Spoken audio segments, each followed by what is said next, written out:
in, I believe this is Westwood, California. It's certainly right off Westwood Drive. And what is this? Pico and Westwood.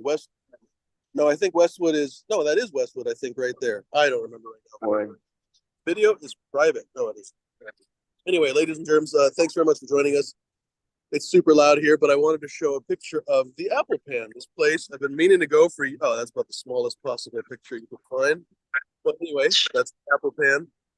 They were founded apparently in 1947, and I've been meaning to go here literally for like fucking 15 years. Finally went. Turns out it's a tasty burger. They make pie too, but I haven't had the pie yet. We're gonna have the pie here in a little bit. So unfortunately, because A, my battery is running low, and B, I'm in the middle of fucking nowhere, I cannot basically run the show. So if somebody else would be willing to do a takeover, by the way, I can't hardly hear shit. I'm sorry. If you guys can take over, that would be fantastic. The new rules basically apply. I used to, if you guys were tuning in, I used to say everybody's welcome. Come on in. Da da da da da. We used to pin the link and so forth. I'm kind of over it. I'm kind of sick of it. Honestly, these conversational shows are basically, I don't know. I don't want to get into it. But I run these shows for you. So if you guys want to hop on here, please ask nicely. There's the camera right there. I always forget. Please ask nicely in the chat, and D or whoever is the host at the time will post the link for you if they can. If they can't, my apologies, but they'll try, I'm sure. Please do ask nicely. If you try to hop in without saying something and we don't recognize the name, whoever's host will just deny you, honestly. And that means that the way Zoom does it, when you get denied, you're banned from that room, basically. So don't try it. Ask nicely first. You're more than welcome to hop on, but please do ask nicely. Hop on and tell us about what you're growing right now, your genetics, whatever. Ask some questions, you name it. Folks, do try to keep it positive because I'm honestly pretty much over all the bitch sessions. Don't come on to start a fight. Don't come on here to perpetuate a fight. Don't come on here to talk about a grudge you have or whatever else. Come on to have a good time, have a puff, chat about growing, etc., etc. Chat about something positive, and then fuck off if you don't want to do that, right? So it's my show. Keep it positive. That's the fucking rules right there. And by the way, D, you have the authority. If anybody violates that on the panel, you can ban them. You can tell me to ban them, whatever. So I'm not joking with that. By the way, fuck Wells Fargo. This is not a Wells Fargo advertisement. So anyway, there's just a Wells Fargo behind me. But anyway, one of the worst banks, honestly. So I'm going to turn this way because fuck Wells Fargo. Oh, there we go. It's beautiful jasmines. Jasmines are awesome. LA is filled with Jacaranda, beautiful purple flowers. I actually looked up the story of Jacaranda trees here because they're all blooming. They're these beautiful purple flowers. They're very aromatic. Now I can't remember what they smell like, but they smell very pretty. Basically, they smell very nice, and they're absolutely gorgeous. I love that it's like a kind of a violet shade or a light violet shade of purple, and they're just up and down streets. Beautiful, beautiful, beautiful. Well, it was one woman basically that brought them to Southern California. It was a really interesting story. If I come back later tonight and hop back on the show, maybe I'll post the link. There was an LA magazine article from I think maybe 15 years ago talking about her. And she was one of the very first class of women that was allowed to go to UC Berkeley. You guys remember that Fang from Gage Green? He went to UC Berkeley. Well, she was one of the very first classes of women allowed in like 1860 or something like that. She ended up dying in 1940, so she must have lived a really long life. I think she was in the first class. I think the article said like 1961 or 62. So fuck, she must have been pretty close to 100 when she died. Anyway, evidently she became a landscape designer. She owned a nursery, bought a nursery after college, and started to import seeds and stuff from Europe, basically trying to expand the natural collection of plants, basically in the LA area. And she brought the Jacaranda trees, among others, basically to the LA area. People loved how pretty they were and everything else. And in fact, the word Jacaranda apparently means fragrant. I don't know that for sure, but fragrant flower or some shit. Anyway, whatever, doesn't matter. So I'm babbling. Ladies and germs, the show is for educational and entertainment purposes only, no matter what you hear us talking about. Please don't emulate any of that. I mean, you wouldn't follow somebody off a bridge if they jumped, would you? So please don't copy us in any way whatsoever, even for drinking water. I don't give a shit. We don't take anything we do seriously. That's obviously for specific reasons we don't have to get into. But ladies and gentlemen, seriously, don't copy us. Come on. As far as your own rules, please follow them. You know, we follow our local rules. I'm a medical grower. Dee is a medical grower. Many of the people on our panel are medical growers. So follow your own local rules, whatever they may be. keep your nose clean, don't get in trouble. Weed should enhance your life, not destroy it. So anyway, today was a pretty good day, honestly. We went to the Getty Center. We were basically at the Getty Museum pretty much the entire day, and now dinner at the Apple Pan. Pretty good times. So, folks, tell us about what you guys did today. Perhaps you did something interesting, something fun. Perhaps you're going to have something good for dinner. I'm actually having a little bit of an early dinner. I usually eat a little bit later, but perhaps you guys are going to have a good dinner. So tell us about it. Tell us about it in the chat. Tell us about it wherever. And like I said, keep it positive. I don't have any way right now to post the link and stuff, so hopefully D can take care of that. I'm going to make him the hostess with the mostest. Yeah, I'm sunburned, it looks like. Hostess with the mostest, if I can find him. Uh-oh, I'm hidden. I'm hiding in the corner. You can't find me. Fuck, I can't hear you at all, D. I don't know what's up with my phone. I can hear just. What were you saying, D? Oh, it's okay. It's Literally. fine. I guess I am sitting right next to freaking Pico, but still. Anyway, ladies and germs, I guess that's it. I'm going to go have my piece of pie. Hop on if you're willing to ask nicely, obviously, and if not, of course, have a good show. Whoever's in the chat, hello everybody. Get Up Gal was probably first, but in the meantime, thanks very much for joining us, guys. Say hello in the chat, even if you're too chicken, frankly. Buck Park to come on the panel, say hello in the chats. You know, say hello to the people. That's how we all become friends, basically, by talking to each other. He's literally honking at nothing. Literally not a single thing. Anyway, ladies and germs, I'm going to hand it off to D here. Thanks very much for joining us. And by the way, if you're ever in LA, hop by the Apple Pan. This is completely unsponsored. I paid $50 for dinner. Well, that was like two people, but still delightful. Honestly, delightful. Anyway, ladies and germs, thanks very much for hanging. And later, D. Hopefully, I'll hop on a little bit later. Cheers, buddy.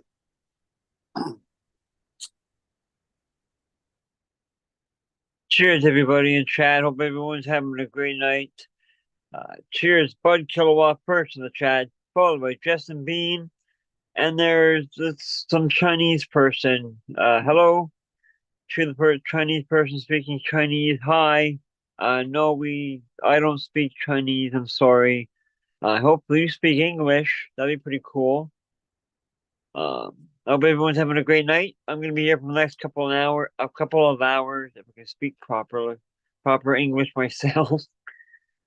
Oh, I'm actually waiting for an order to be delivered. I'm ordered some 24 karat gold, some Kush mints, a different company. So it's gonna be a different Kush mints, so hopefully it'll be really good. It's supposed to be it's 29% THC. That's what it was tested at. And the other one was Moonbow. Moonbow as well. Right on. Cheers, everybody. Don't forget to check out Fumadoro.com, Fumes of Gold. Get yourself some awesome genetics. And some awesome merchandise. Some merch. T-shirts are awesome. They're soft. They're cheap. The price is cheap. That's what I mean. The price, not cheaply made, but the price. It's cheap. They're comfy. And use that coupon code BRAINZ, BRAINZ, for a discount. Give me a second. Hopefully that Chinese person's still here. I just realized since Christoph isn't here, I might show captions, but it's in French.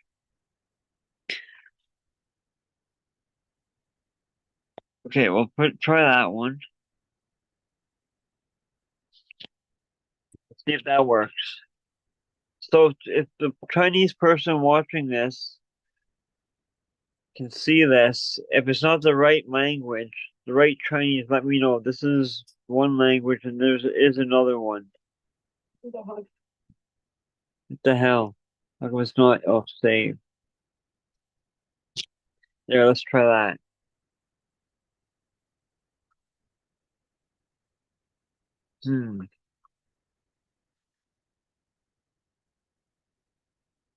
I don't know how the hell you would.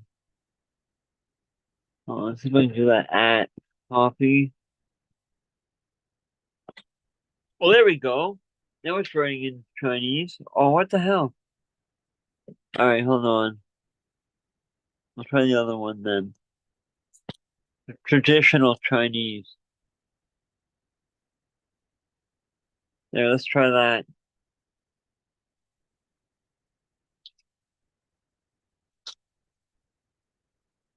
Hi at and post paste.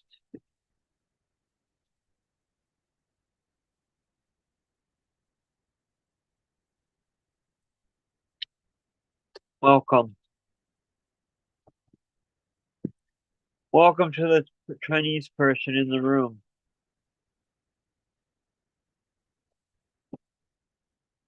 I don't know why it's not doing it right. Well, there we go. Now it's going. Sweet. Hope we can understand this. If not, oh, I don't know what to tell you.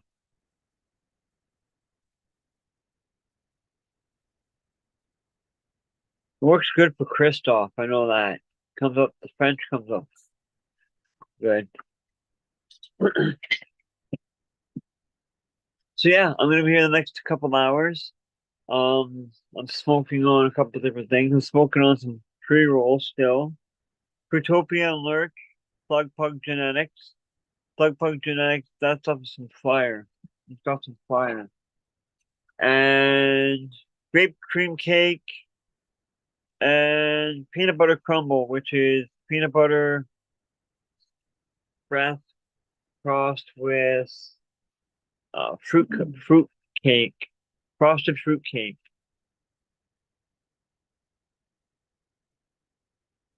What's everybody smoking on in chat? Let me know.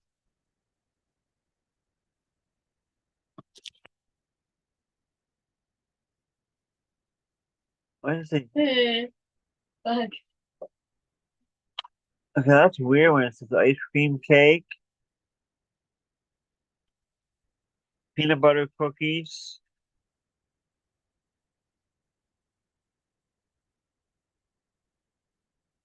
I don't know. Now it's not working right.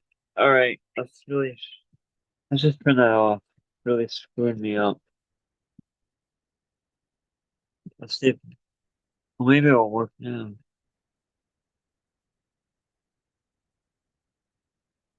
Hmm. Oh,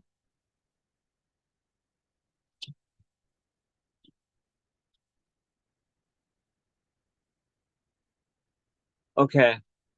That's good to know. Thank you, Stony Creek, and welcome. What's going on?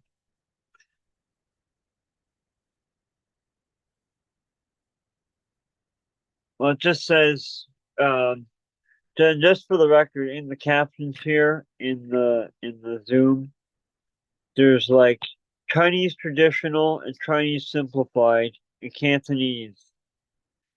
So I was almost can't Japanese, Korean, Malay. Well, there's all kind of different uh Vietnamese, Thai. All right, cool. Whoops. All right, let's just turn this off for now. Uh, all it's doing is giving me a headache. We're all you regulars. Hop on, regulars. Let's hang out. Cheers to everybody in the chat. Everyone's having a great night. I can't wait to get my order. I really can't wait to try this. Did they message you back? No, not yet. Where we message back? Yeah, it's 3 hours. Okay. Time? Yep. Time? Oh, hold on, guys. Hour and 36 minutes. How long it's been? That's how much time is left. 3 hours? Yeah. The final countdown.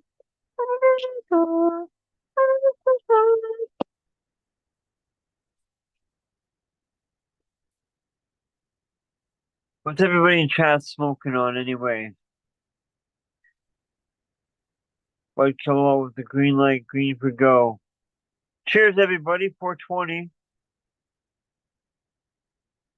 Fire in the hole. There we go. Okay. I don't think I got nothing to roll. Let's just roll one, smoke one of these. Utopia, okay, bring a slug pug. Smoke some slug pug genetics.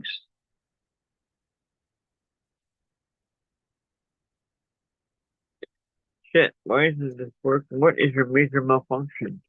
There we go. I gotta tap, give it a little tap, tap, taparoo. Give it a little tappy. Rolling up sparkle face. Crazy. Sparkle face. That's a crazy. Yeah, I can't wait to try this stuff. Especially the animal mint.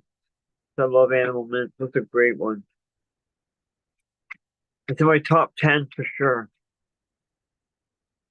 Top 10 favorite.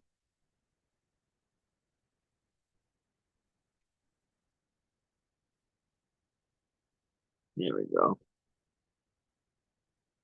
420.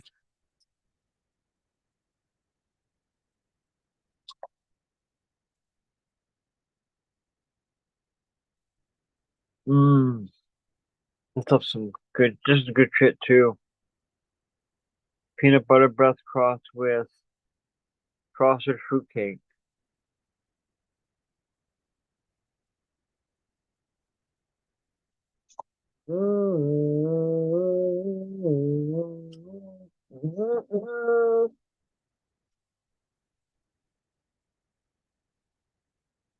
Oh yeah, by the way, I am D Zombie. I am your host for the next little while.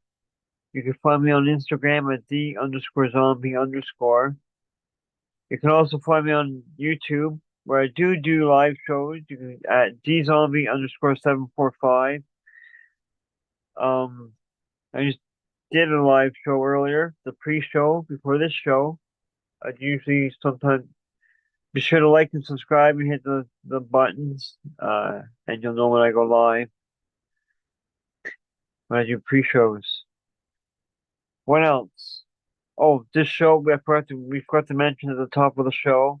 Now that it's been almost 20 minutes into the show, this show is for educational and entertainment purposes only. You have to be 21 and over to be here. If not, you have to get out. And if you like the show, please hit the like, subscribe, and the bell, and tell your friends. Spud smoking slaps. That sounds crazy. I'm surprised you're not smoking the other one, cheetah piss, or that other one that I was mentioning earlier. Why is this still Chinese writing? That's weird.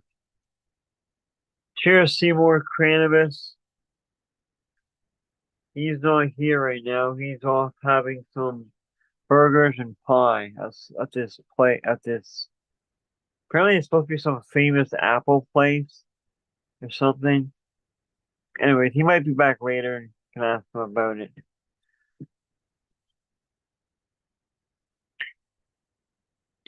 Yeah, I can't wait to get this order. Should be coming soon, next little while.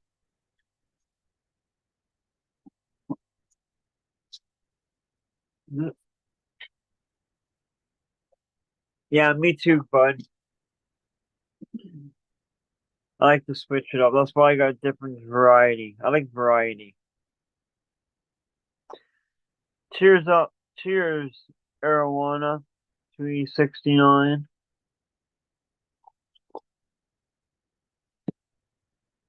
Yes, I am. I'm puffing. Puffing tough. Waiting for my order. My delivery. Come. Yeah. I can't wait. I can't wait to try. I love new strains. Testing 1, 2, 3. By the way, I do testing. I don't do like I smoke it and test it, and then I rate it from 1 to 10. If anyone's interested, let me know. DM me on Instagram. I like testing people's buds. It's really cool. Oh, wait. I'm confused. Oh, okay. That's the old joint before. Right on, Mrs. D. Thank you.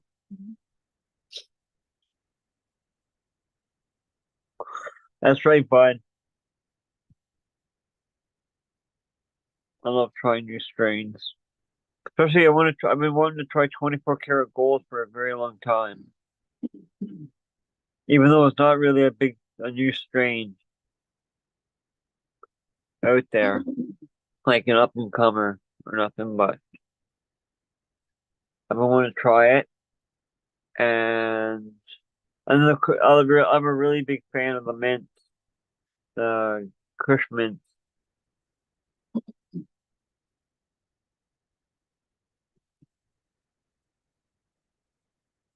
Yeah, man.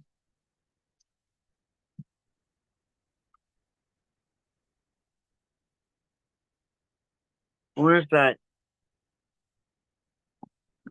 person from the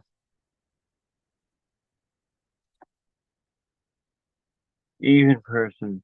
Where's the Asian person is still here? That's pretty cool. We have someone from like Asia pop in for a second.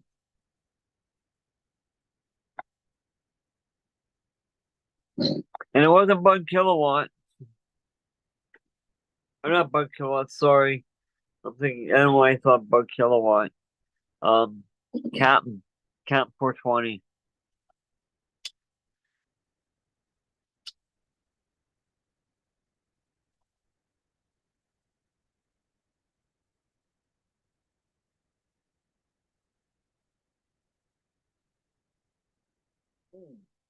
I got a taste ow, of earthiness. Cheers, green fingers. I'm on my way. I'll be over at your house soon, buddy. For supper.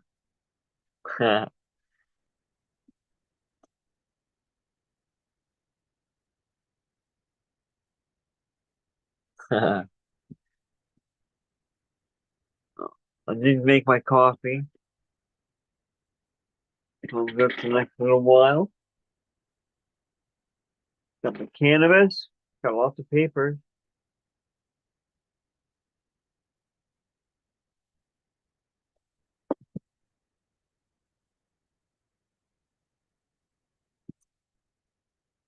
He must have smashed lately. He must be still recuperating after his big jam. Oh, speak of the devil, how funny is that? That is so funny. There he is, right there.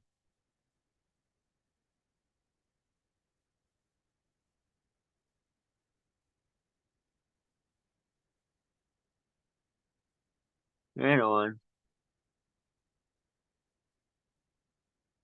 That's funny. Oh, yep.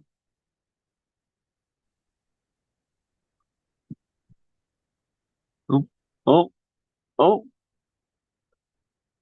Was it just you? There he is. Yeah, just me, myself, and I. Where's Fume? He's eating. Yeah, at some burger and pie restaurant. I was just saying, I don't know if you heard, but I was just saying, well, I wonder how Smash is doing. I haven't seen him in a while. He must be still recovering from his jam he had. Then you showed up. That's pretty funny. Yeah. I just it's 4th of July weekend for us. Yeah, man.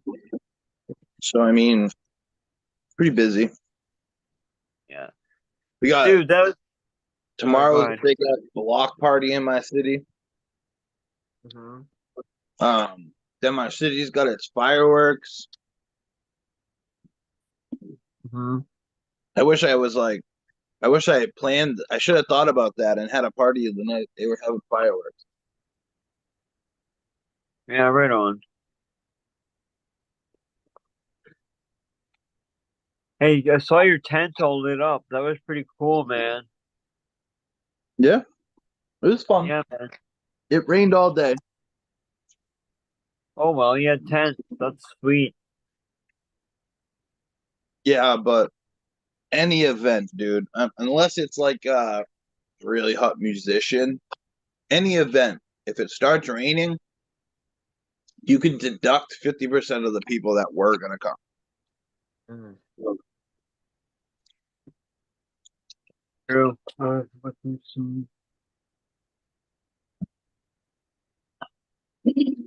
Especially an outdoor event. Yeah.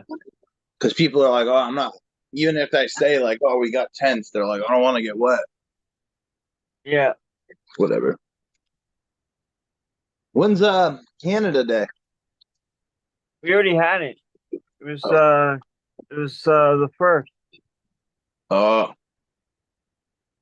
Yeah, man. Yesterday. It was a holiday on Monday. Everything was closed except for like convenience stores and shit like that. Fast food. Yeah, man. Our holiday's over. Now it's 4th of July for you guys. um,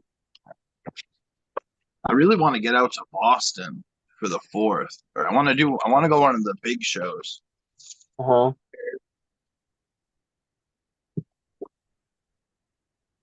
Actually, I might actually message my cousins and see if they want to go out there for the 4th.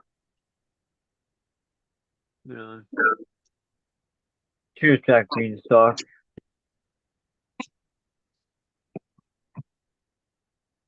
If you're looking for fireworks and just like an all around good vibe for like a live stream on the 4th of July, Boston Pops always perform and then they have fireworks. Right And on. the show's like really good. They pay a lot of money for it.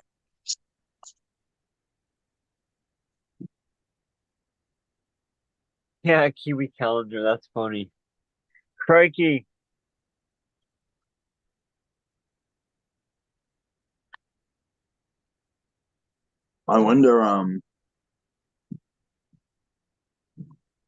I wonder if Australia and like New Zealand have their own like Independence Day. I don't know. Maybe they call it Kangaroo Day. I'm just kidding. Roo Day. I feel like from tomorrow to Sunday, Mm-hmm. I'm gonna hear fireworks at least once a day. Oh yeah, we had them here, and it was late, like 2 in the morning sometimes. One night we heard them.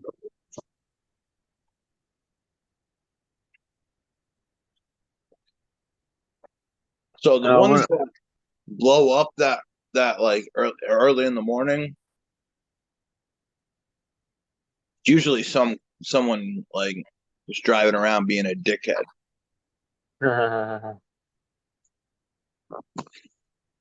yeah. Like at least around here, most people are respectful. After like midnight, you don't really hear them. Hmm. Yeah, for sure.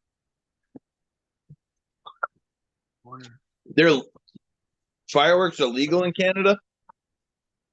Yeah, yeah. As long as it's a holiday, they even sell them out of the truck. Like a lot of trucks around the area, firework trucks. But you can't get nothing like Chinese fireworks, like black cats or stuff like that. Or sorry, there. Who was it? For The good company, Asia fireworks. What?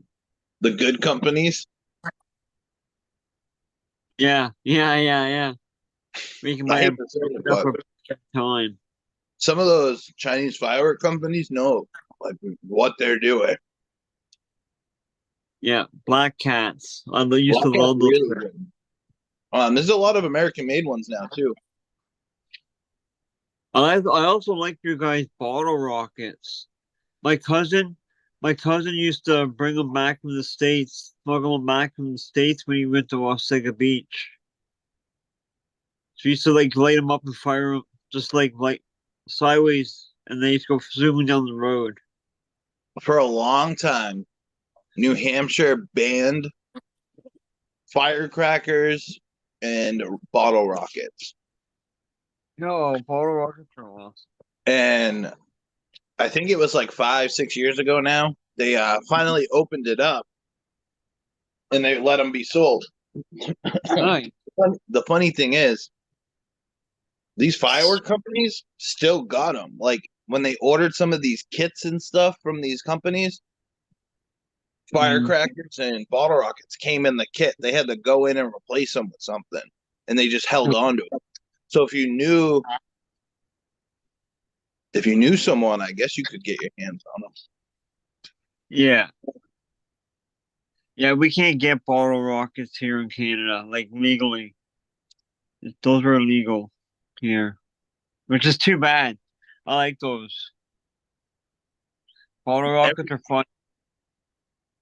Every fireworks illegal in Mass. Crazy. I think even sparklers are illegal here. Oh wow. That's But the thing whack. is, we're sandwiched between two states that let it open reign. New Hampshire and Rhode Island are both open. Rhode Island. I consider Rhode Island the real butthole of America.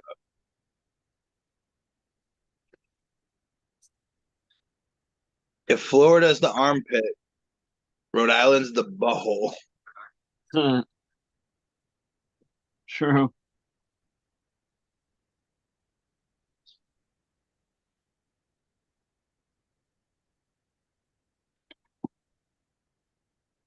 Cheers, Hookstergram.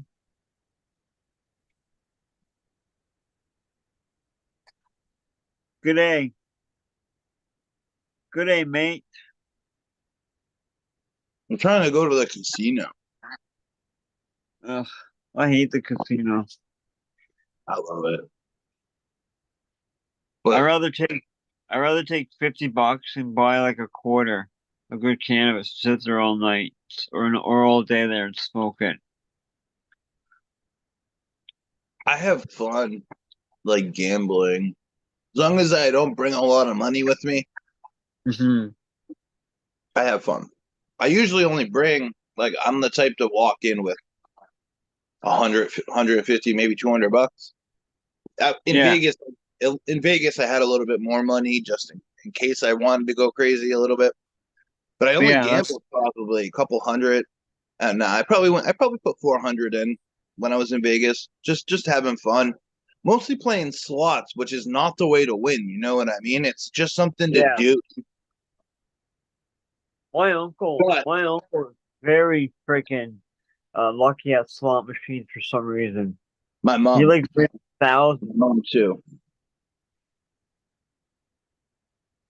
But the thing is, I went to the bar and I Mhm. asked for a soda, and they were like $6.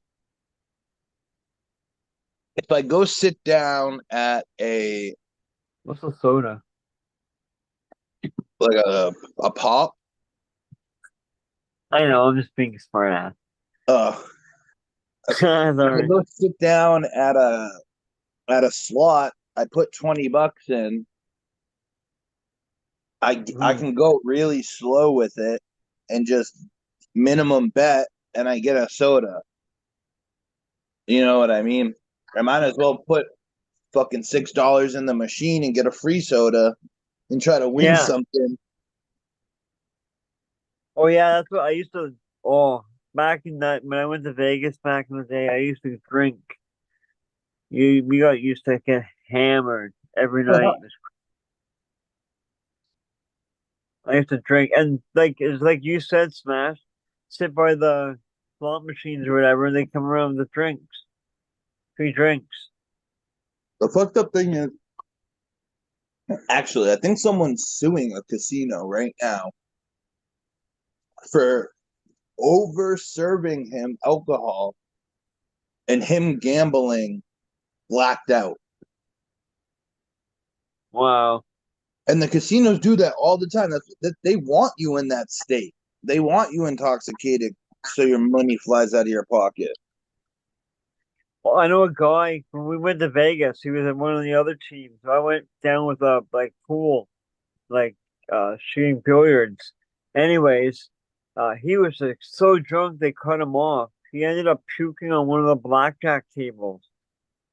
And they were like, okay, hold on. The gaming stopped and took our chips off. They just changed like there's like a insert. They changed the insert with the new one. All right, gaming continues. And they cut him off from drinking. But he was There's a allowed to, video. but he was allowed to keep gambling. There's a video of a dude on top of a craps table throwing $1,000 chips everywhere. Holy fuck. Damn, where were we when that happened, eh? Here, I'll see if I can find the video.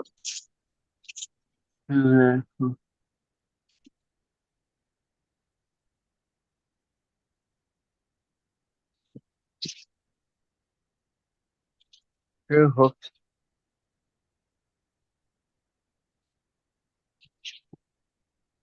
See how much time is left. Another hour at least. Until I get my delivery.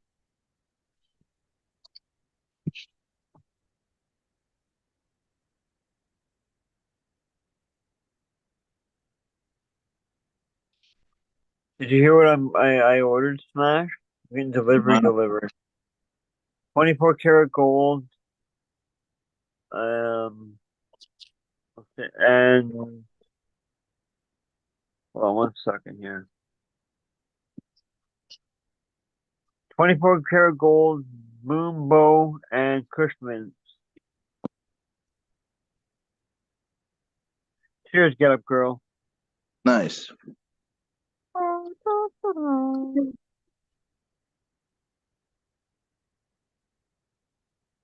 Canada, eh?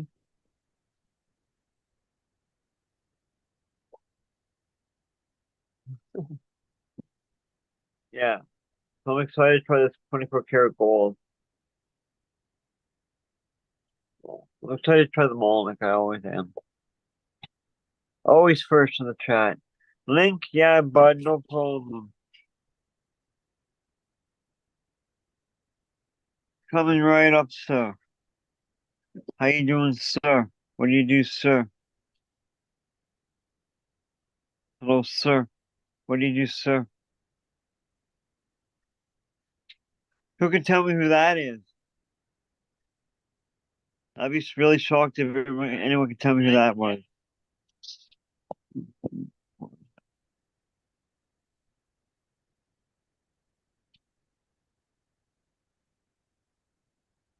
Hello, sir.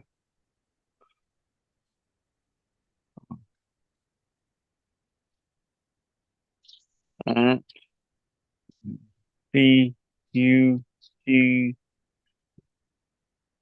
H. How do you do, sir? Hello, sir. What do you do, sir? God damn it. There you go, bud. There's the link. Let me change that. Couple options. Meeting settings. There we go.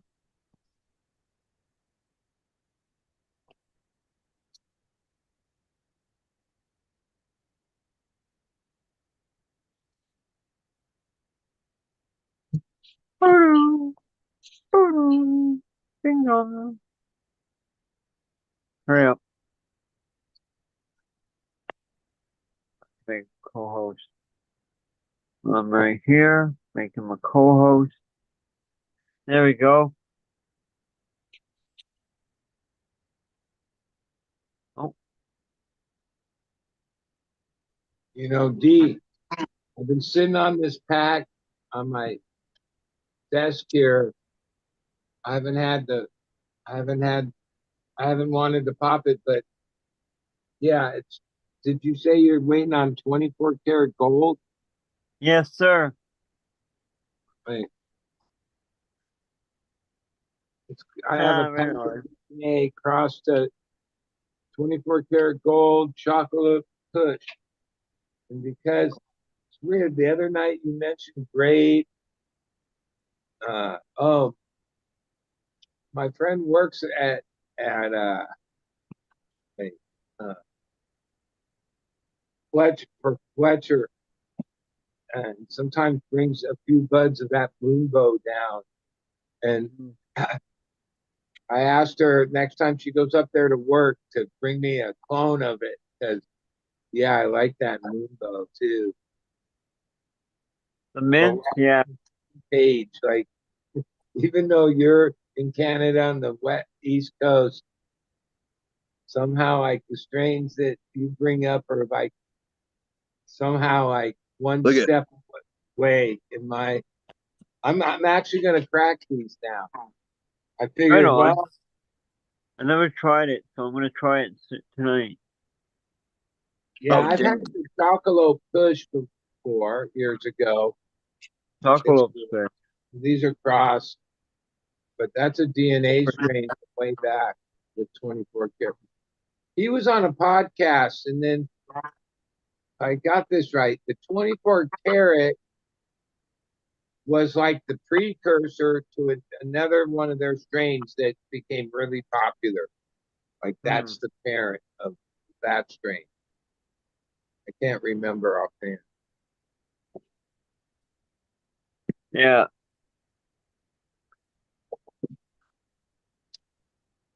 I like Cushman too. Another one of my top.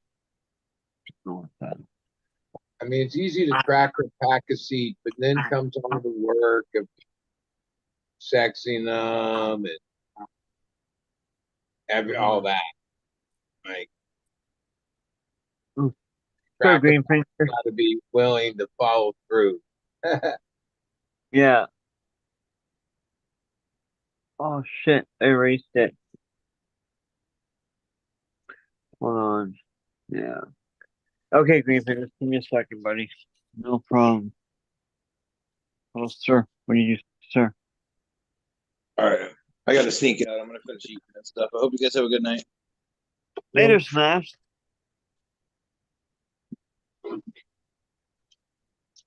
I am looking for. Oh, so that's why I can't find it. I'm in the wrong spot. Gotta get going.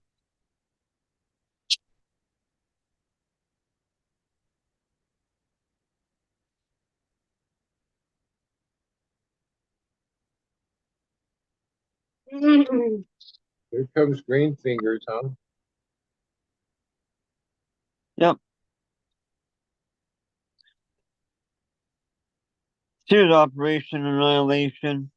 Don't forget, everybody, the live chat, top chat, live chat for the better chatting experience. People that hang out in top chat, I heard smoke booth. That's what I heard anyway.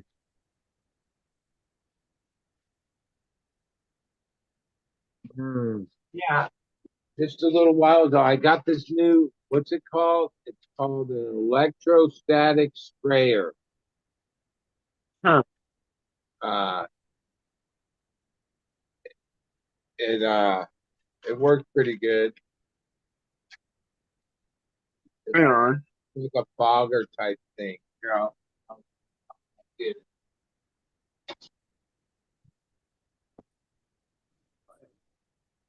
it. Because Mr. Green Fingers. Oh shit, Green Fingers outside. Look at that Yeah, thing. it's like a half-gallon electric static sprayer. Nice.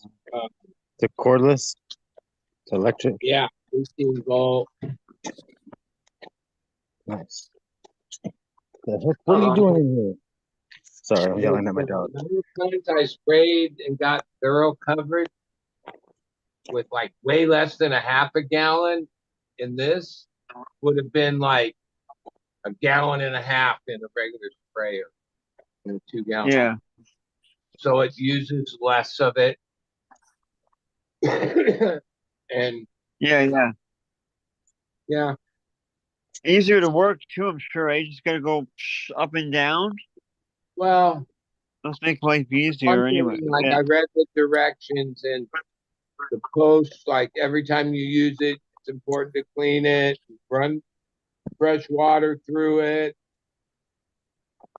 Yeah, that's a pain in the ass.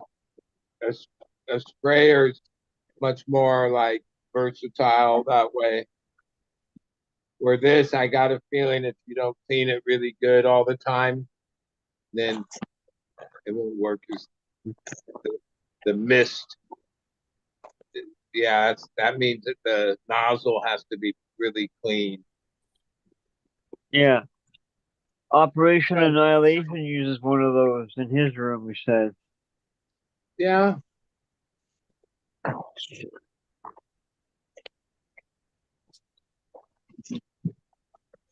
Sweet. I just got a message. My order's gonna be here shortly. Finally. What time Seems is like it? we've been waiting It's like forever. coming up on 11 o'clock. That's a I pretty ordered it. late night Well, I ordered. delivery. Yeah. They're late people. This is great. I'd love to get them to sponsor me.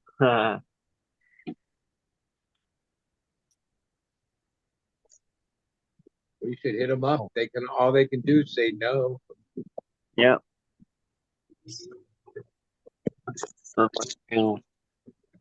My scissors.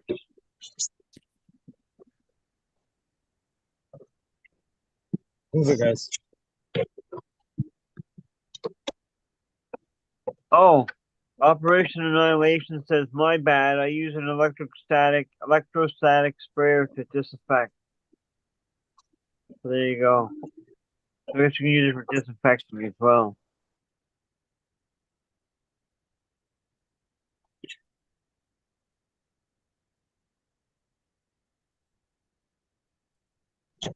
Okay. Well, years ago we used to use like a paint sprayer setup until that got clogged, or we went back to hand pump sprayer, Yeah. 2 gallon ortho, because they make like the one ortho makes, it's got a good nozzle, like it's got a couple different spray patterns on the nozzle that work good. And thing about a hand sprayer like that is the way the nozzle curves, it's really easy to get up underneath plants without much effort. Yeah. This electrostatic thing, I guess you're not so worried about that because it's putting out a mist and some of it is getting up under there. But even I tried to angle the thing, well, it really wants to be angled forward where it has the draw in the reservoir. If you angle it backwards, it actually shuts off when it doesn't have can't like, oh, it worked when it was full, but when it got half full and I leaned it back to try to spray it up. So I wish it had some kind of like nozzle thing that you could get up underneath. Most of the time, and this is just in veg preventative, I sprayed what was it, IPM from Athena. It's just like a botanical oil thing. Oh, I really want it to get up underneath the leaf. That's where things are hanging out, not so much on the top. But it worked. Yeah, right on. I still use I got a hand pump sprayer that Newfleet hooked me up with years ago. Works great. Yeah, I had I had to go buy the same model, but now it's under a different name, but it's exactly the same thing. Like I think my old one was made by Scott, and now it's made by Ortho, but it's the same thing. The 2 gallon one, But that thing, we probably had that thing going for 3-4 years. But I the see. gasket on the seal,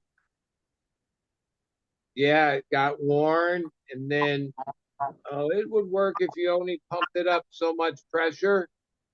But if you really like pumped it up good to, not have to pump it up every minute, it would blow. It couldn't hold the pressure.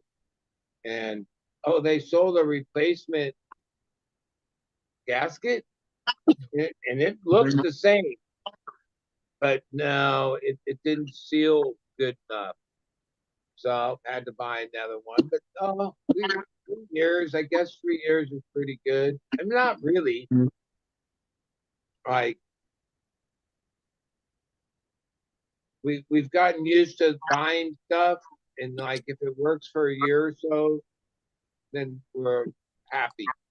When Yeah. years ago you buy something, and if you took care of it, it might last you forever. That's not how things are made anymore. You're No. lucky to get a couple years out of almost anything. Hmm.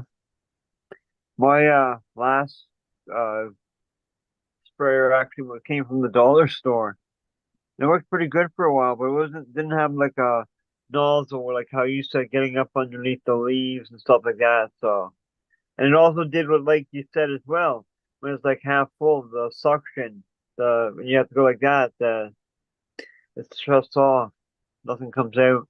Even though a lot of what they have at the dollar store is kind of junky, I've noticed over the years the dollar store has like a bigger and bigger section of like garden stuff, whether it Yeah, be man. garden gloves.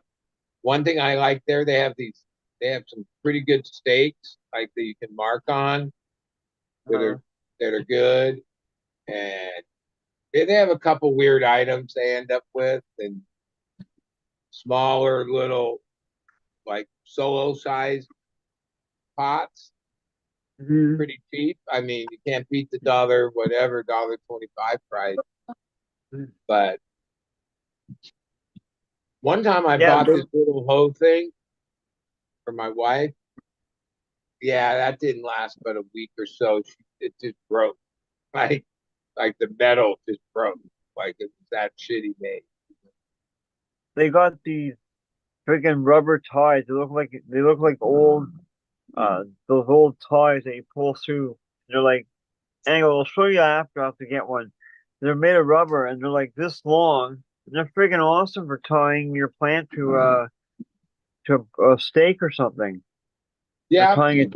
I It's bought some of awesome. those there. They're Those reusable. they even have this other one that like or these little plastic things that are meant to hook things onto bamboo stakes where they kind of latch but they stay loose. Those are I got those at the dollar store. You know, see if I can find one. Now Let's go the back. $1.25 store, or like the one brand went out of business or something like that.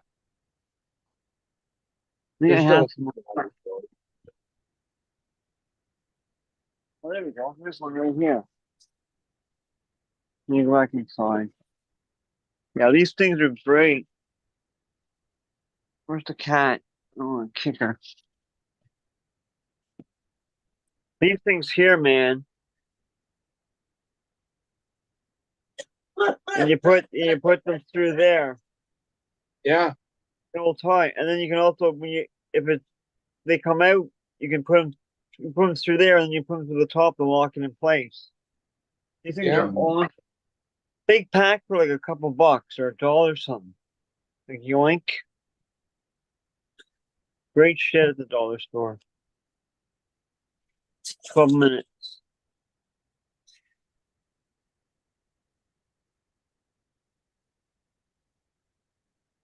What did I move?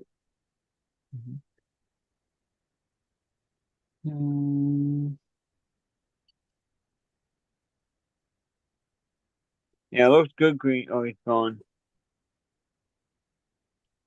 Yeah, I mean, it seems pretty common this time of year, and I hear a bunch of other growers in different spots, but I think this year we might be having like a bigger than normal outbreak of thrips, which, I mean, unlike spider mites and aphids, thrips, yeah, they're not bad. They obviously are doing some damage to the plant, probably affect plant health and overall. But it's not like oh, spider mites, oh, they'll wipe out your whole crop. You have to cut everything down. It's no good. Strips is like, not the worst thing, but yeah, like usually you just spray like uh, one of the basic organic sprays, whether it's Lost Coast, Athena's product, Dr. Zyme, one of those type products, and boom, they're gone. This year, no, it's been a little more of a battle to fully get rid of them. I usually hear. I know that Think Angel, Matthew Gates, he actually lived close. He consulted for me a couple years ago on spider mite issue I had.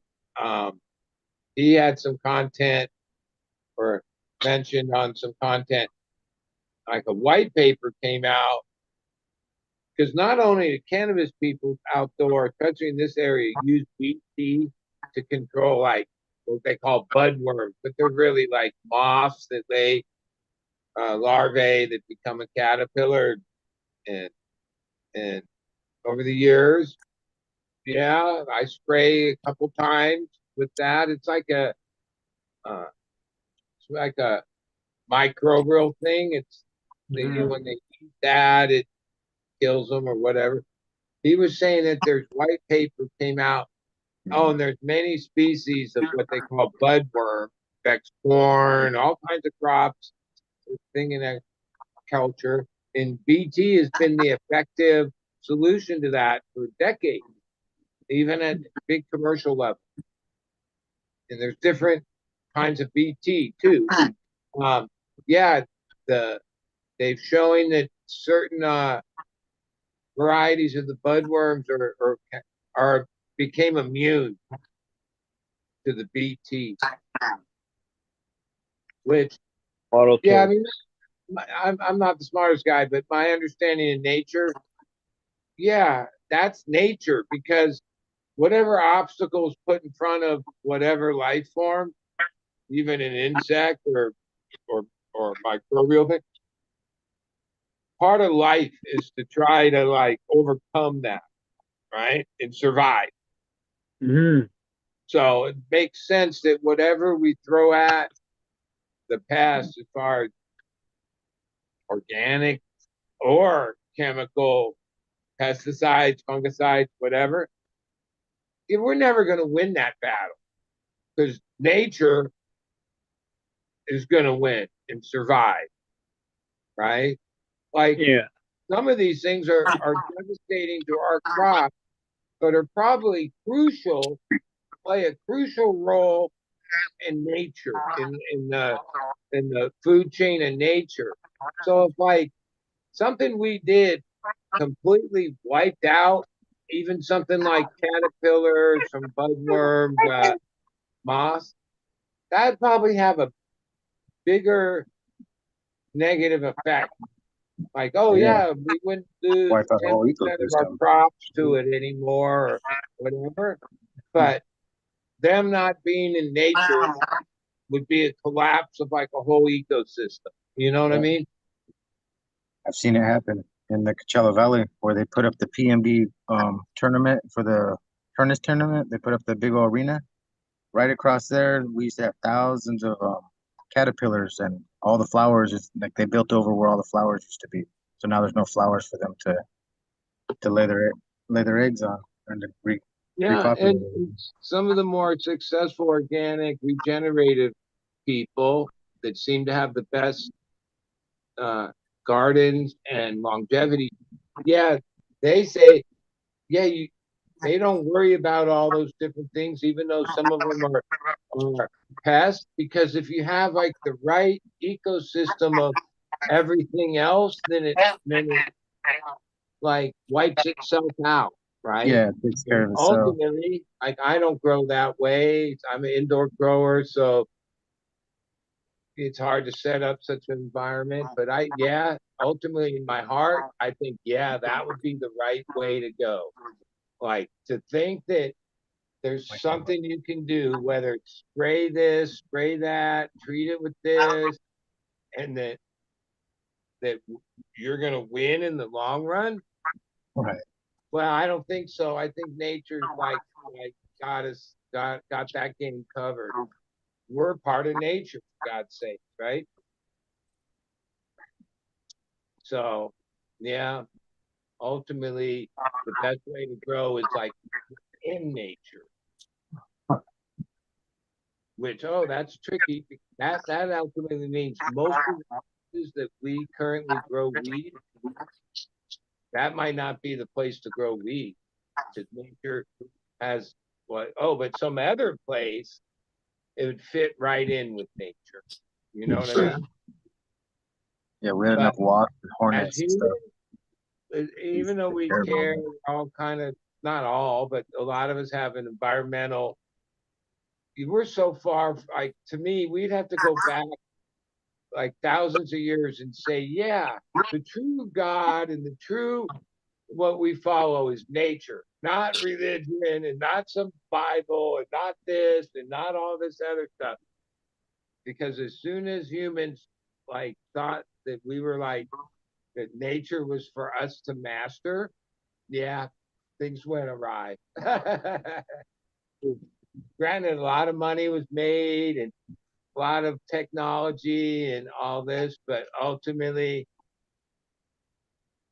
yeah, we had no business like fucking up nature. You know what I mean? That's just me, ultimately, like, yeah, we fucked up nature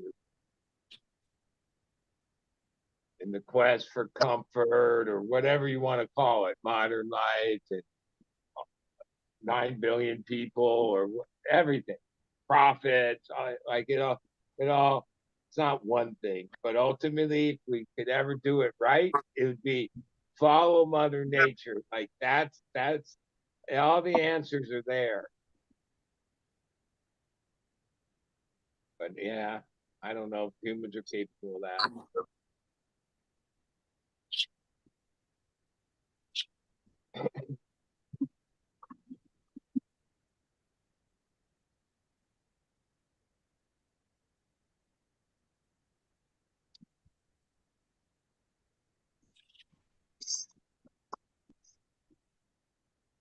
I've seen some like oh, it's only in the mid 80s here. Seems pretty hot to me, but that's why I live coastal SoCal. But I've seen people from all over the country posting like their 7 day weather. The temp, a lot of people in the over hundreds, 110s, and yeah, I guess that's brutal. That's nice weather for me. That's Well, cakewalk right there for me.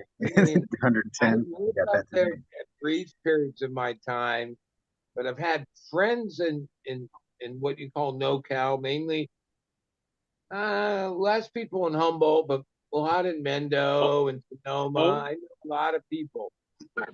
So many years I lived in SoCal and we'd talk to each other or whatever, and it was always hotter down here.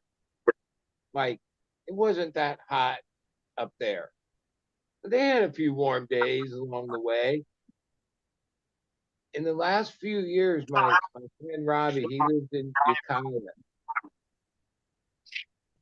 It's way hotter up there than it is down here. And it gets hot down here. We have 100-degree days, right? We rarely get up to 110, right? In the SoCal basin, right? They're regularly over 110 up in Ukiah and Mendo. it's like hot as fuck up there, dude.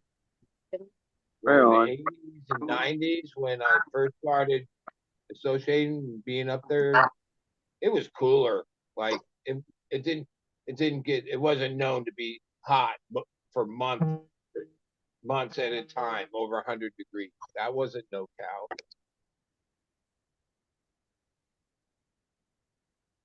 Not my memory of it. It was always cooler up there. The heat wave was down south.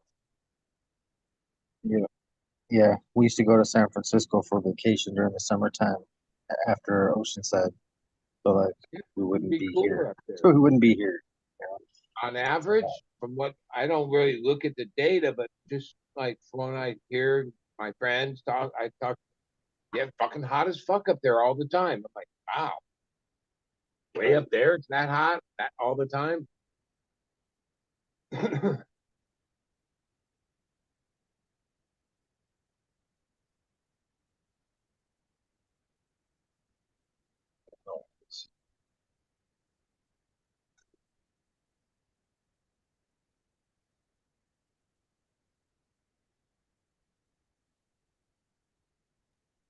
Nice garden there, Salt and Seeds. That's Where? pretty dope. Oh, outside? Yeah, man. I just had to make sure I watered and everything before. But thank you. Everything's looking horrible in my eyes. So I forget how much time we have left, you know? I'm like, man, they're so small. 'Cause Yeah. I have not put the lights on overhead. Like I used to leave the lights on all night so the plants would be double in size by now. But I did not do that this year. It brings a lot of bugs to the middle of the desert just to leave the light on in a greenhouse. Yeah. A lot of insects. Need to fight bugs when I have a harvest 1 month away indoors. I don't need that indoors. I'm just paranoid as fuck. So lights off. Even my front light, I don't put it on until like 10 o'clock in the night because yeah, leaf hoppers and shit. Or around me, if the outside lights draw bugs and stuff, and then also draws bats. You don't even Oh realize yeah, there's we so even many got bats bats around. down So here, there's a bunch dude. of They bugs skipped us. because Oh, they'll come and fucking scoop on those bugs at the light. yeah, we didn't get no bats this year, dude. They skipped us. I seen one freaking butterfly and no bats. That's crazy. They went to where there's water. Oh, they went to where there's water. They ain't stupid. It's weird. Our Yeah. chipmunks, we used to have chipmunks in our area. Now they're all gone this year. What? They all just disappeared. Thousand Palms when Well, I there's lived up already like there. multiple decent fires going in Thousands. California, from northern Cal to eastern part of San Diego. It's just turned July. That's pretty early to already have fires Yeah, it burning. already flew through all of. Fires were later in Hey, the year, August, September, at the end of summer. yeah, we had fires through the whole state, all the way. Like, there's spots all Yeah. over Riverside. Well, we did have a lot of rain. A lot of rain makes for a lot of growth, and then when that water gets cut off, then it just becomes fuel. That's nature. Yeah, I'm lucky I don't get no fires down here because, well, if they did happen, they would just burn where they are. There's nothing else to burn. A couple bushes every few miles. Yeah. Well, like you're in the true desert. Where actually all Southern California, if it wasn't for all the artificial water they pump in, is a desert. Like even where I live is a desert if you didn't have the aqueduct and Colorado water that over the years makes it seem like this palm tree oasis. But I saw a show that said, oh no, what Southern California actually is this big ass desert. And if it wasn't for the water that we basically take from up north, yeah, it would just still be a desert. And if the water ever gets cut off, it will come back to being a desert. Yeah. Or the desert I used to live is over 120 golf courses now. And fucking banging it out. Yeah. I grew some of the best cannabis there in my life for over 10 years. Fucking some of the greatest cannabis I've ever grown came from Palm Desert, California. Best It is place crazy how many golf courses there can be. Like, holy shit. I mean, I don't golf. I have a few friends that casually golf, but I don't golf people that either. are into golf, man, holy I shit. have a golf cart, but I don't golf. My dad golfed my whole life. He got me golfing as a little boy. I had like 3-foot little clubs, and he tried to get me to like be Tiger Woods when I was a little kid. That shit didn't work. I want to play basketball. Even though I was short, I still want to play basketball.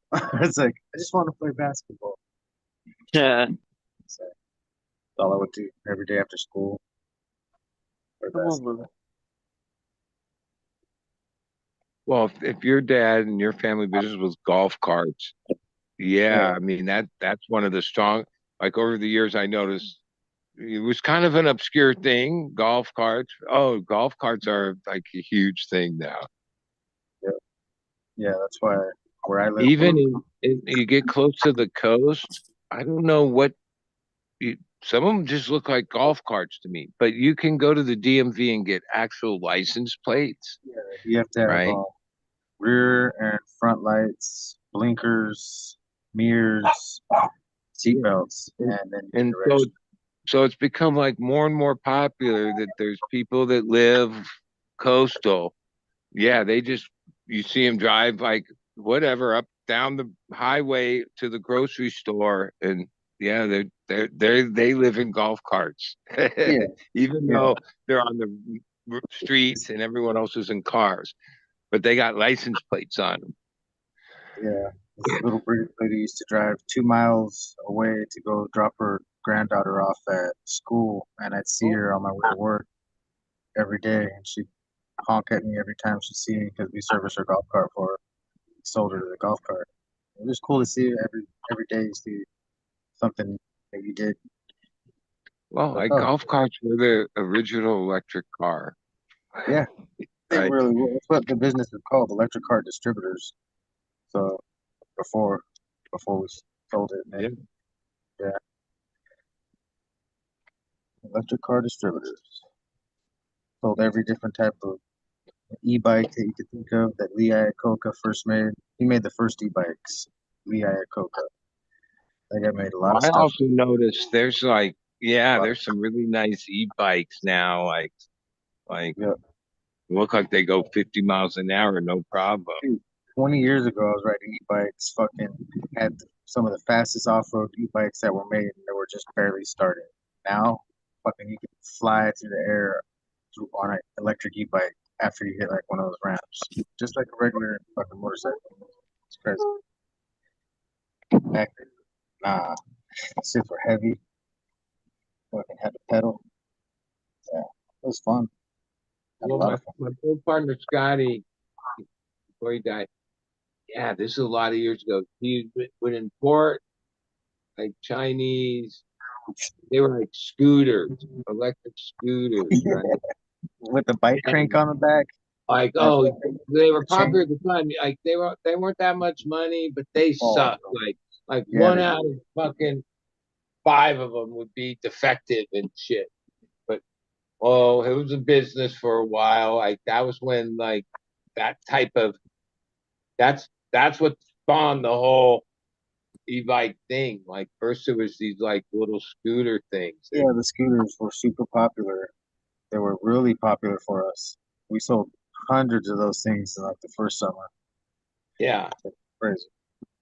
That was just local. And the people that came from like Well, they were Oceanside were good going out when there. they were new in the battery, but like after a bunch of charges and use them a lot, yeah, and then they suck.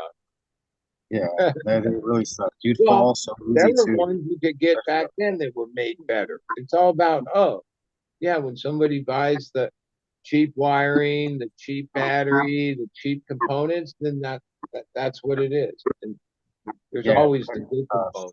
whenever you cut costs, you get a cheaper or a worse quality product. And that means that you're gonna have to replace it faster or replace parts on it faster, which means it sucks. We used to have pocket bikes, What before the they heck? became illegal. Little tiny like pocket bikes. Well, even my friend, he was at the same time I was dealing with e-cigarette batteries and stuff for cannabis like 10 years ago. So, and like how it worked with China was like if you bought 1,000 units or whatever, let's say 1,000 units, they already had like a pre-negotiated warranty. It's like they offered a warranty, but it's never like you're gonna ever ship something back to them. Like, fuck, that's not how it works. So, like, if you bought 1,000, they would already have in there, oh, they'll send 65 warranty. So you actually get a 1,065. A lot of times their warranty estimations were pretty accurate, right? I quickly learned, oh, that was like you could negotiate. So if they only offered you 65, you could say, all right, yeah, 125. And they go, all right, 125. And a lot of times, yeah, I did business for years. Yeah, like around 60 of them would be duds.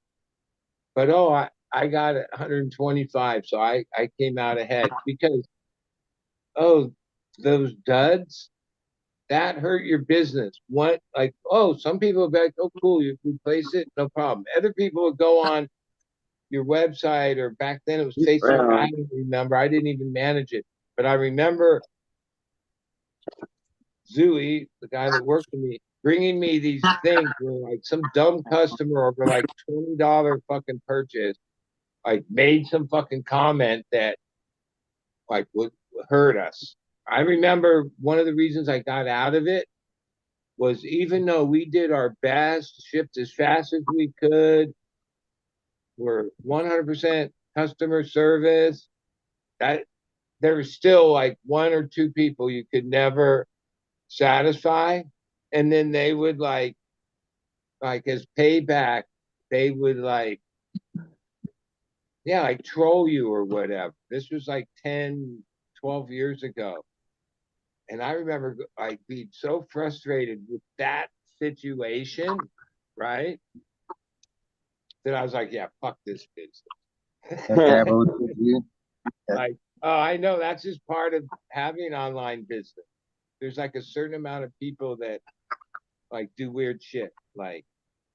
Oh, we sent, I don't know, hundreds of packages a week. There would be these ones where we could see on the track when it got delivered, but they claimed it didn't. And I believe like half of those people, yeah, they were just working you because they knew they could. Oh, because what would I do? Send them another one, right? And there were people that worked you, and you knew it, but you just had to be like, oh, all right.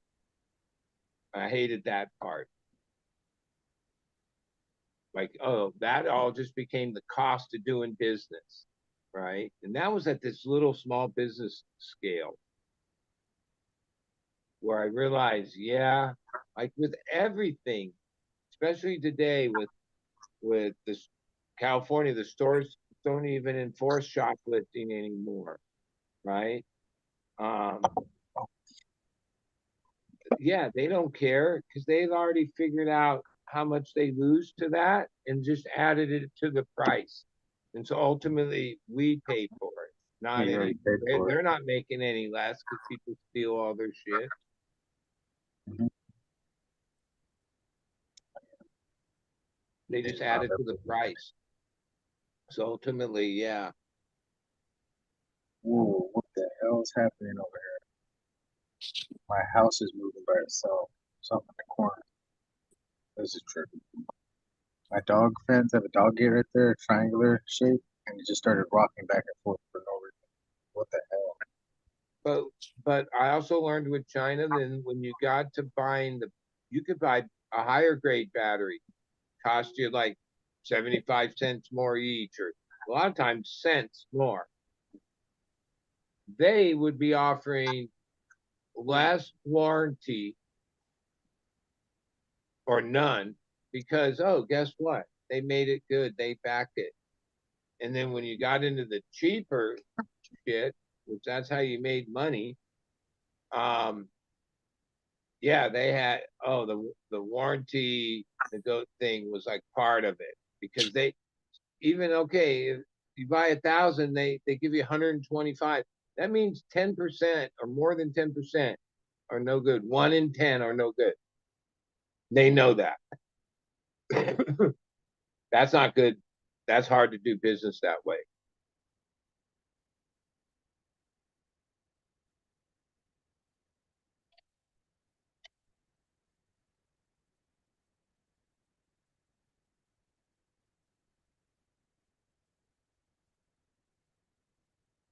But even a lot of my customers I became like a middleman where other brands didn't want to have to deal with China. So then, and I would explain to them, yeah, we could get them for this 60 cents each, or we could get them for 82 cents each, or hey, these really good ones are $1.10 each. Every company, every brand, they always made the same decision. What's the cheapest one? Oh, the 61 one? Yeah, we'll go with that. Or even the cartridge. Same with the cartridges back then. Some of that's changed some as that whole business grew, but I was in on it at the fucking earliest stages of it, like 10, 15, 12 years ago, 2010. So 14 years ago. It was a while ago. And it was Wild West, but like I learned some things in it, and that was one of the things I learned. Like one thing, China makes plenty of high quality items. They cost more. Most importers or people doing the middleman job, yeah, their whole business model is buy the cheapest fucking crap you can in China and then resell it here at a markup. Where I've always thought, yeah, well, maybe a better business model is like, yeah, you can still make profit on the it's the same thing with t-shirts. Like when people have t-shirts printed, yeah, like especially rock bands, like because they get like full price, like $60, $75 for a shirt at the concert.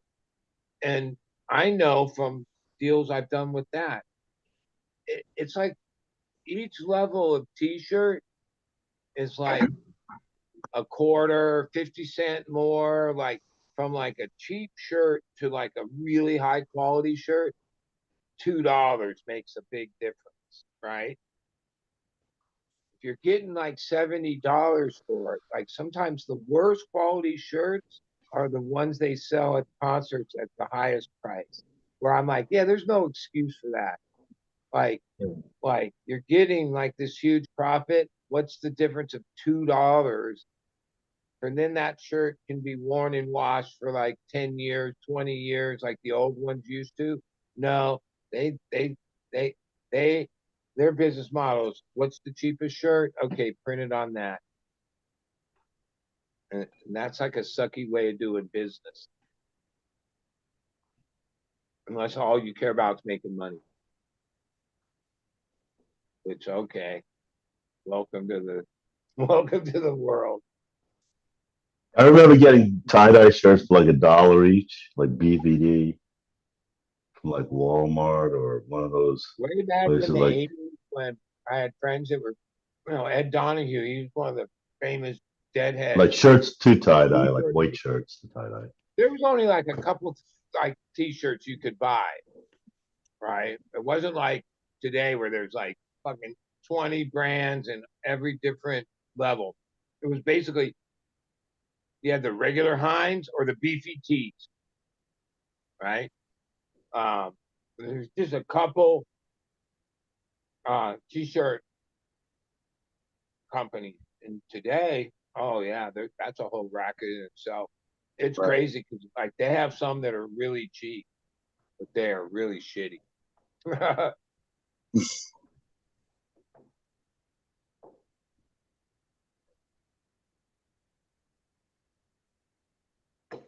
Cheers, Jeff. Hey, green fingers. Yeah, I was thinking about you. Those plants are getting pretty done now from some of those seeds from you. You and Bud from Get Extreme Cross and the Mendobra God Bud Cross. Nice, nice. They're looking nice, yeah. Yeah. Really nice, chunky. Yeah. Lots of frost. Sorry, what was that? Nice. Yeah, they're good. Yeah, about to take them down. Yeah, I can't wait. I got 2 more months to wait till I get mine in the room. Mental breath, banana guy. Then I gotta wait 2 more months after that to cut them down. It goes by I'll be quick. smoking that later in the year though. Yeah, Can't wait. and I've got some more like about to I go will in. not interrupt y'all, but that 2 month cycle, man, it goes by quick. Yeah, it does. I'm already 1 month away from this Now- last one. I was like, holy shit. One of the things that helps me feel that way for so long, I've had perpetual. So, oh yeah, that crop takes 2 months, but I have basically a room 1 month apart. Mm-hmm. So it's never really like 2 whole months. Like Yeah. that 20 some years ago, when me and my wife were first set up this one thing, and for a few years, yeah, we ran our thing like one big thing, and even back then, sometimes I would sell too much weed when I had it, and not save enough in like a week or so before my shit would even be ready. I remember like, fuck this, like running out of weed and having to like try to speed dry or smoke wet shit that I just taken down, or take a branch or two down early because I was out of weed. And then when I first started going perpetual, I was like, yeah, that eliminated that problem, because like I never knew how much to save for 2 months. And Yeah, I getting looking back at that fresh time, I stuff is remember, good. yeah. But sometimes running out of weed or running low on weed was like that was like part of the cycle. It made you appreciate it when you had it. Yeah. Then when you get to a point where you're just weed just coming out your fucking ears for so long you can't even remember, then you don't have that same appreciation anymore. You're right. And even back then, like why I would say, oh, I cut a branch or two down early. It was back in the era where, well, maybe a few of my friends had some weed, but chances are it was dry as fuck and there wasn't any good weed. Like if you didn't have it yourself, like it was that era where there were a huge amount of days where there wasn't any good weed. It was all sold out. Very dry. We have dry times a lot where I live in the desert. So it wasn't like today, oh, if I didn't have, oh, I called so and so or so and so and so and so, and it wouldn't be an issue. Back then, there wasn't like that. Huh? No, there was no so and so's. There was only a few people that were ballsy enough to like grow.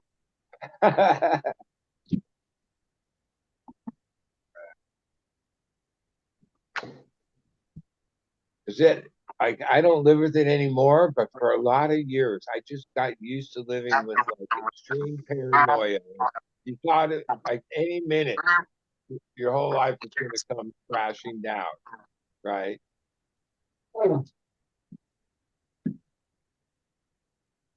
See.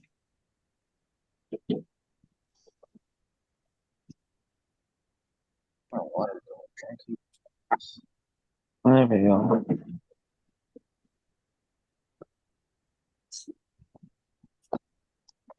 Cheers, Jeff. Hey, D.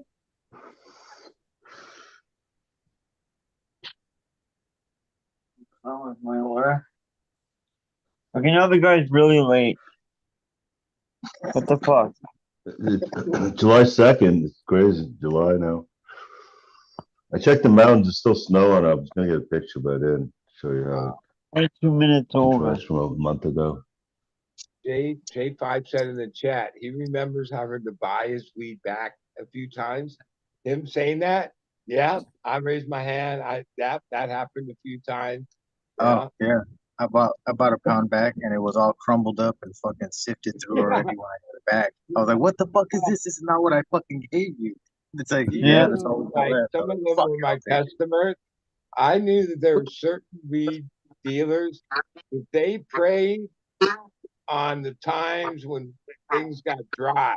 Okay, like they were the ones that would come out with some whatever at top price because that was the only game in town. That was their racket. Like they wouldn't when things were flush. Yeah, they would lay back. They would just pounce on the opportunities that the dry spells made. There was a certain type of dealer that was his forte. Like That's crazy. That would have been smart. Yeah. Never did that, but yeah, there's people that would hold fucking Mexican shit back, like even as the Oh, years went on, God. and Mexican yeah, brickweed was pretty much gone. Oh, it was gone. Like that business was gone until there was one of these dry spells, and if that was Yeah. all there was, then so and so still had that. Oh, Still God, get the yeah. red. Still get some Like swag. today, no, we've gone full steam ahead. That pretty much nationwide. If you're a cannabis consumer, you don't have to look too hard or too far, and the supply chain is there. Like whatever side of the market you're on. No, there's wheat. There's an overabundance of wheat where I don't know what places that year smell it. we crossed into this, but I know most of my life as a weed person, I spent in that time when weed was scarce. Like when you Yeah. had it was great. But don't forget those days when like you were smoking roaches and there wasn't anything. Like it was just Yeah. dried up. It was gone. It had been smoked up. Yeah, I remember those days. Smoking roaches. I smoke my roses every day. Like right when I get down to the stinger, it's burnt. I'm smoking it. It's going right in my bong. I'm like, let's go. Let's go. Smoke you down to nothing. When I get the highest, the roach. The roach gets me the highest.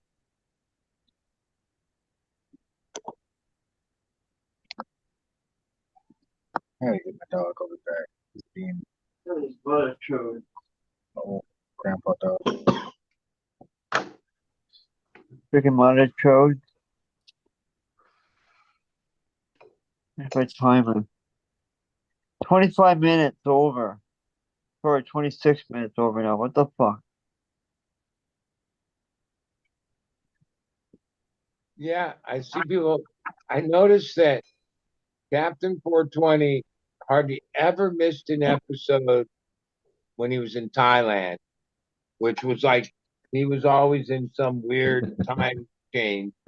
And then since he's been back here in the U.S., he's so busy we haven't seen him in a while.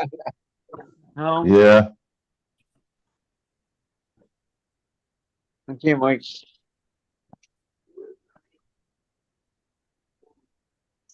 yeah. Maybe he's getting his business going, or else Well, it's just like in Thailand. I know why he's always on, is because everyone's speaking Thai over there, and no one's speaking English. well, and if you're trying to like hit the ground running here in the U.S., that's more than full time. That's like, Yeah, yeah, you gotta go all in and all the way. fast too. All of a Yeah. sudden, a couple hours fucking off on Instagram or social media or whatever. Oh, you don't have that time. You got other shit. Yeah, because there's a time when you can do it and then it'll just end. Like I'm not sure even what he was doing, but yeah, there's just more and more, operations going on. Nurseries, genetic things.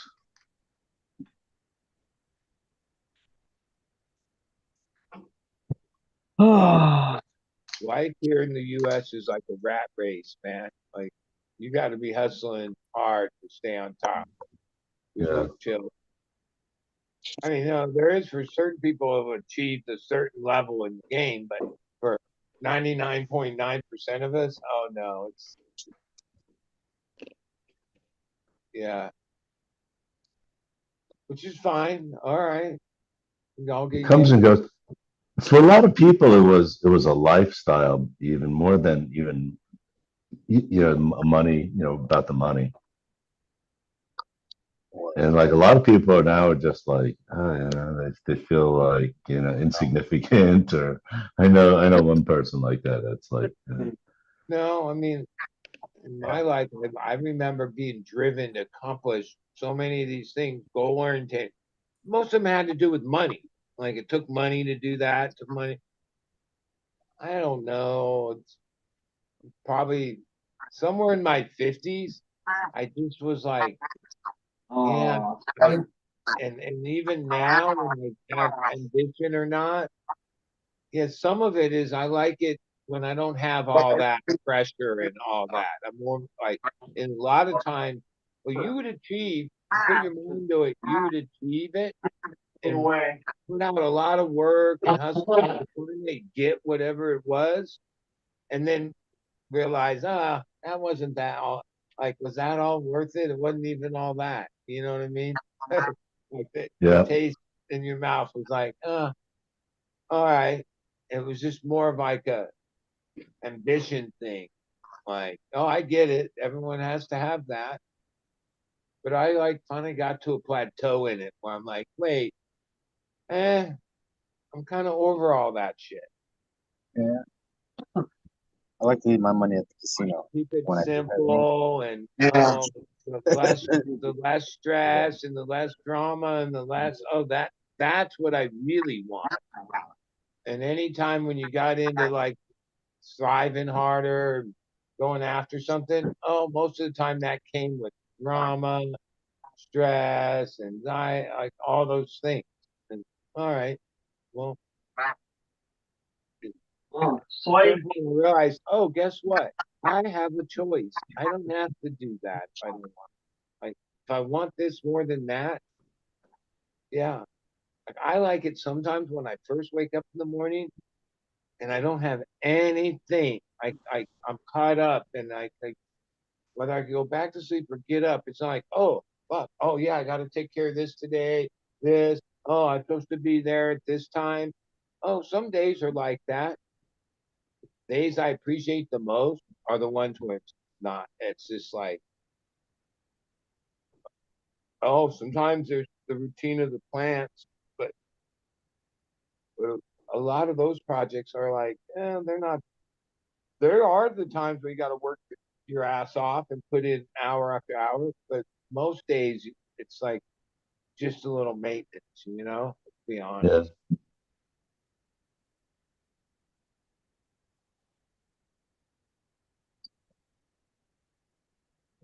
Somehow that obligation is like not like, not having appointment meetings. That becomes like, yeah, I wake up when I first come to consciousness, think about what you got going on. Yeah, when I have things going on, oh dude, that's like, I gotta get up. Oh fuck. I like it when you don't. And you're just like, all right, like, not that things don't happen that day, but it's not like you have things. I realized this a while back, like years ago, that mainly when I started racing, because I would have to be up and at the track or at races, and I would try to sleep. Like the nights that I had to get up in the morning, whether it first became obvious over racing, but it was anything. Court, doctor. The next day I had to be up like, oh, I might need to set an alarm or something. I got to get up. I couldn't go to sleep. It would be like, oh, okay, I got to go to sleep at 12 or 1. I want to. Next thing you know, it's like 3, 4 in the morning. I'm still tossing and turning because I'm trying to go to sleep, right? Because I got to get up in the next morning. where, Yeah. yeah, the stress of having to get up the next morning made it that I couldn't go to I hate sleep. that too. I hate having to get up to an Because alarm. as a grower for a long time, yeah, when business was different, yeah, you would harvest, you would dry and cure, and then within like 1 or 2 days, your shit was gone. Stack your, your money, and then you would have weeks, if not longer, where you were just cleared. Oh, get up, eat, do a little work, whatever, right? Yeah. I lived that way for a long time where, yeah, that was the freedom of being a grower. Like nothing mattered. Like I could sleep when I wanted, eat. Like days didn't matter. Yeah. Not a matter. Because like you were like in your little thing. Today I still have that thing. Oh, but it's always like the wheels are like harder to keep on the track. Like yeah, that's for sure. I mean, it's still going, but like what I realized in it all is, oh, we in 5 or 6 years, no, 10 years. We'll say 10 years. We lost 75% of value as a grower. Like the value of our crop went down 75%. That's pretty simple math, right? Um, yeah, that's harsh.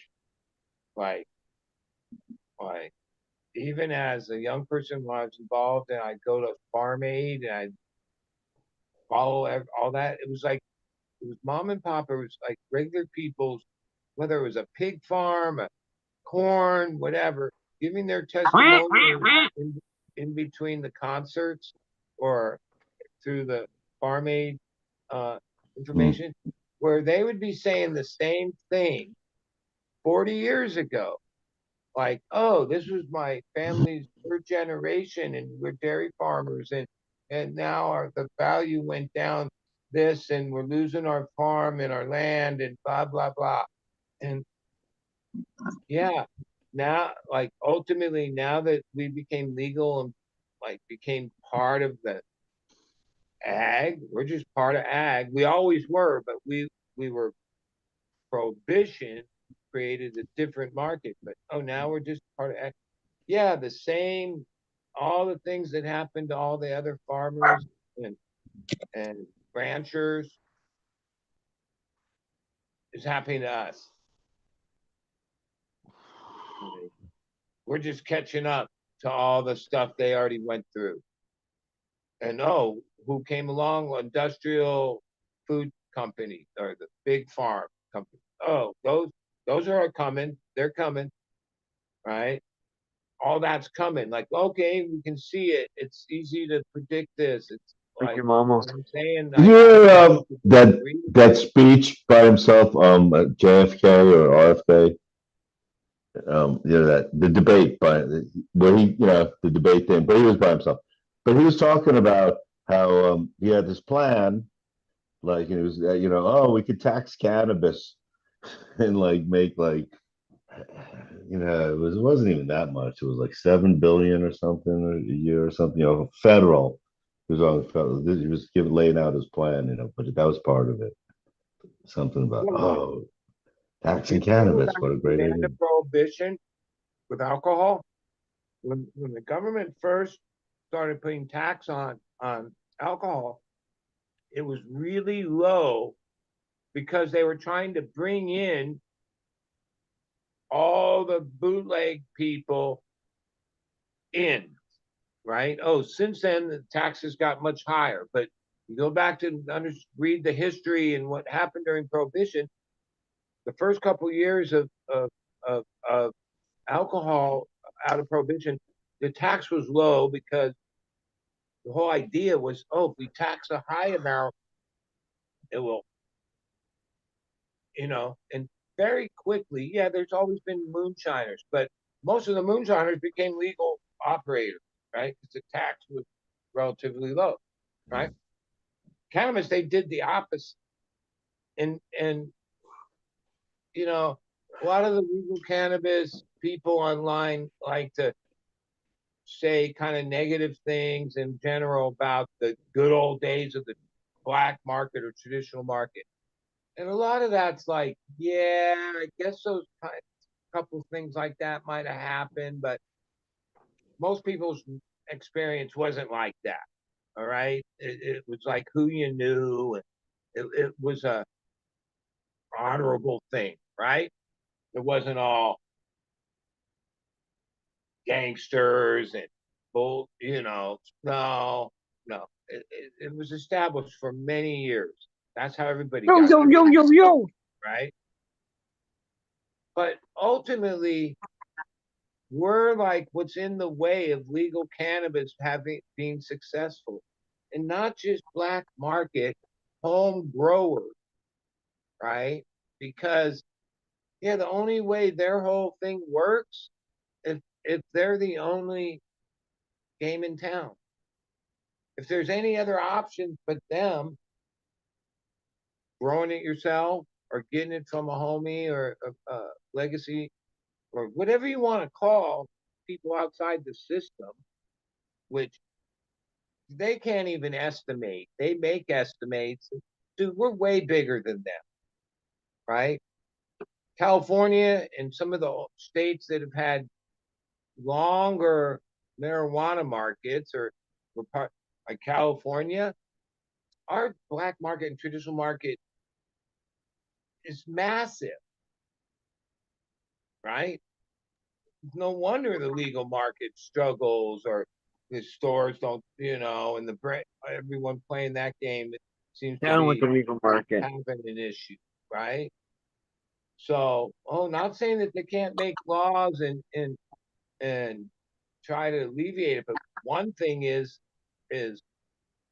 after Prohibition with alcohol, they made it really pretty easy for moonshiners or people in the alcohol business to become legit, right? Where here they did the opposite, where they made, I remember so many years ago when I was closer to trying to do that, the amount of money you needed to put together to, get in was like a tenth of what it is today. Like it was like a few $100,000 in you were up and going, where today it's like millions and oh, it's still going to take all this time and all these. That's the distilleries, right?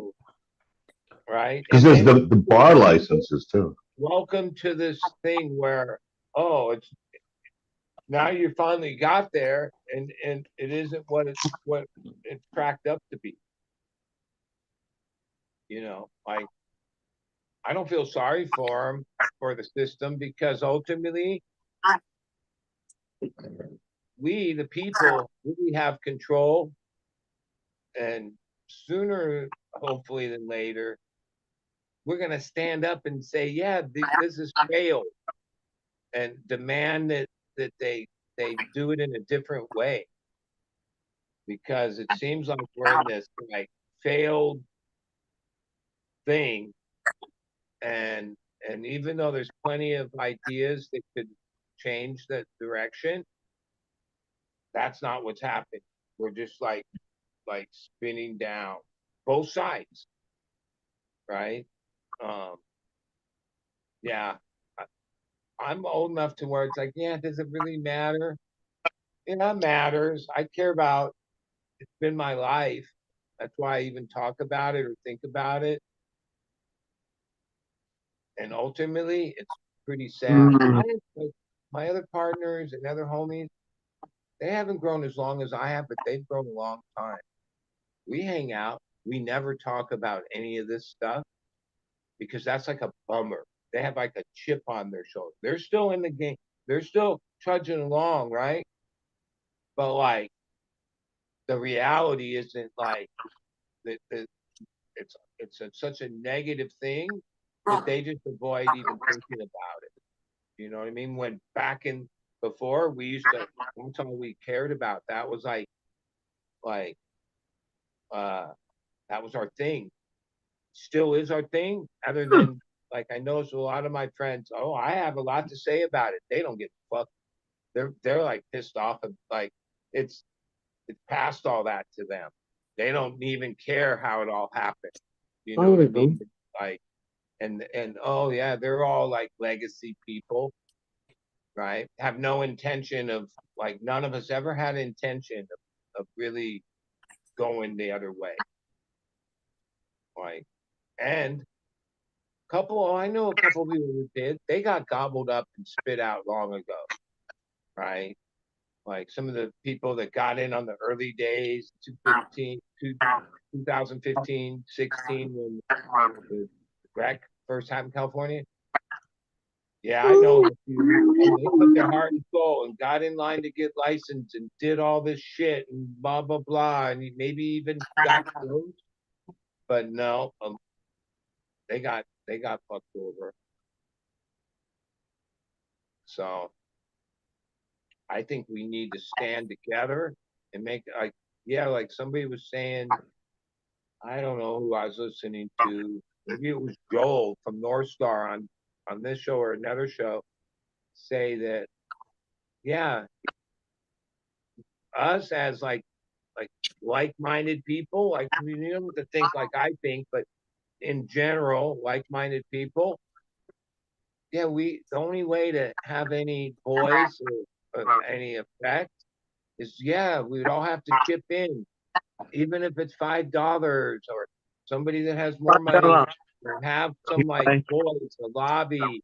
Oh, well, then you'd have to agree on like a basic platform of that. Oh, that gets complicated because and God forbid that our basic platform was that the legal market has failed, metric has failed, the taxation, and that like it's against the legal market because all of our other friends in the community that are in the legal market, most of them aren't happy being there, but are in.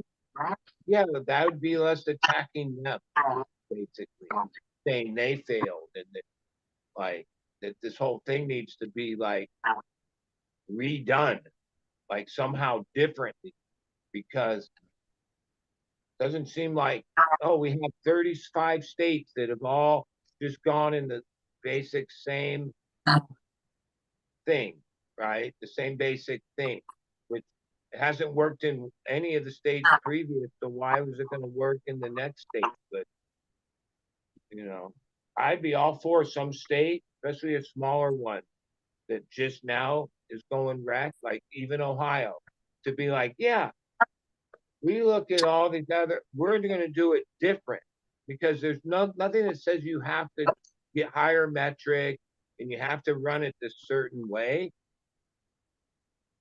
But it seems like every state just keeps signing on to that same way, and every country basically, right? Where fundamentally, the thing is that fundamentally the only reason that the government and the laws changed because they could tax it, and that's it. That's the fundamental problem. Because all it is to them is a tax, a place to get money, but they don't believe in it. They don't think it's good. They don't, they don't compare us like, oh, alcohol can have bars and be sold everywhere and be this problem with drunk driving and all this. But cannabis, we can't even have a consumption lounge or like they like somehow like yeah, it seems stupid. And the rest of our politics are so fucked up that, oh, it's not like anyone's going to care about this in the near future. We got bigger fucking problems with this. This is just like a money grab. That's what it is. Thank you. And even though a lot of them are still my personal friends because they were part of the team for all these years, I look back and like most of the people I'm friends, some of them had other jobs. Some of them just from like buying weed from me and reselling it. That's how they made their living, right? There were some people that worked for me. What's happened in the last 6 years is no, I do almost all the work ourselves because we can't afford to pay workers. I don't middlemen. No, some of those people just buy an ounce for themselves because there is no more middle, right? So in essence, we traded off all those people that made money off the legacy market, all the way to the person that sold a joint or a nickel bag, whatever, to the trimmer, to all of it, right? There were a lot of people that supplemented their income or was their income. So that's all gone. We that 37% of each dollar is the taxes. So we traded in Uncle Sam, basically, or whatever, it's state taxes, but whatever, you get the point, for all those people. And that money was an important part of like people's survival. That's what gave them the extra little buck to buy good, better food or take their kids to Disneyland. Or I saw all that for 20 years. I have numerous stories of oh, some of these people had jobs. So it was just their extra money. But that extra money was what made the difference. And some of them just would buy a half a pound, keep an ounce, and sell 7 and make a few bucks. Oh no, that part of the game is gone. Like there's no middle. That's a middleman, not some like broker. That's a different kind of middleman. Just in the smaller scale, the individuals, even the trimmers or the workers, yeah, they would take product. Oh, they would have their own little weed business. Oh, some people sold 8 quarters, some people sold ounces, some people sold more. Um, I didn't like. I sold to a couple people, and then they sold to other people. Right today, even though I haven't done it, most people that are more successful or making more money than me are at my scale, and then sell retail. I could figure out a way through packaging, branding, because oh, that's what that's where there's profits, right? I've always thought, and for all my career or whatever, being the grower, I didn't have the right to then go and sell someone an aid. That was someone else's thing to do, right? Like there was like in the dope dealing code of ethics or whatever, there was like a ladder system. You know what I mean? Oh yeah, a lot of times we socialized in same places. I didn't like. I wasn't like the one trying to take like my customer's customer because oh then I could charge the retail price. That was like that. That was unheard. Well, some people are scandalous or whatever you call it. No, but today it's like almost like yeah, the people I see around my same size, oh they put effort, money, investment into like trying to sell their product retail. Where I think if you're a grower at a certain scale, you're producing whatever pounds per month. Yeah, you're not supposed to be the retailer. You're supposed to be the grower,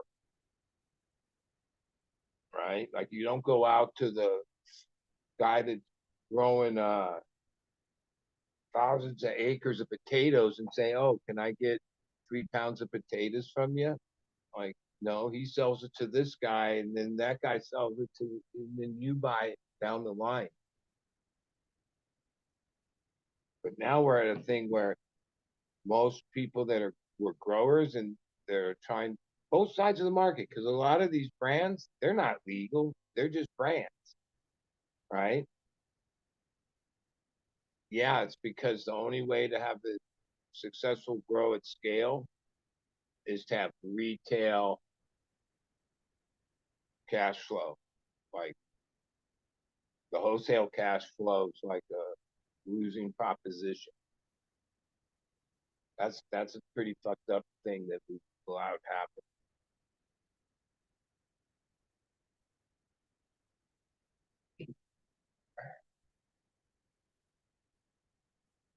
But I guess this is all negative. There's too much good shit to celebrate, right, D? Did your package come? Oh, he's in it now. I already smoked some Christmas. It's good. All right. Well, I've smoked that. Now let's try out that 24 karat. Yeah, that's what I'm looking for. I can't find it now. What the fuck? Uh-oh. I'm just curious. Hi. I could probably look online and read, but like, what is that? Like, what terps is that? Is it citrusy? Is it gassy? Is it cushy? Or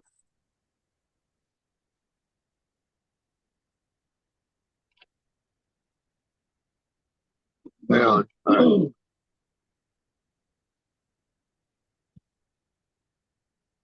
No small bud. well, sometimes it's a small buds, or it depends how you know. Well, the good thing is there's less lumber.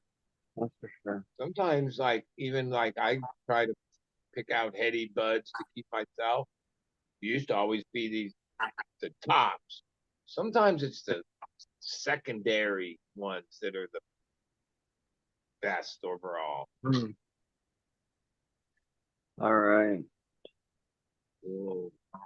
Well, they're not little all the time.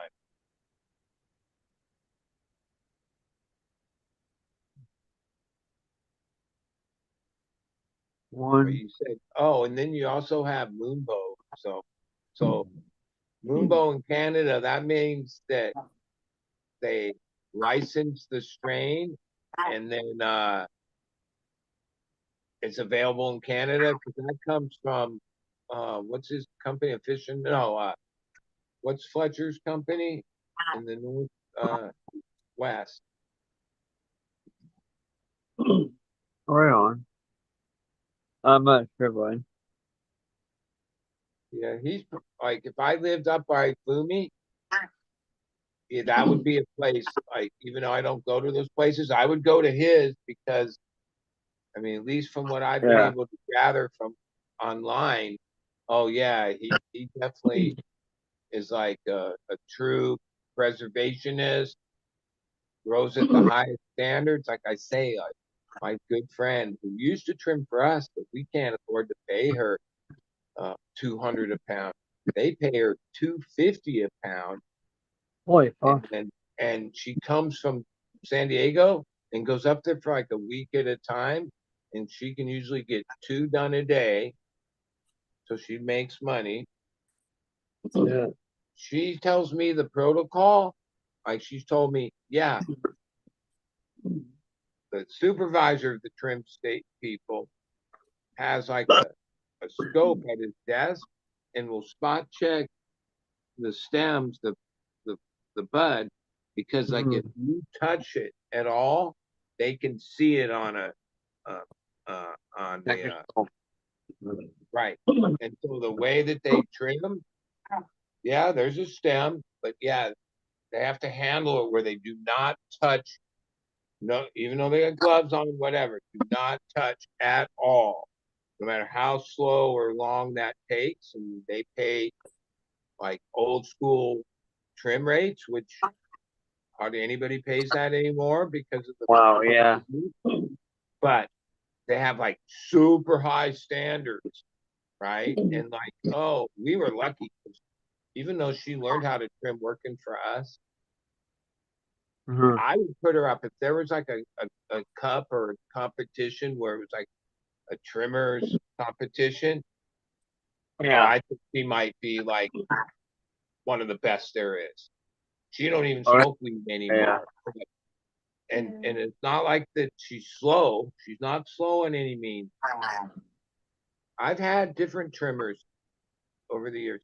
There were a few of them that could take the lowers or even a lesser quality or cosmetic looking batch, and they would make it look better by the time it got to the turkey bag, where the trimmer next to them wasn't that way, right? Like there were certain trimmers, and I only like I could list like 4 or 5 of them over all these years.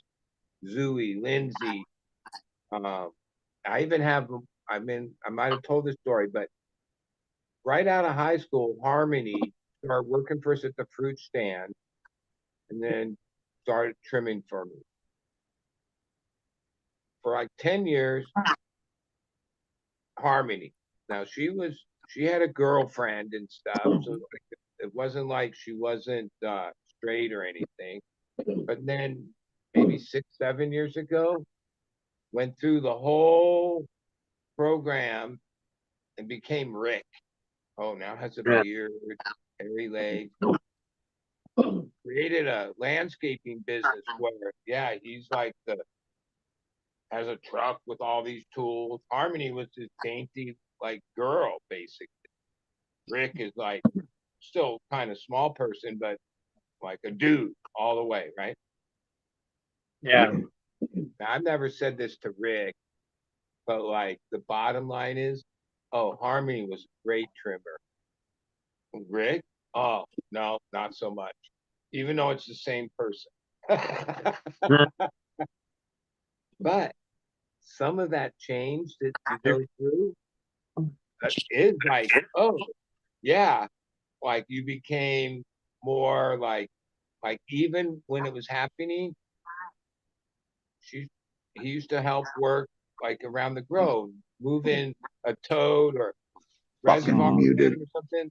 Like there was a time when he like established, oh no, like I'm as strong as like whatever guys do, I'll do. Where for years, oh, I wouldn't expect Harmony to do this or that. Oh, but Rick was like this is like in the first year, like overcompensating, right? Where I was like, oh, all right, cool, you can lift that up, great. And look, I don't have to do that anymore. Um, but then the trimming, yeah, like it got to be like rough, like it wasn't. Yeah, it's hard to It explain. wasn't dainty. It wasn't dainty anymore. There's the And captain. if you Hey, Cap. notice, yeah, I know I've been muted all this time. You should have heard the funny shit I was saying. But if you listen to Bud, every trimmer that he has named as being the absolute probably best trimmers he's had are all female, are started out as female. Well, And no, then once they became a male, they became, I don't give a shit, Rick, and just get it done. And that's what happened. You know, they made the change and their personality changed completely. Oh, I well, see it happen all the also, time, I've but had it's not I won't Thailand. mention the other trimmers, but a lot of times they'd start out a certain level of good, but then burn out after a year or two to just become a way to make money. And oh, I used to try to coach them back to the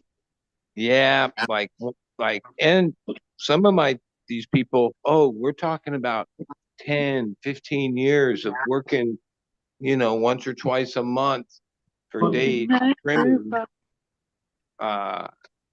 were a lot of people that were around like 1 or 2 rounds, and yeah, they just Gone. well, trimmers are hard to Keep, Like someone that's really good at it and then can do it repeatedly, 8, 10 hour sessions and stay happy with the pay, right?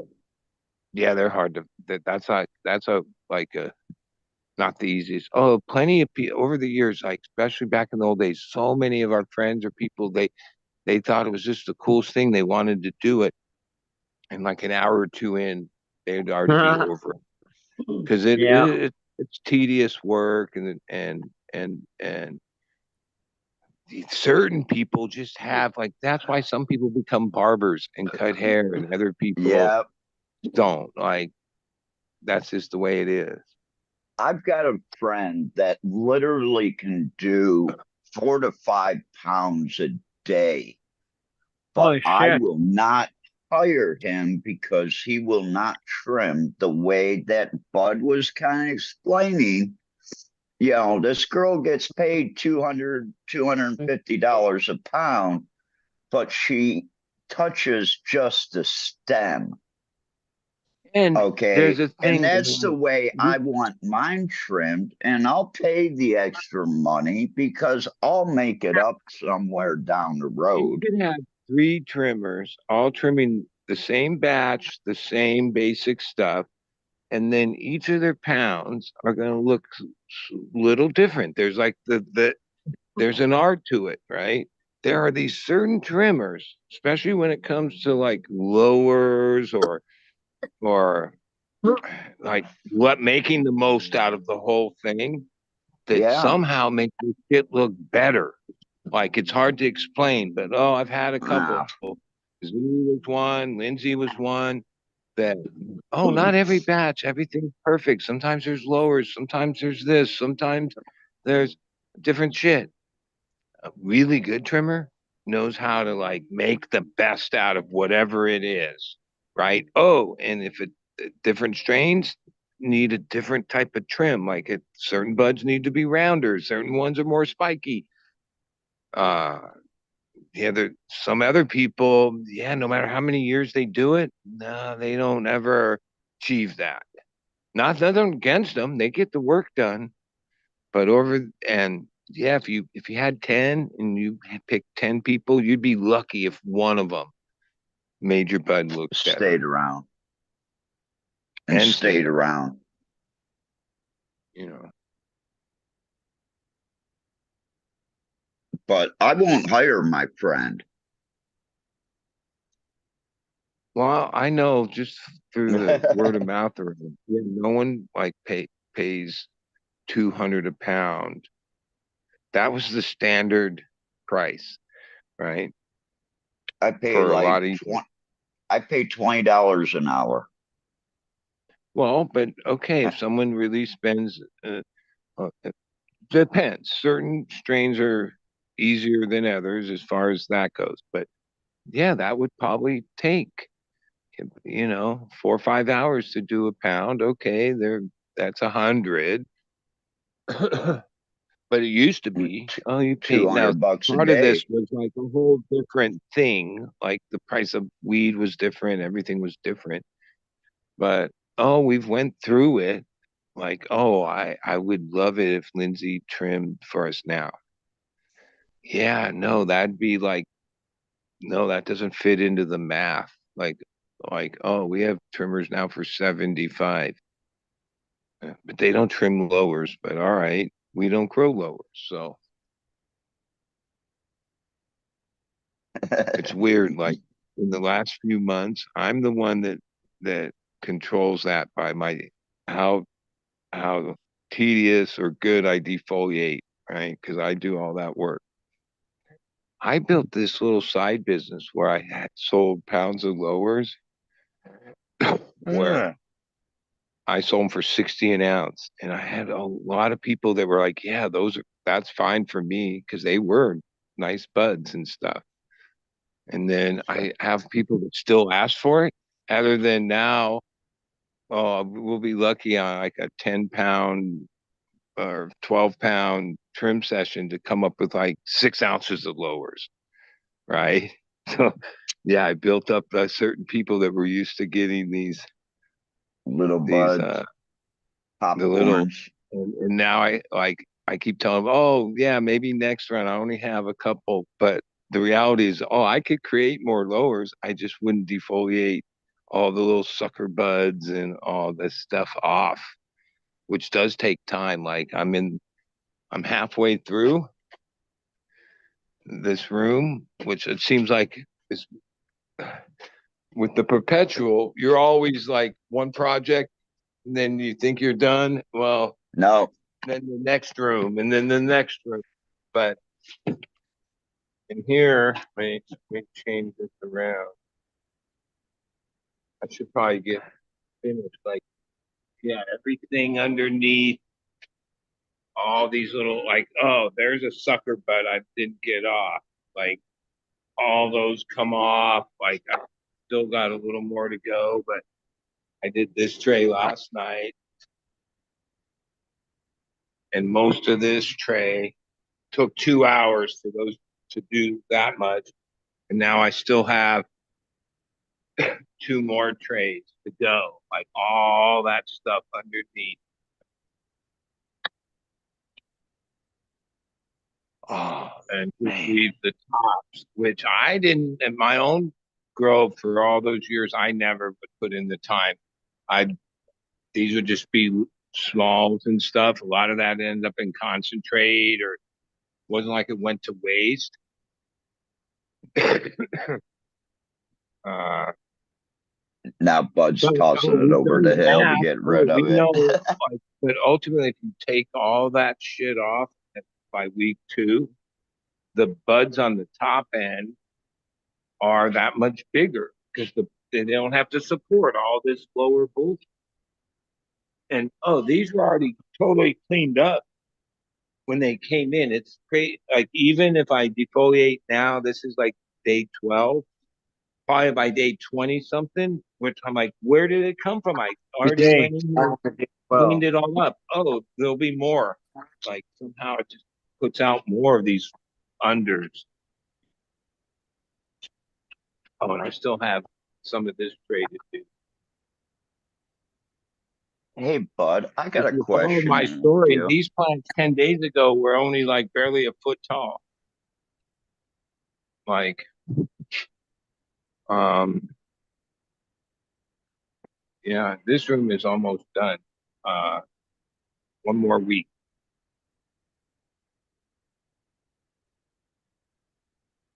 And the plants that are going in there, I'll show you them. They're like, you think, what? In a week they'll be ready to turn back? Yeah, Hey, Bud, yeah. were these the bags that you gave me? Wait, let me put it on the thing if I can see.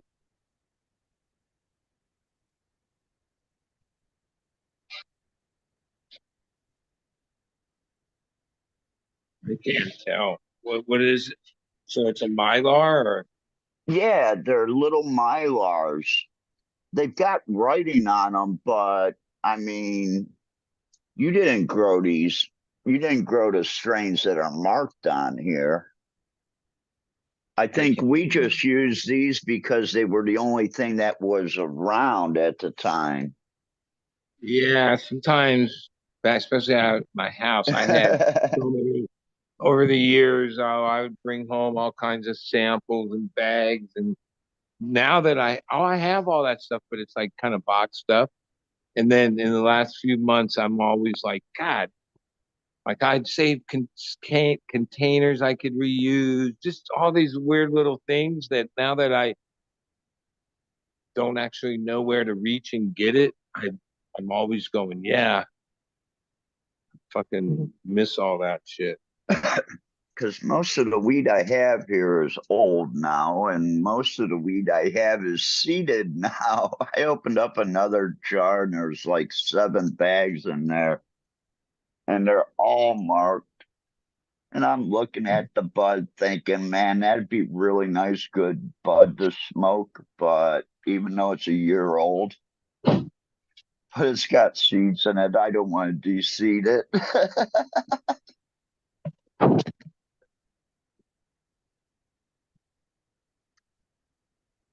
Oh. That's tough. I definitely don't want to deceive it. Hey, Robert. Sure.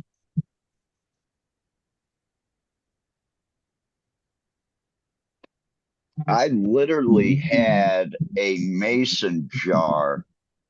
When I went to open it up, that lid went flying across the room because of the pressure inside the jar from the off gassing. Just shoot your eye out, kid. Yeah, shoot your I eye don't out. see Yeah, posts shoot your anymore, eye out. but when I first started watching Future Cannabis, there was this guy named Scatswatch, and area code. I think he was in Oregon, but like his claim was he'd won events or whatever, and had like really high terpene percentages, like 8, 10, even higher percent. And he showed the buds that he grew, he put in a mason jar. On the inside, if you look close, terps would like get on the glass and pool and puddle like it looked like liquid at the bottom. And then he also showed that the jars that he kept this super high terpy weed in, the mason ones, the seals, the rubber would get completely like corroded and eaten because the terps at that level are like corrosive. And yeah, he used to say, "What's that product?" It's this harpin protein, like part of like. Well, he didn't really give up too many of his tricks, but the one that he said that Bud. he was watering Come on. harpin protein at a pretty high ratio. Don't give all our shit away. Well, I tried it. I used it. Like after that, I went and got it. I didn't see that kind of result, but it's actually a bug repellent. Like what they say is this harpin protein tricks the plant into thinking it's being attacked by bugs, and then a plant puts out its natural defenses, which a lot of that is terps and other things. And that's the concept of the product. It wasn't like I didn't see any results, but it was like $20 a like that. This one company had the lock on the product, and then you had to buy it in these little pouches to make these foliar sprays. Axiom. But if you go back and listen to Scatswatch, his interview, he somehow was buying it in a bulk form. Still was, it's a pricey thing, but he was watering it in the beds he grew in soil at a pretty high ratio that like I remember, I would have had to have bought a lot of these little packets just to make one watering. And so I never really did that with it, but I did spray it and used it for, I don't know, a few cycles. Plants definitely responded to it. It wasn't bad for them. I just didn't think it was like worth $20 every time I made a gallon spray. Maybe it was back in the day when you got X amount for your pounds, when the hydro store had items that cost whatever. You didn't care. Yeah, because the profit ratio of whatever the plants need. Here, sure, put that on the cart. And then in the last few years, you've gotten down to like, well, wait a minute, how much is this how much is it? And having to, I would still use a few products that I know gave results as far as quality, but I'm not putting like that much money into the nutrient anymore. No, and a lot of those things were like snake oil. A couple of them, I really like this even though I could make my own guano, and there's other guano, Budswell made this guano and sold it per gallon. They sold the powder, but the powder never was the same as the gallons. Yeah, I used to pretty much stop nutrients about week 6 and just use guano water the last couple of weeks. Yeah, I used to get pretty crusty off of that. Like it was called booty juice. We used to call it booty juice because yeah, it stunk to high heaven, right? But yeah, that stuff's like $40 a gallon now, and they reformulated it. I don't think it's as good as the old days, but I used to swear by that shit. That was $40 a gallon, and most 4x8 trays got 1 gallon of guano in that last couple of weeks. That was part of the recipe for decades, and I saw results from that stuff. But $40 a gallon, and it doesn't really work the same. Nah. It's because it's not the same strength as what it is. I I ran into the same thing with Dynagrow. Okay. Dynagrow went from $20 a bottle, $20 a gallon, $22.50 a gallon, up to $40 at $45 a gallon, because all of a sudden they went into the cannabis business. But I can still go down to my farm, go to the local feed store, and buy 5 gallons for $100. I talked to the guys that are at the place, Budswell, and they admitted they reformulated.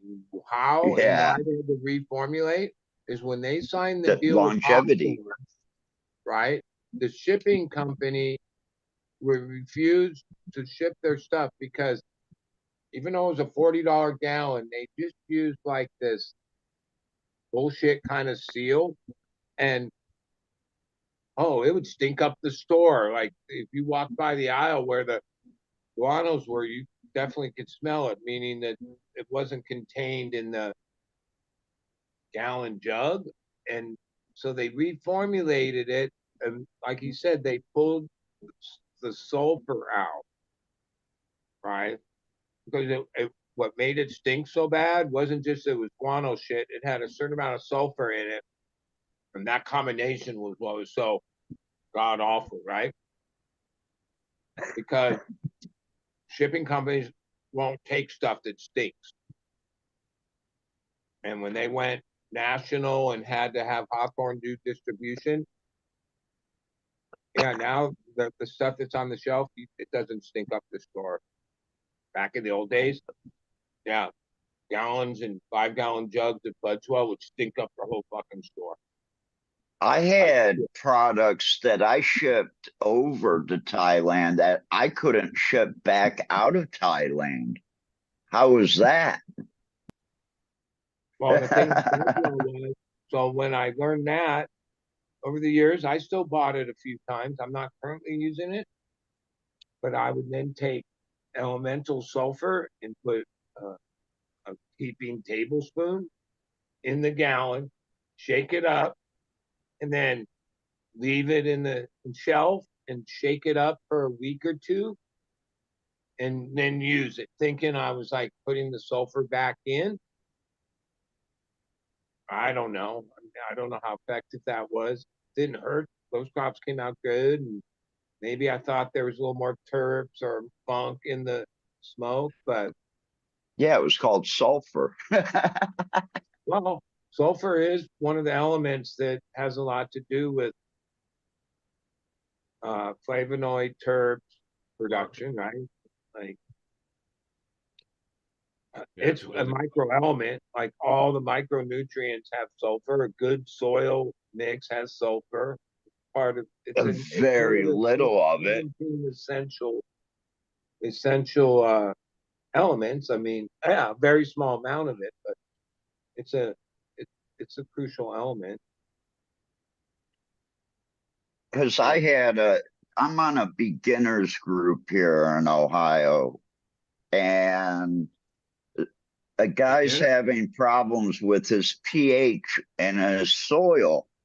And I'm like, well, basically, the only thing you could do is to use like a cleaner, like clear or something, or hydrogen peroxide, and just run gallons of water through your soil, basically.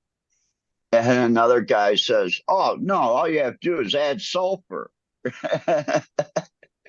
Well, Just it has add that sulfur effect. to your soil. And it's like, yeah, if you want your buds to taste like sulfur.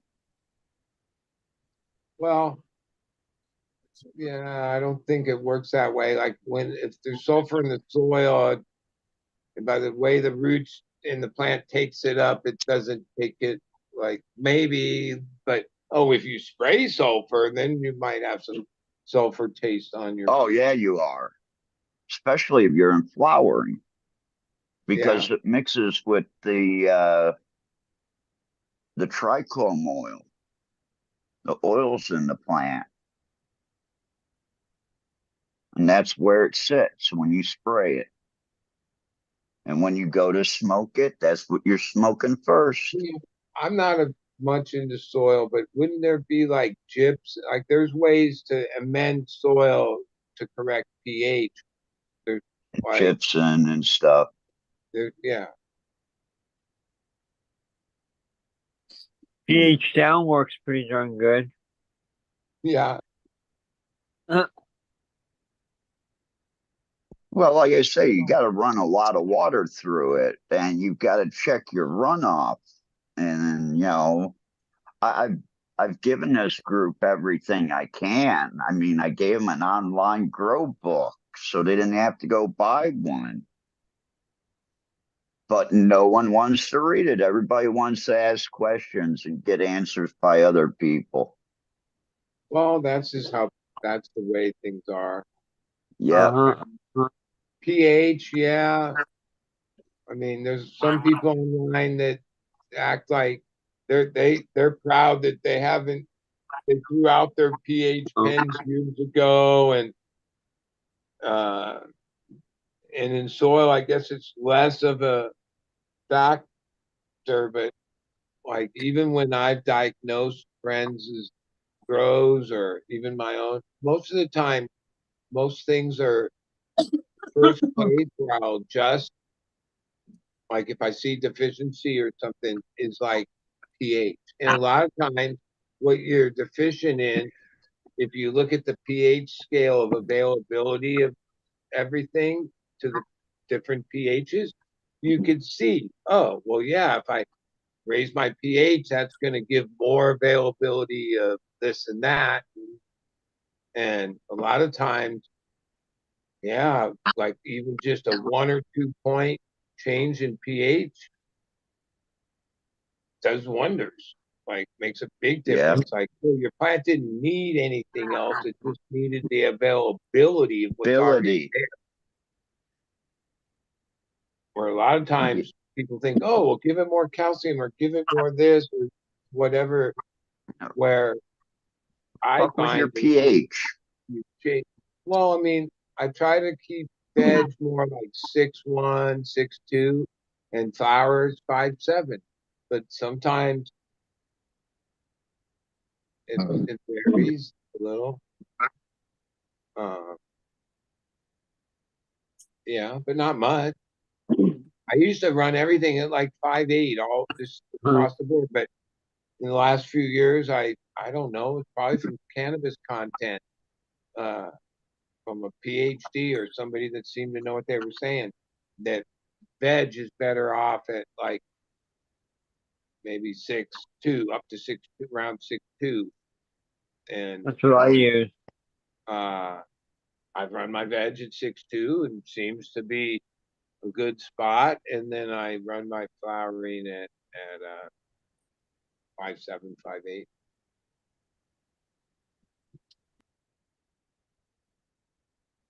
I run mine a little bit higher in veg and in flowering.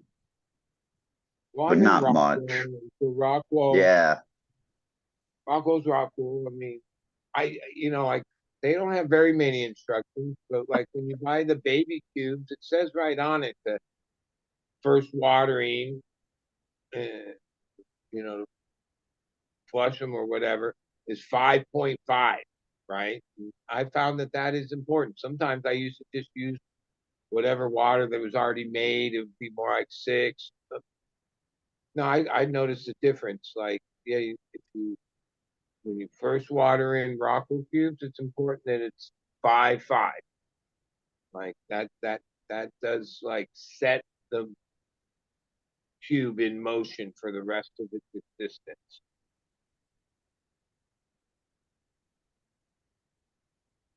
What, floor jumping on and off? So you might have bad connection. That's what I was saying. I was talking too much and didn't welcome him either.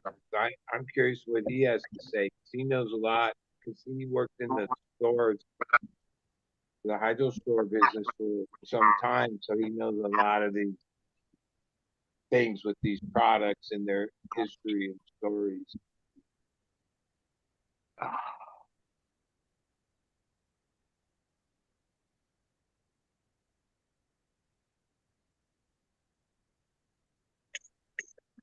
Man, I have lost a hat. But I mean, I've heard most of the time when guano's been brought up on YouTube content,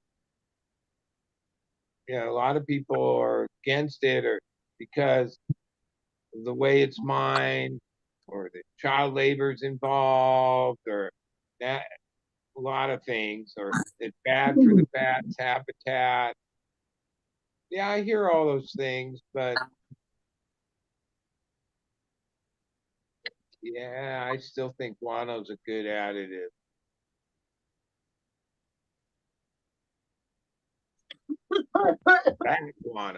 Bat guano, not just any. Because I use guano and stuff. No, that's not the same. That's good for like veg and like building up your veg soil. Even Budgewell had a green label and a yellow label. I never really bought much of the green label because that was more like the veg mix. I just bought the yellow label, which was the flowering thing. And like I say, I didn't give it to it except at the end.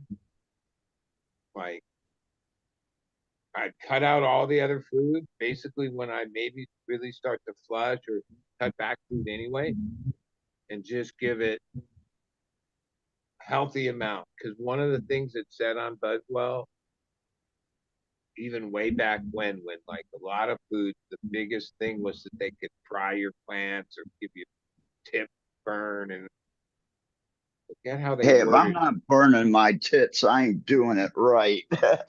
No, the Buzzwell basically, like when they told you how much you could use, like had a statement that basically said, "Oh, it doesn't matter. You can't overuse it."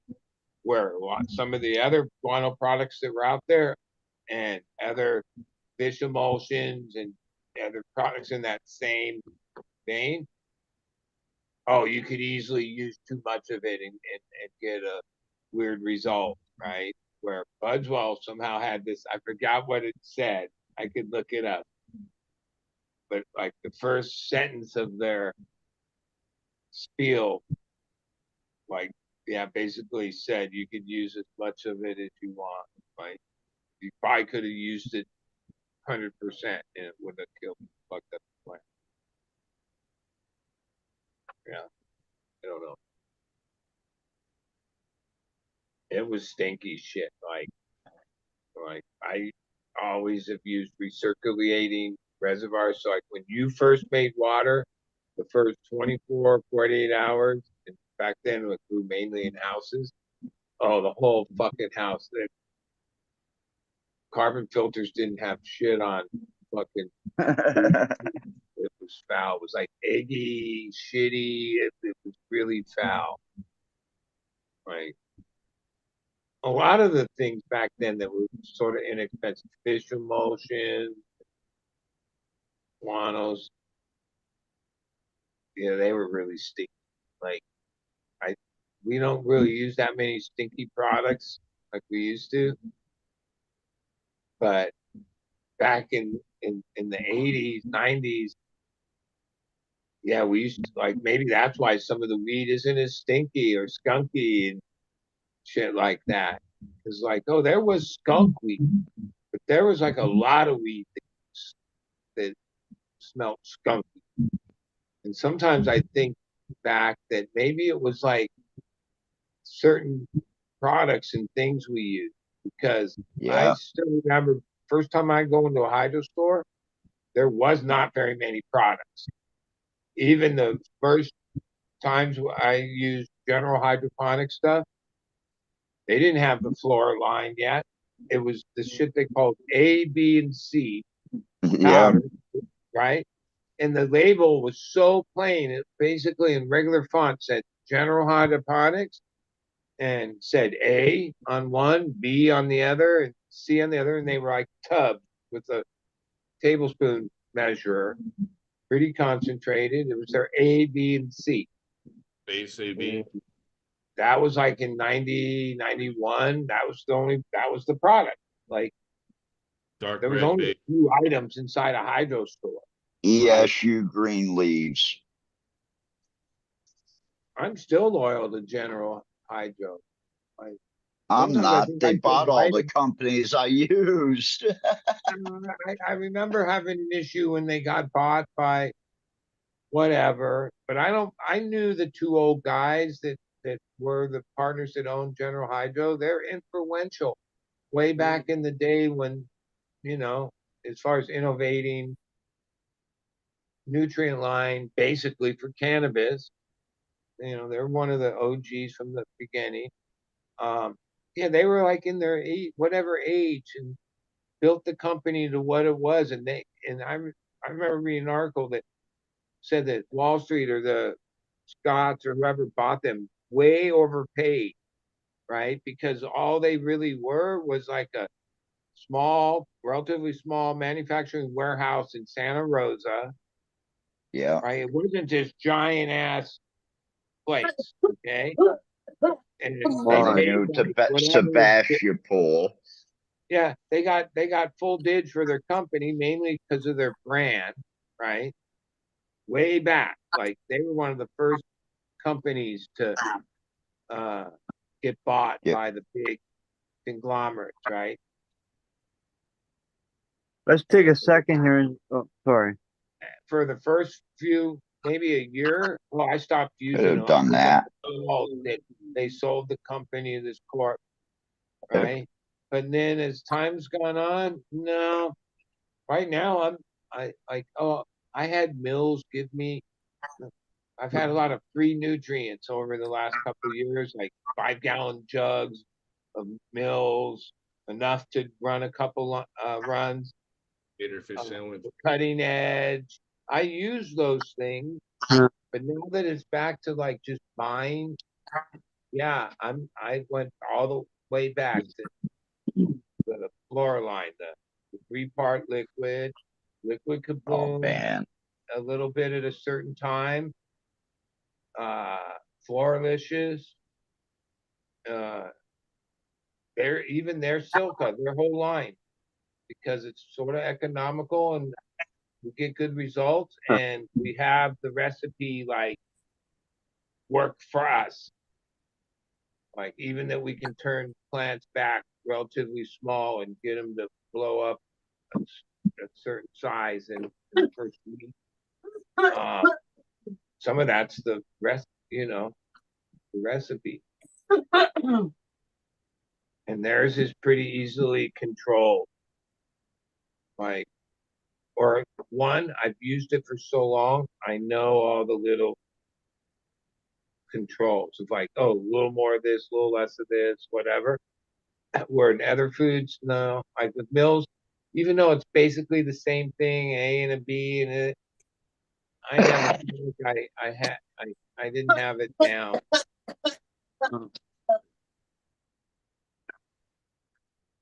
It was But good though. people ask me, well, how much Dynagrow do you put in? And I look at them and I say, well, I'm mixing up like 40, 45 gallons at a time. So you take the gallon jug and you tilt it to the side until it goes glug, glug, and then almost another glug, and you stop. Well, I'm a little more accurate than that, but yeah, I make 50-gallon reservoirs, have 12 of them, and and then the veg barrel, 50 gallons too. So everything's 50 gallons. So there's a Yeah, certain milliliters glug, glug. mix, and each week of the 8 weeks of flowering cycle, there's like a Change. between the micro, flora, and bloom, the three or whatever the three products. There's those ratios change per reservoir change each week, depending on the what we're yeah. Some of it's what the plant's saying, but the plant pretty much says the same thing every cycle. But yeah, we cut back on on the grow or the grow significantly as the cycle goes on, and up the bloom, and only use the kabloom at a certain week to get a certain week 3 and 4. Use the 011 liquid kabloom, and yeah, you can see visually at week 3 you already have pretty much natural pistil growth or development.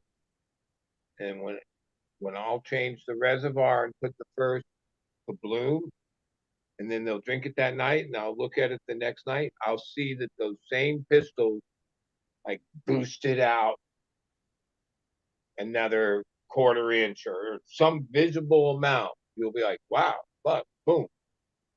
And then that's the end of that. Like, oh, it says use it all the time. And I've had friends that, even though I said, oh, only use it at week 3.5 once at this ratio, like they'll use it the whole time.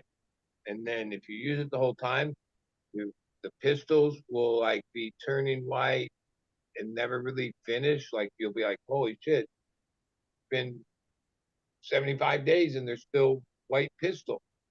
Because yeah, it just keeps shooting out more of them, that boost. And then in my logic of whatever food I use, doesn't matter, they're all the same. Or hydronutrient, basically.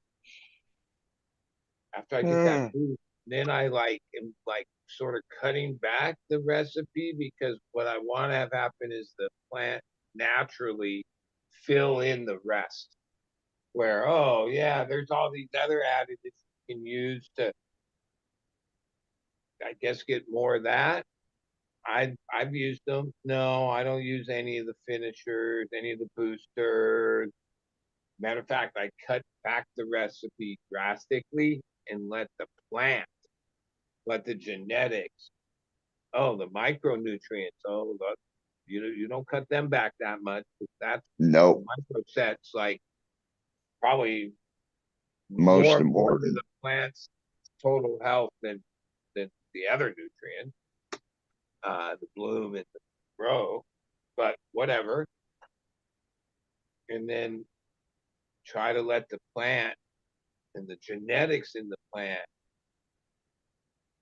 perform. And they just need the basic shit. My experience is push them. Oh, I get, I know, yeah, knock a few days off here, or you can maybe get a little bigger bud or different expression. And that's no, I don't like that. I get it. I've fucking done that, but over the years I come to like, yeah, this less is more, and yeah, like 1,000 ppm or EC, like it way under like 1 point something, like low. I'm not with the whole like push it as hard as you can. Uh, but that's I push it to the point where I burn the tips a little bit. well, Push it real good. yeah. I mean, there's a chance Tip. in the leaves fading off at the end and all that, but there's like a lot of hydro does doesn't always just let the plant do its thing. Some plants might perform better with this or that, right? No question. Uh, most plants, you'd be surprised how good they perform just with like pretty solid environment all the way around. But like, yeah, they don't need to be pushed. The genetics are already pushing. Like, I still remember growing weed way back where the genetics weren't all that. And then that's when we searched for products to do things to like even back then, certain strains way back in the 90s, you needed a finisher, you needed some like more to give in the recipe to get a yield or get the bud to, because the genetics weren't near as refined, especially indoor. Right Yeah. now, geez, man, we've like got the Ferraris, Lamborghinis, and all the top cars. The finest cars are like the genetics that pretty much are easily accessible and everyone's growing like whatever their little circle of genetics is, like way good genetics. And Where Bud's still looking for that 69 Copo out there, that rare horse. well, even today the trimmers were bucking, making totes to take home to trim, and we were at the stage where there was like the few I-95s that are finished now. Like this might be the third batch. Oh, that plant was really impressive.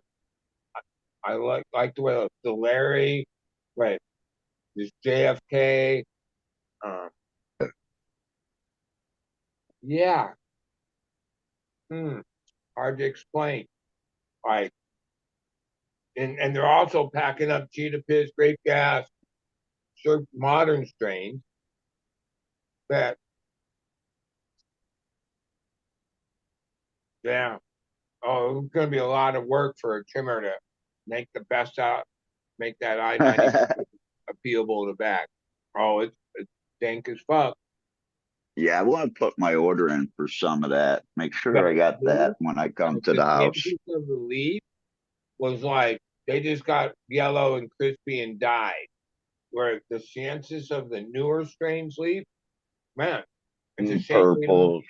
we don't try to save all those leaves that are coated in resin rail and and uh, extract that, right? Which is not, I don't know, we just don't, there's no value in it, time, effort. But the older strains don't, no, they weren't like that. Oh, they're dang.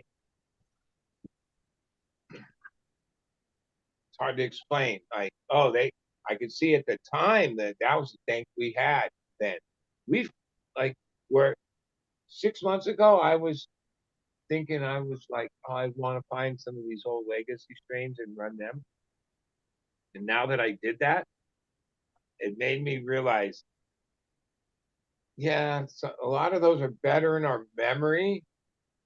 And oh, the finished product, and when you smoked it, okay, but when you go back and look at the plant, the structure, the way it grew, the a lot of things about it, yeah, you can't.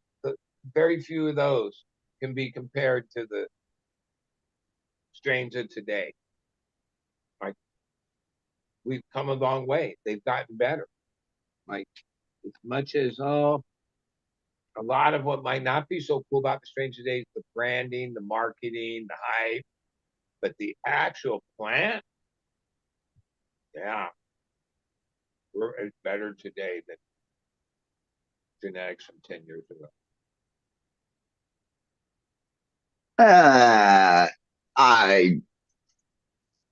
I doubt that. And growing it and what it takes for the trimmer to trim it and the yield you get off of it.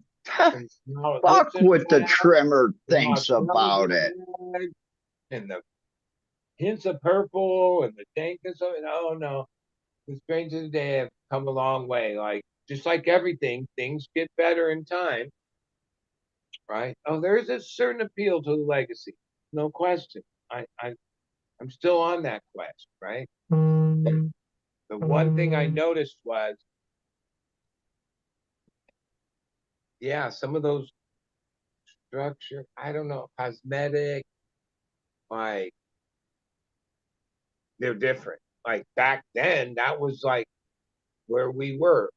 Today, we've come a long way. Oh, what it looks like in a turkey bag, knotted up, and then presented. Okay. Yeah, that's an important thing. As long as mine is frosty as fuck. And when Some of them are less when you frosty walk than into the the things of house, I today. know you walked in the house with a bag of weed. Yeah, some of the older ones are definitely dank and have like a feel to taste in the high, but they're less frosty than, on average than most of the things of today. Like we have, like they've made advancements, like why this strain got crossed into so much and this and the directions we went in. Yeah, we might not agree with all the hype and a lot of all that, but ultimately cannabis strains have gotten overall better. Actually, now I wouldn't have said this 6 months ago, but I that's how I feel today. Like actually, I spent all this time chasing some old stuff where yeah, guess what? None of those are going to make it into production and take over the spot of these other ones, right? Don't kill them until I get out there, please. They're recyclable. There's few of them aren't, but most of them are. But now that I'm over that part, I'm thinking, oh, well, what's the newest thing? What, like, now I want to go in that direction. No, because I know people have got cuts. I can track down um whatever's whatever's happening right at this moment, which uh probably a few things. Like I know, When I come out, bud, I'm gonna need that help. like ultimately, like I'm not always in the market. Like, if I was to buy a pack and had the opportunity at a certain drop, one guy I might buy a pack from is Seed Junkie, because it seems like for a good amount of years now, not every strain he puts out becomes a home run, but he's hit a lot of home runs, right? And Breeding. your odds of finding something that is like all that seems. Oh, and he's been putting out stuff. It's weird because of California just being so fucked on business.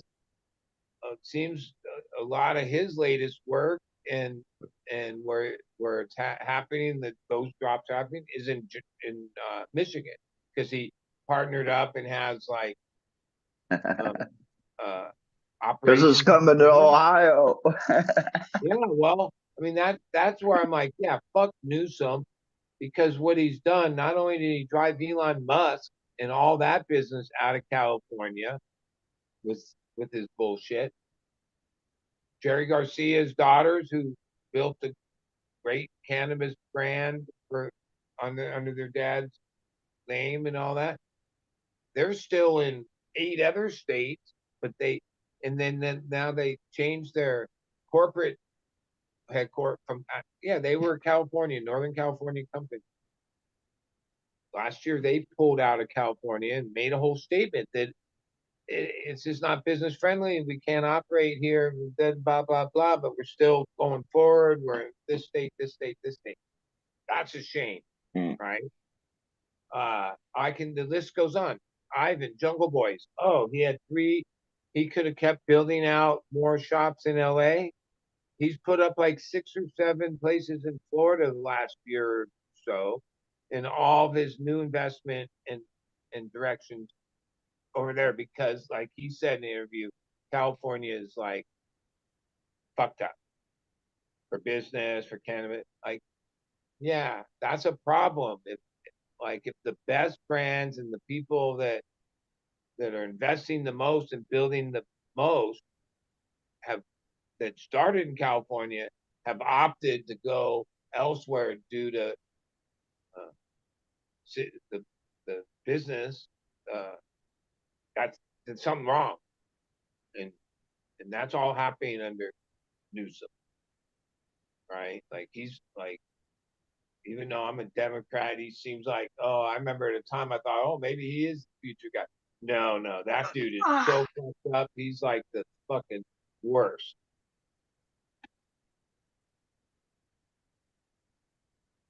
It's Wednesday already, right? No, you are. It's Wednesday's like the 3/4, right? Wednesday's the 3rd. I went outside. There's some antsy.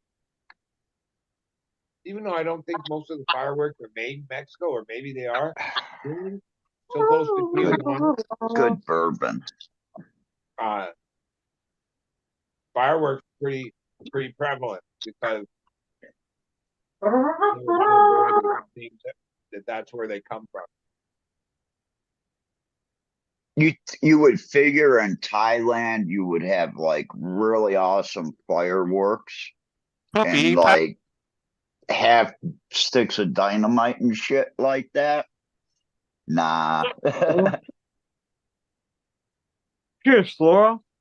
Hey, how's it going? All right, you're back. Very Back, yeah. connected. Try to talk, but kind of run on there. Wouldn't stop to have interjection. Well, you just gotta make it that way, Flora. Come on. You've been here long enough. Yeah, I tried like 15 times. Oh, well, I was hoping you were going to take over. Just get louder.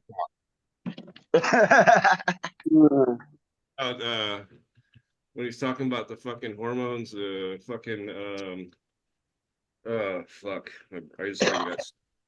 The harpin proteins and the fucking guanos, and yeah, I like tried to say stuff, but he kept on talking. Oh, I even said I wanted your opinion on those things. Yeah, you know, you just gotta overspeak you. The harpin proteins are actually well, when I was working at the hydro store back in 17, so when I stopped, those were banned in California. Like they had stop sale. You're not supposed to sell. It was like like Green RX or something like that. Green RX. I think that was their fucking name. But they had really good ones, and like, yeah, it definitely like increased the plant's defense. I don't know if it raised the chitin, if that's why it was doing it, because a lot of times, you know, if you raise the chitin, plants don't really want to go near that because it's kind of a nasty plant to them, you know. But yeah, like in that bud swell, that shit's always been good. But there was also a stop sale on that in California. We couldn't sell that for the longest time, and then it came back. And when it came back, you're right, it was something different about it. But that stuff's like, yeah, that's the OG. Like everybody used that back in the day. Like that was one of the fucking building blocks. The end of the site, you know, Turps. Yep. But yeah, Axiom. That's what it was called. Axiom harpin proteins. Yeah. Green art, something. Yeah, but yeah, the rep for that company, he came in one day. This was like 2016, 17. And he's like, oh, you really want to make your plant strong? And the guy like threw me probably, I don't know, quite a bit, like enough for like 10 people, right? Of the samples. And I had them for years. Like I just ran out last year, and I gave away like so many of them, so many people. It's crazy, but yeah, harpin proteins definitely do work. Now, did you see any reduction? You know, we're not talking big, we're talking between a 5 and 8 day reduction in your flowering time I when don't know you about were using that. I don't know about all that. I was using it for the plant defense, like to keep so my plant didn't, so I wouldn't get infections. I sprayed like the first couple weeks of flower, last couple weeks of veg, and would see that the plants responded like, oh, they stood up. They liked whatever that spray was that like got them a response. You could see. Um, yeah, like it Also, wasn't like, oh, sometimes sprays, yeah, plants don't always like to be sprayed, even things that are good. They like, you know, droop a yeah, little or whatever. Oh no, this stuff, oh, the plant stood up. It was like, give me more. there might have been some vigor and growth, but like it was mainly for the bacterial and viral and fungal type stuff, to keep that stuff down. Um, like when you're buying clones, when you buy, oh, is this working? Yeah, when you're buying clones, like back in the day, medical days, like you really know what you're getting until you flowered it out. Like you had to hope that those people were A, telling you the truth, that that's what it was. B, it didn't have any pathogens or powdered mildew or something that's going to show up later. And then You get powder mildew. a lot of those motherfuckers would give you bugs, right? And like they wouldn't even like, I don't know. It's like you put a scope in there and you'd see dead stuff, but you wouldn't see anything alive. But they'd spray stuff with like Avid back in the day. I was just about to say they just got done hitting it with Eagle 20. Because like that stuff wasn't like stuff wasn't Eagle considered 20 bad. was only for powdery mildew. It's Yeah, not for fighting other bugs. It's yeah, but powdered mildew I think is like the AIDS of cannabis to me because it's like everything else you can deal with, but PM you can only try to like hold it back. Like I haven't figured out a way to successfully like fully. Humidity, well, temperatures, and humidity, because you don't see it in Thailand until you start to cool a room down. Yeah, but that's not gone. It's systemic. Like I believe always in the back. There's like a controversy about it, but I believe it to be systemic. And like I would feed Accenovate, and I would never see it. Right, I would put that in my water, and I would never see it PM like back in the day. But before I was using that, I used to see it. But I haven't used like Accenovate like since like probably 5 years ago now. I water in like the third week of veg, right? Like the week before they get turned back, regalia, right? It's kind of expensive. And yeah, it's just water it in one time at an ounce per gallon or whatever, less than that. That's how much it says to give it. But You're gonna it ask like seems what's the that half life?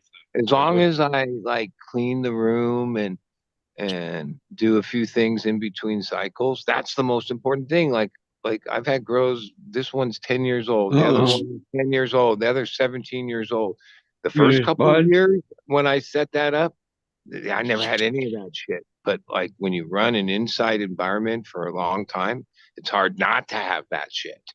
That's just like part of what develops in when you close off of space and turn it into a fucking garden. Yeah, I wonder how much regalia stuff is, if it's actually like fully gone by the time the plant's done blooming, or if it's still in the plant. Yeah, The product I use is 60 days and out, and I've had it tested, and basically 60 days it's gone. I use a systemic product. Yeah, yeah, but I don't regalia. think regalia is like that bad of stuff. It's that company makes expensive stuff, Eh, but they're not like it's not fully chemical. It's more Well, I don't shit, the know. product that I use literally had like strawberries and shit on it. And then they changed the laws on the labeling and they had to take the strawberries off. And now it says for your lawn and gardening Well, needs. like What's this? a lot of it was when I used Eagle and Avid, going on 20 years ago, when the first place you could get at the None of this hydro shit. store would sell you under the counter like a glass gram jug of it for $20 or something, right? And even we kind of knew what it was.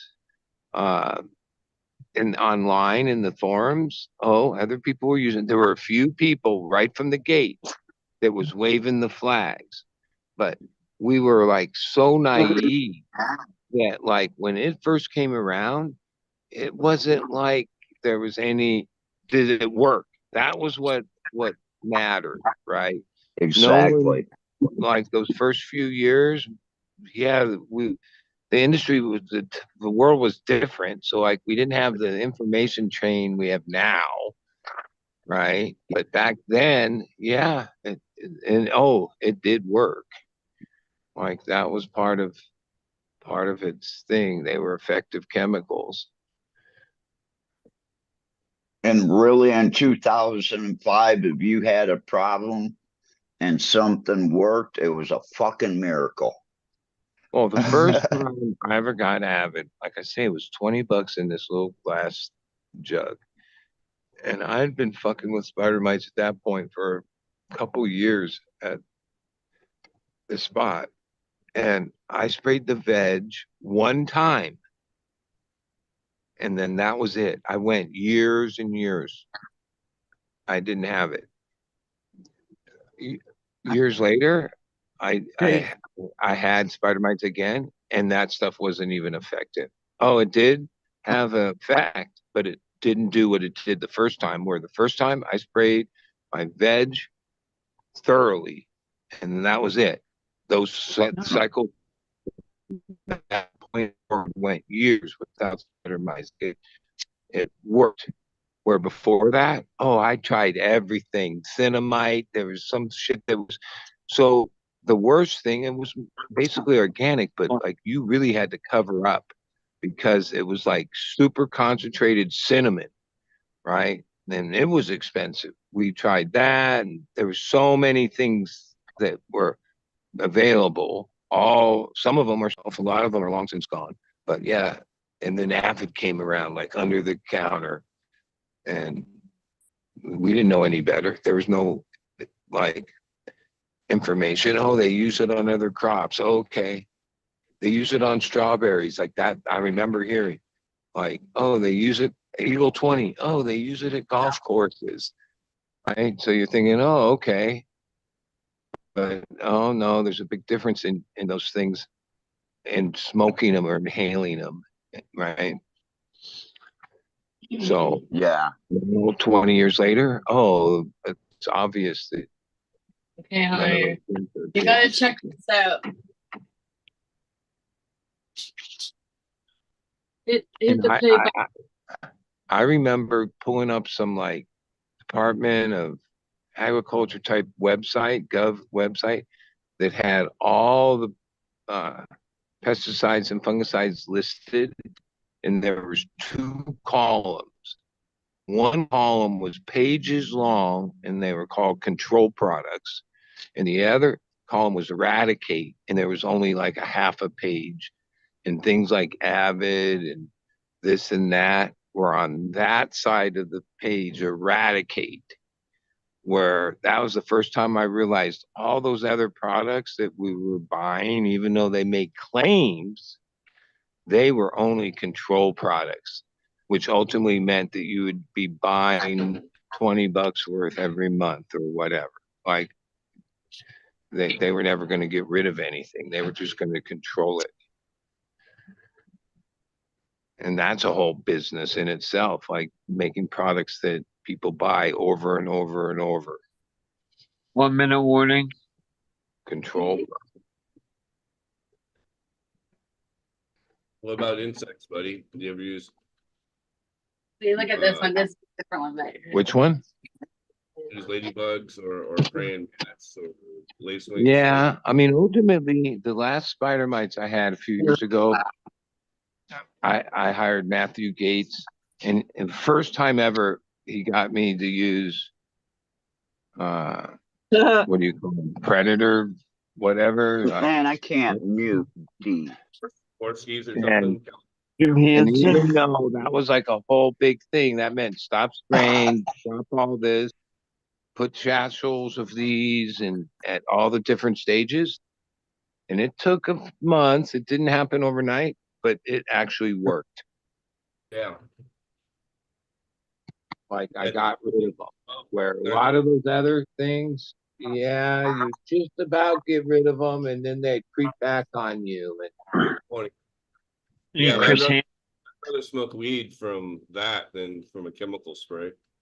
well, even on some content he just made, there's a white paper that came out, and Here's everybody. I'm going outdoor this season, but part of my outdoor regimen was if I didn't spray BT, just safer, brand safer, regular BT on my outdoor plants, like twice, like usually pretty early, like mid-July and again in August. Oh, I would have those worms or caterpillars that would get in certain buds and all that. He says there's a white paper that just came out that shows, oh, and bud worms they call it or whatever, which come from different species of moths, basically, not so much caterpillar butterflies, moths, affect corn, affect all these crops. It's a international thing, right? I guess they came from Africa first, like long time ago, but there's different species of them. And then some of the species are showing that they are now immune to BT, which BT has been pretty much the solution to it, which is isn't the chemical necessary. It's a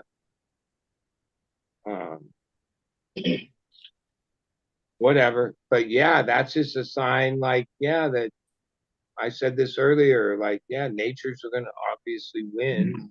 So like the bugs, after Fungicide. all these years of fighting BT, have figured out a way to be immune to that.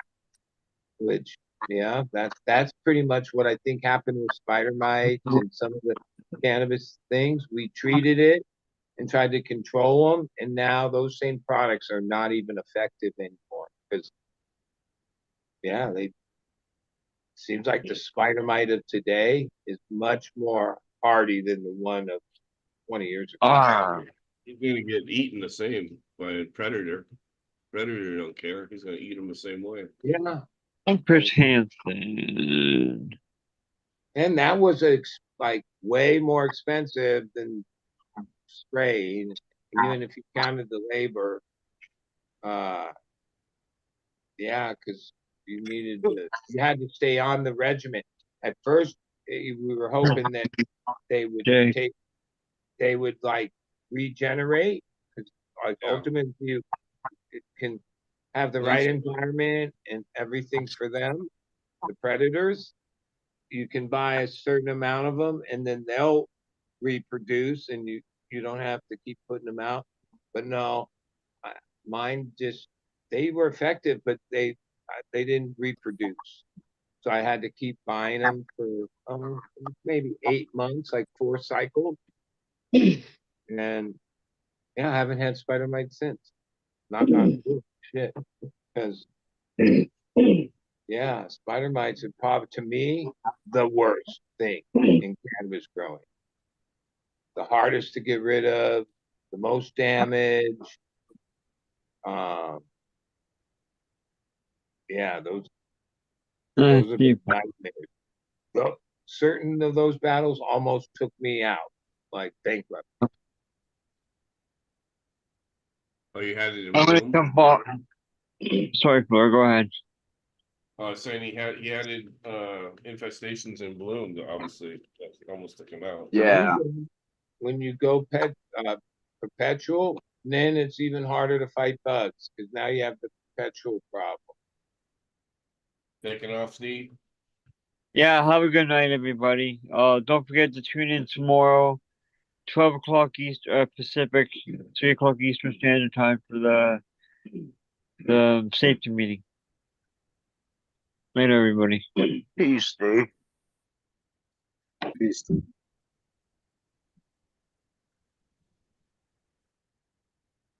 Ah, It's 3 of us, because I don't think he's here.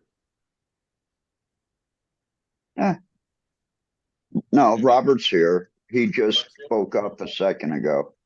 Oh, So- I see. So, Captain, I've been missing you the last couple of days. What's been happening now that you're back? Taking care of family. All right. But now, I remember a couple of days ago you were leaving in the morning for Michigan. Did you make it up there? No. Had a problem that morning and couldn't leave. Yeah. But that's why I'm here. Pretty Yeah. good. Well, shit happens. We all know that. And then the comes around and couple days before the 4th of July, like 4 days before, 5 days before, gasoline prices went up 40 fucking cents a gallon here. Well, They would- that's to be You're up the expected. first. They're always On the going to jack for every holiday. That's for sure. No, they in Where's California. that for? I said here in California, gas tax went up on the 1st. We just had a hike like 2 days ago. Yeah. And Yeah, yesterday. this is the 4th of July. Bend over and let's fuck you gas hike. Oh no, ours is just like forever, which is even. Yeah, I mean, even like a year ago, I remember they got prices just under $4 for a few days or a week, but basically gas is 5 something. 5 is pretty much 560 when I filled like, your I don't car. think it's ever going much below that in California, right? It's no, it's like that's what we pay. Now that's what they're going to charge. Even if something changed and the price per barrel went down or what, no, we're not going to see that. They're going to still charge us $5 They're a gonna eat gallon. the profit. Yeah, they're gonna take the profits. Like one thing about capitalism, American capitalism, I always say this. When people say, what's the price? The price is what we're willing to pay for it. So like even with groceries and whatnot and all of it, it's not like how much it costs them to manufacture it and what a fair profit is. They price things on what is the most that we You'll will pay pay. for it. And then that's the price. Like right? all our phone bills, our cell phones, they should be $15 a month. Well, like, Unlimited. I'm not that big into buying bags of chips, but like a bag, like not even the big bag, like in our grocery stores, are basically like 5 something. A potato chips or whatever, right? Doritos. Yeah, those are like, wait, how much does it cost to make one of those bags? Probably next to nothing, right?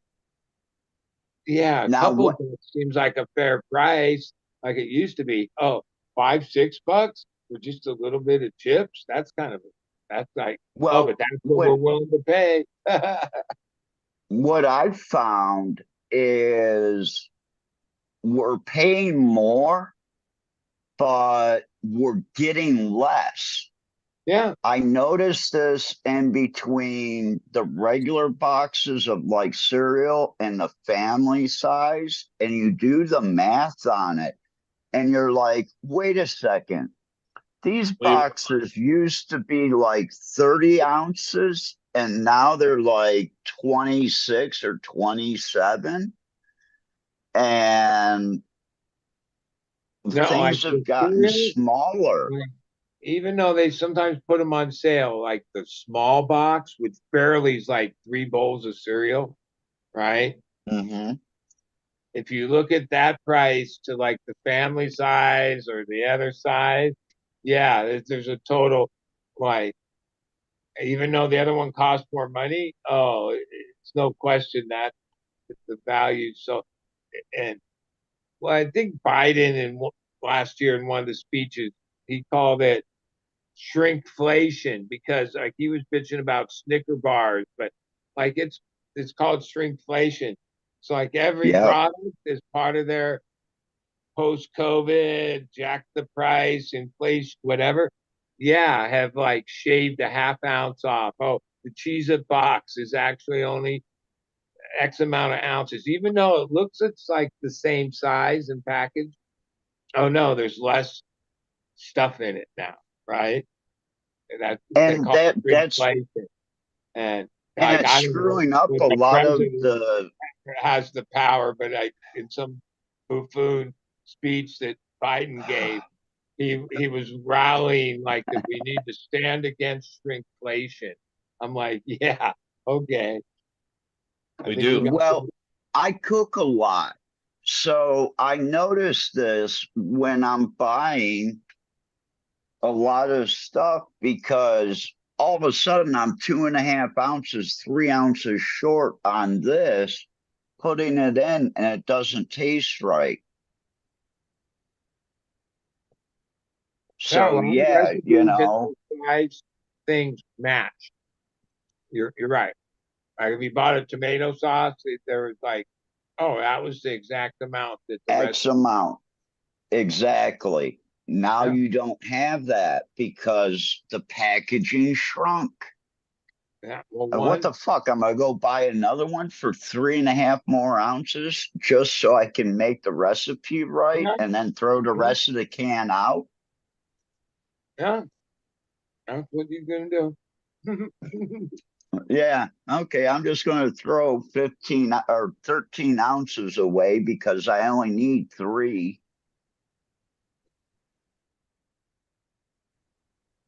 Because they went from 16 ounces to 13-ounce cans. Yeah. Well, I guess it's an issue, but Well, what's when you somebody cook at what's home somebody gonna do? compared to That would eating accomplish out, on. I can't afford to eat out. I went to Five Guys the other day, and with a shake, it was over $20. The Oh hell yeah. with that. Well, that's No. about right. Yeah. Yeah, I mean, we used to be able to pretty much get a decent burger and all that $11. under, yeah, with a shake, maybe Yeah, about 10, 20 bucks. 10 you could walk in the door. No, now 20, and you better have a buck or two more because it could cost that too. Yeah. Yep. That's like across the board. Like every one I'm of them. going You back go to Thailand. Chick-fil-A, Fuck this no, shit. it's $20. You go here, it's $20. It's all of them, $20. Yeah, I'm bleeding $20 bills. Why Yeah. why did you choose Robert, why did you choose Thailand over South America? Aren't they both because pretty cheap? South Aren't they both pretty cheap? because because South America I can do later in my life, and Asia I couldn't I because there see. was so much I wanted to see.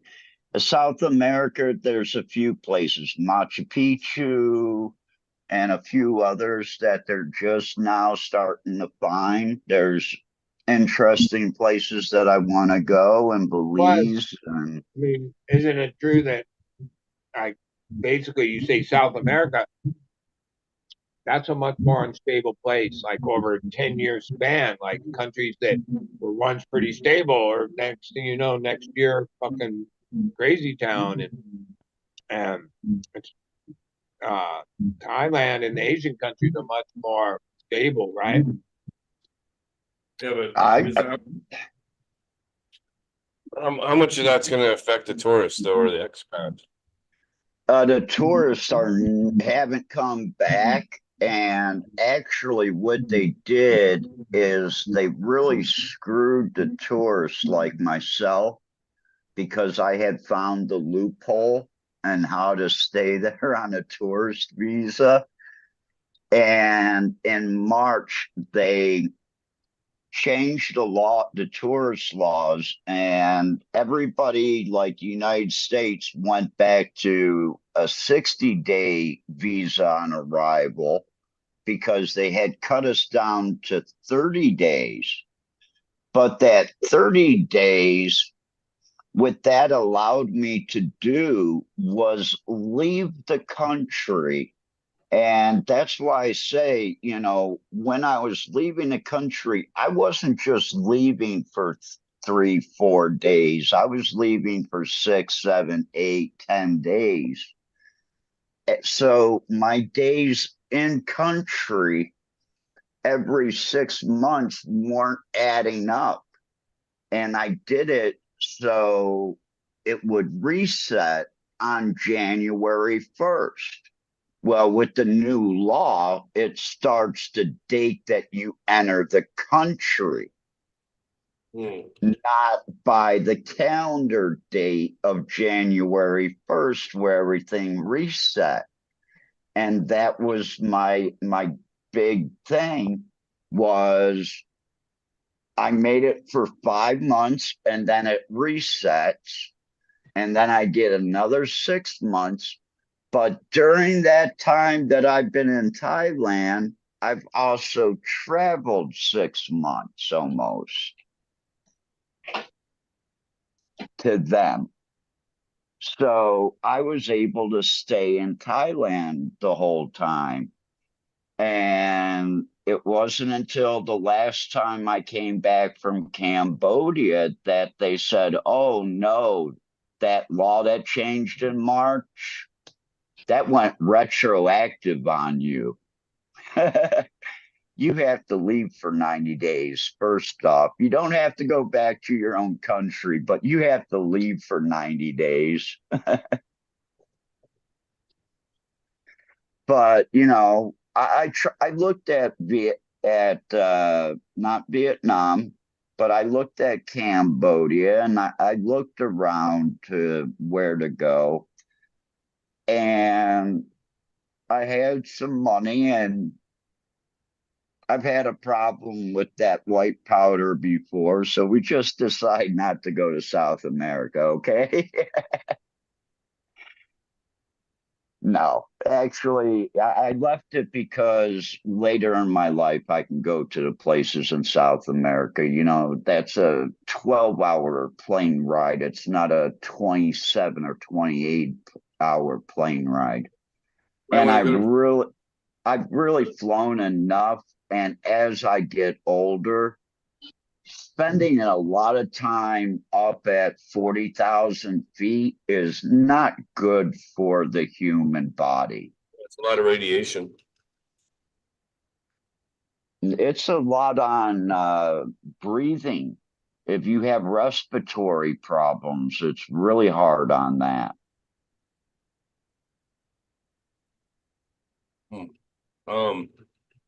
No, you might want to go down there and do some ayahuasca or something, you know? No, I do. I love my psychedelics, but I don't want them to get me sick. How about Buddy? Would you do it, Buddy? If you're there, would you go down there and do the see a shaman and do the ayahuasca? Ayahuasca? Yeah, I would do that. I don't necessarily go to some like shot. Like, oh, if it was a legit, but like, there's too many of these fakery guys. Like I come from a psychedelic thing. If someone like, oh yeah, the drug costs so much, but you don't need to pay somebody to fucking help you take the drug. Like, and I'm into all that stuff. Fuck yeah. Yeah, I smoke DMT all the time. I actually have a DMT pen that hits like. What about that one or two mescaline, buddy? I broke through. Hey, buddy, what about that mescaline? Yeah, I haven't like one thing, cannabis has made a change in the last so many years with legal cannabis. Psychedelics, no. The laws haven't fully caught up, but more psychedelics are like actually around and They Yeah. don't have the stigma that pot did, though. I mean, psychedelics are coming around, and oh, you're a pothead, this and that. They don't know what to say to people that, oh, yeah, I take, mushrooms and I take acid and shit like that. They look at you like you're crazy still. Yeah, I was at the Mexican restaurant the other day, and there was a very pretty girl. I don't know, maybe she was in her 20s, having dinner, obviously, with her mom, right? And you could tell she was like with her mom. And then when I looked over on her arm, she had one tattoo, and it was a bicycle, right? And I was like, oh, yeah, I mean, what else does that mean, right? And then, but oh no, she looked very conservative, like she just came from church or whatever, right? And then I glanced over when I was walking out, and on the back of on her arm, the only other tattoo I saw was a mushroom. And I was like, oh, yeah. So, and I thought, there's like because I'm a psychedelic warrior, I can recognize others. They're like, this isn't some deadhead chick or some hippie chick. This is some chick in Fallbrook having dinner with her mom. But like, from a whatever, the young generation that basically had tattoos, not very many, those two, that's all you need. That's like, oh, okay, a fellow psychedelic warrior, like I can Yeah. recognize, right? There's like uh, that life is growing, like like they had a lot of prohibition against psychedelics, like the penalties for acid were like life, like some places could charge you for attempted murder for like having selling a hit of acid or some shit. There's crazy laws on that stuff. Mainly because Yeah, the government buddy, was you really went afraid of through it. I people went through opening it. their mind and all what psychedelics represent. And so, like, I think we've come to a place where mainstream and even therapy and microdosing and not just mushrooms or acid, it's opened the door for all the uh, like Robbie, my friend, he's been out traveling the world doing cannabis events. He was at Mary Jane's in Berlin, and then from there they went to Prague for like a week for the full moon sesh or whatever. It was like he got second place for sour diesel rosin that he made going on 2.5 years ago. It's been his personal stash. He gave me some like a year ago. He's had it in his freezer, but he brought it and entered it and got second place at this pretty prestigious event in Prague. But oh, he's a total psychedelic warrior of his generation, right? He was telling me that there was analogs and different psychedelic drugs he's never even heard of Yeah, over there in like Prague and in Europe, and it's like and more Czech. like And Czech yeah, Republic he's is at the big. bar in Prague where it's not even cannabis events. It's people from Eastern Europe partying their asses off at 3, 4 in the morning. Like It's the party capital of Europe. yeah. And like he said, "Oh, dude, they have drugs here I've never even heard of, dude." I'm like, "Oh, wow, I better get over there." When I went to Amsterdam and like shit, 98 to 2002, 2003, they had what they called smart shops. And they sold all the synthetic shit. And I was just amazed at it because basically I was coming from mushrooms and acid and mescaline, and that was it. And all of a sudden I walk into this whole other world of, this chemical compounds, and I'm like, what the fuck is this shit? He went over there like balls out. Basically, him and his boss Fernando, to try to reinvent the slipping cannabis empire that his boss has built, who's been living in Thailand the last 6 months consulting because he makes more money doing that. Consulting, yeah, than growing. Farms here, but that's who paid for and why they're over there. They had product, mainly rosin, and so he's in Prague, basically trying to get rid of the last 3/4 of a pound. He had a couple kilos of California rosin that they got there, right? He sold a lot of grams, most of it at Mary Jane at a good retail price, right? But still had a bunch left. So when he went up to the Prague, he's hustling and giving like a low price because he's trying to fly home with nothing. You're not bringing anything home, so he's just trying to get rid of his stuff. And then, like on the second day of the event, the Prague local that didn't even speak, he thought they were speaking Russian, basically strong-armed him and took his wristband, because it was like once you had the wristband for the first day, you were good for all the sesh events at the different spots in Prague, kicked him out. And then when they explained it to the boss, Chris, my other buddy, yeah, because he was like undercut, like undercutting people. They set the prices. They didn't like appreciate that some California dude came and was lowballing it and trying to dump their stuff. Yeah. And, yeah, it kind of came out of it. Like, the mafia came out. This whole thing. I'm like, yeah, dude. I mean, it would be the same thing if somebody showed up in Ukiah and next thing you know, it's your friend, you let stay at your house for a few days, but then you're hearing from everybody in town, he's like undercut. That would be an issue. Well, why wouldn't it be the same thing? And like Robbie's like, because he's just trying to make money and do his thing. He's like, yeah, fuck these guys over here. He goes back. Nah, you're lucky they didn't kill you. He had a bunch of contacts he had made at the Mary Jane. And then he comes to find out there's some guy. I'm like, what do you mean one guy? He's like, yeah, dude. There's this one dude. He's like younger than him. He's like the boss of not just the rosin, but like the game in Berlin. And somehow that guy like put out the word that not to fucking do anything with this American guy that's trying to dump his shit, right? And so Robbie got a hold of that guy and said, well, all right, I get it, no problem. I'll give you even a better price. Buy me out. And then the guy's like, oh, no need. We get all of our stuff from what's the country? Basically, dude, the Russians are like, yeah, they're in deep. Like when it comes to trying to control the cannabis businesses and in Thailand.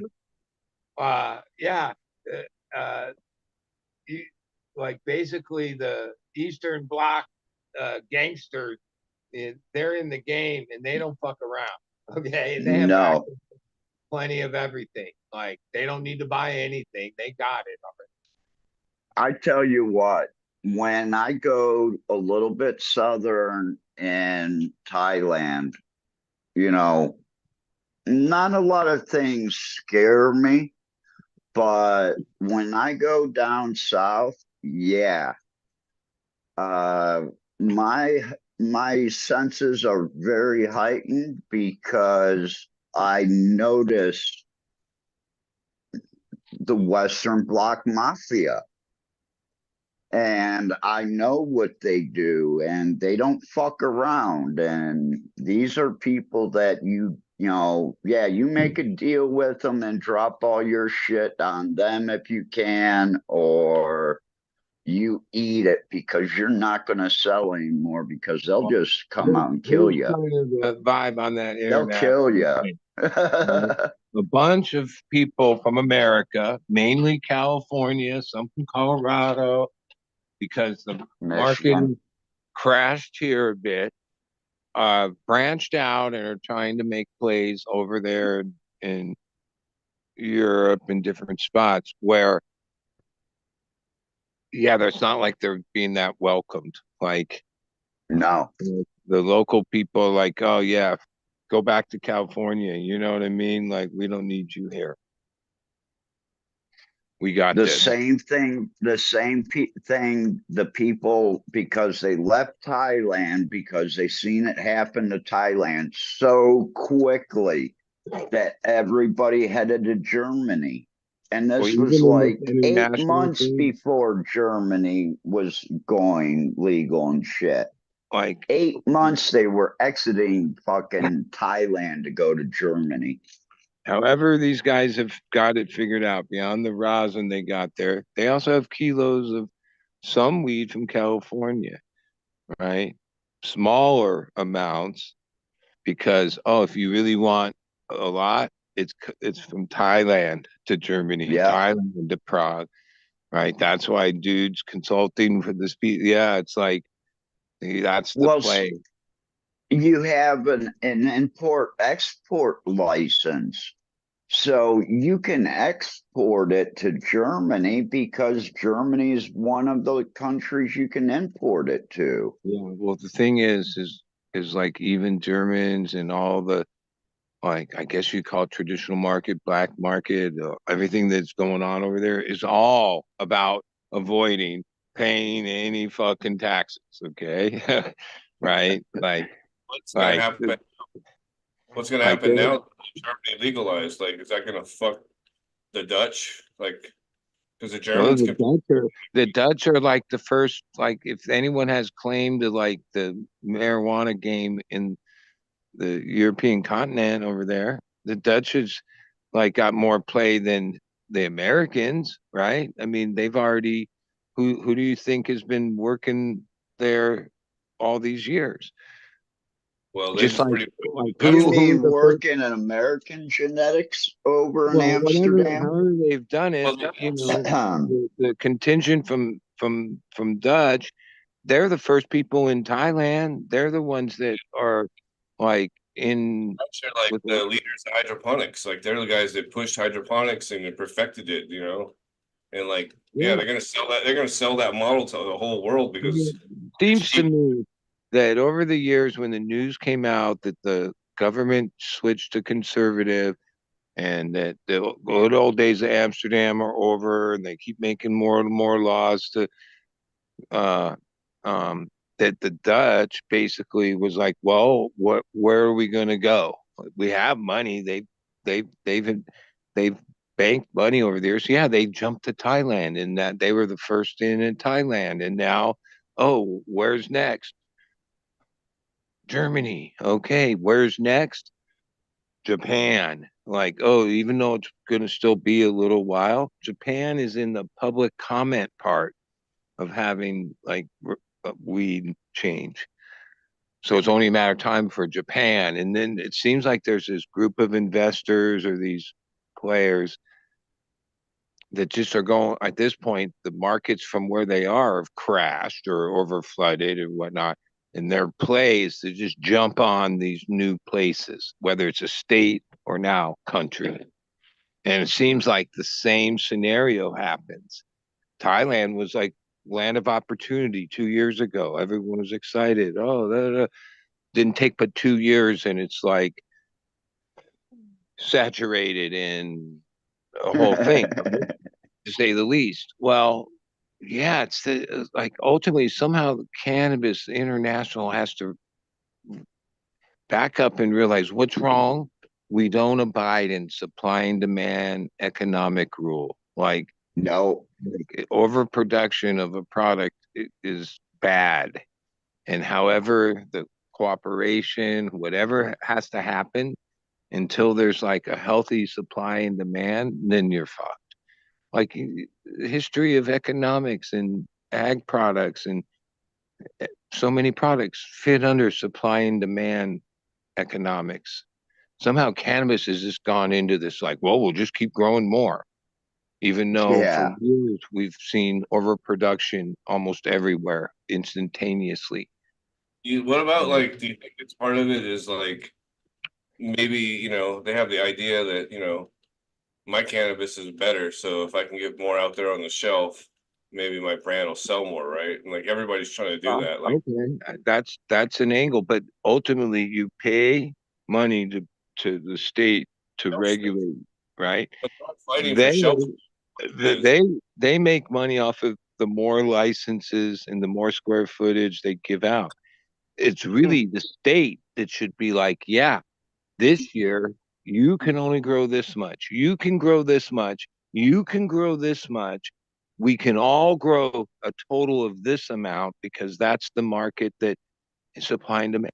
No. And the whole model is just keep growing. In most of these businesses, when they get into this certain area, they just get bigger. They put up more tiers. They get a bigger spot. They now places. I remember when I first started paying attention. Oh, 180 light chamber was pretty commercial. These guys are Huge. thousand light, and multiple tiers of it and floors of it.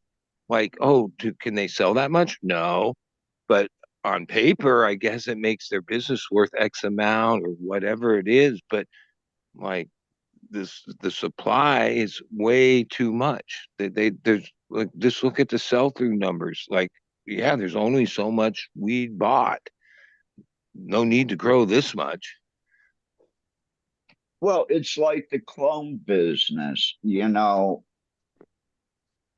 I'm going to have a really big library, but when you walk into a shop, you're only going to have 30 or 40 choices. Well, that's a lot. Yeah, that's a lot. Yeah, that's a lot. Yeah, but you know, that's all you're going to have.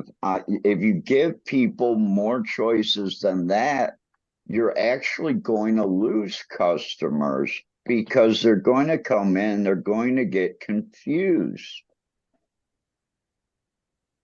So you have The to problem make with it that is simple. that clone and nursery business, from what I understand, the bigger part of your monthly income is big clients. Big clients Hmm. want 1,000 of one kind. Like Yep. then they that and to accommodate them and then also keep 30, 40 kinds going, that's the juggle. Not that it can't be done, but like a lot of the clone operators focus in on just having the bigger commercial clients rather than the smaller retail. Because Well, ultimately, that's, you know, I've got certain things that I have put off to the side and I've said, listen, these are facility cuts. You know, these are things that we sell to facilities. And the other stuff that can go out to everybody else. But there's a certain set of genetics over here that, yeah, we offer to facilities. well, that's And in the beginning, it was going to be Ohio strains because we were really going to push Ohio genetics here. And now that people have kind of, I don't know, I don't want to come out and say it, but I will.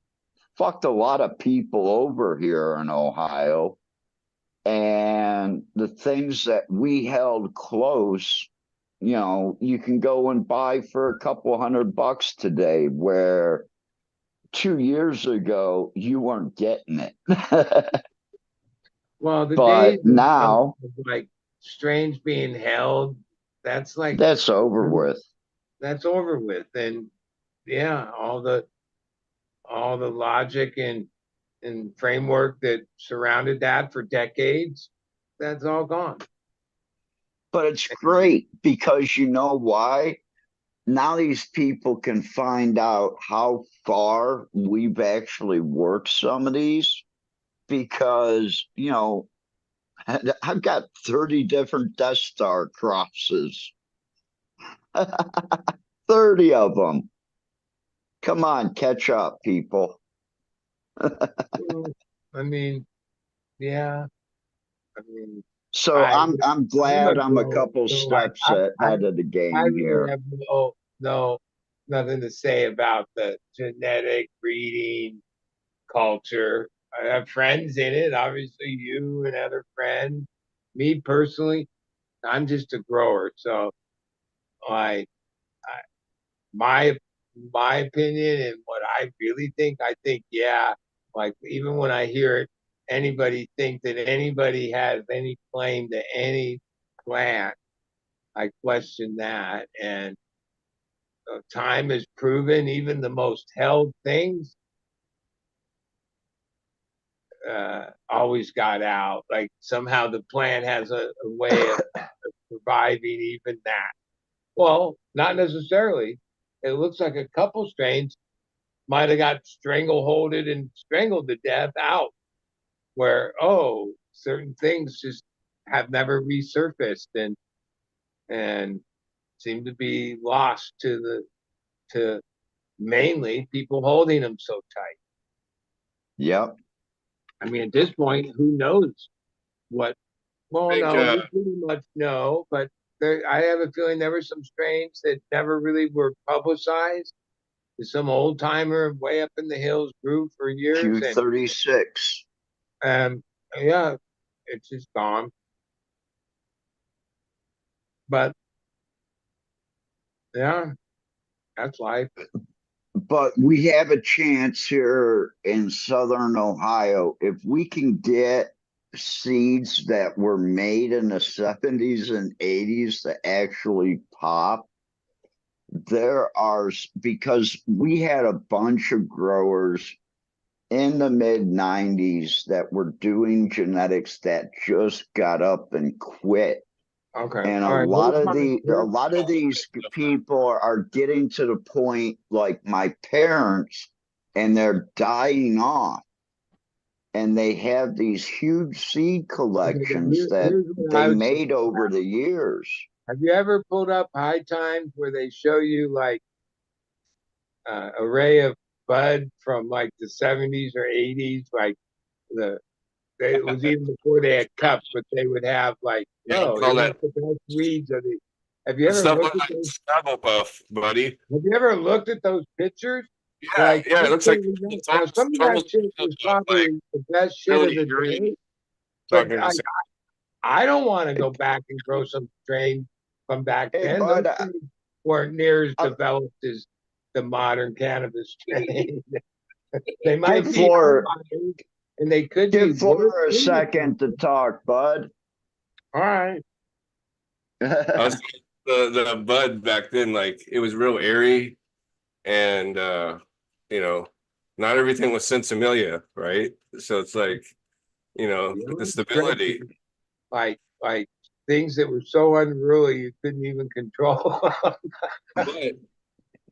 But the thing is like, did they, I don't know. I remember like there was old weed like that had like the like sandalwood kind of incense kind of Yeah, terps, different kind of soap terps and stuff, and like you just don't see that in modern weed too much, No, like we definitely, but yeah, I reminisce. I remember even like some of my dad's Hawken spears. It had just a couple seeds, sometimes more than less. But there was like this, even though I was a young, I can remember some like crazy, like super, like psychedelic, like heavy, like I got some of experience that Thai getting weed. from weed, like a whole crazy weed. 3 hour fucking ordeal from like, yeah, some good weed, right? No, there was like that racy weed that used to be come around, at least in like the mid '90s, where Yeah. like there was two kinds. There was like the creeper, and then there was like where like you'd get high for a little while, and then like you weren't high, and then like you were high again. But then there was like also like this real racy stuff where like you're just like you could just keep smoking more and more and more of it. You just kept getting more hyper, just like you wanted to go do shit. Like very There creative was and no ceiling. yeah. But that might have been THCV and we didn't know it. Right. Yeah. So And even back then, there'd be certain batches, even within batches, you could find like a couple buds that like were on a whole other level, or, you know, commercial weed wasn't always shit. It always like good though. toward the end was really got that way with the compressed crap that was the majority of the market. But no, there was a time Yeah, even like Colombian red, Colombian gold, that had its own whole like. When was the first time you guys saw Durban poison? What, like, decade wise? 90s. But, I was also explained that Durban poison could be any number of different things. It just came out From of the the geographical port. area. It just Exactly. came out of the port of Durban. Exactly. So, and that was like in the mid 90s when I was told that, Yeah, like 96. I don't know. I read that somewhere also a long time ago. And In the 80s, being in the center of the deadhead world, mainly I was chasing coke, but there was just people in the scene that had It's chasing coke. certain little amounts of weed along the way. what he said. That like, I don't always remember what everything was called, but like as far as my palate and like even in the 90s where things were more defined, a lot of things that I tasted, I was like, I I tasted that weed before. Oh yeah, so and so in some show somewhere had this weed, and gave us a little bud, or we bought some, or we just smoked it, and that was probably when the most different weeds, because there was Cali green weed, some, but some of the best weeds were little amounts of weed from different pockets around the world that somebody Yeah, had like cherished and the kept. best And weed, the I, best weed, the best weed we used to get in Seattle was bud that would somehow come from Hawaii. It would just appear, but there was only little amounts of it, right? They couldn't get a big quantity of it. They wouldn't let you buy the first QB, weed that you was know? 400 or more an ounce was when you could get Maui Wowie, or this little bits of Hawaiian weed that somehow would Why come to is SoCal. And I forget all the names, but it was green good Buna weed. butter. Coming out with the yeah, stoniest peanut weed that butter is Hawaii Electric. yeah, had like gnarly effects, like hammer you. Psychedelic. Yeah, I actually have a pack of Thai seeds here that I'm not letting out to anybody. And I'm actually going to work it myself Where's because my it's that spice, like psychedelic head high where's my that you squirrel? could act. Oh, I got your squirrel's tail. Where do you want it from?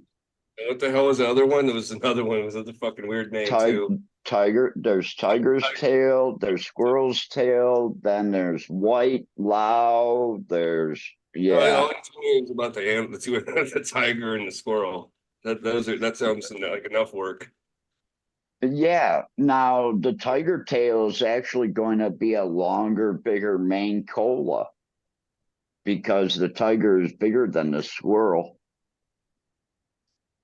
Yeah, And that tigers. was that was a squirrel's tail that Johnny had. So that was the smaller of the two. Yeah, You better have 40-foot ceilings like I have in my garage. I don't have 40-foot ceilings, but I have scissors and I can talk. Yeah, well, I got him to take a clone of that and flower the clone out.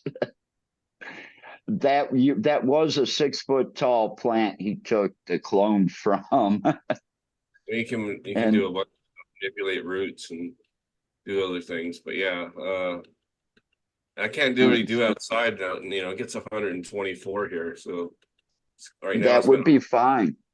That would actually be this would withstand that because it's I'm used to that dry climate and hot climate. It gets around hotter 40. the I'm farther around south I go. Yeah, I'm about 3,500, 4,000 feet range. Yeah, well, we're not getting close to that. I mean, the tallest mountain where I was in northern Thailand, I think, was only like 2,000 feet. Yeah, it's not If really. that, no, Yeah, it really wasn't that much. yeah, yeah. California's high desert, and we got mountains up in the high desert, and like Well, in Chiang Rai in northern Thailand, until the past couple years, it never rained. It didn't rain in October to basically the beginning of April for 5 years. 5 straight years it didn't happen. 5 years. Yeah, So 5 year there was drought. no, there was just no rain between October basically and April 1st. What would be the cause of that? Uh, I have no idea. Were the rivers dried up? Nope, Hmm. nope. Everything's the same. It's just we've had rain that has lasted, you Every know, different. into October.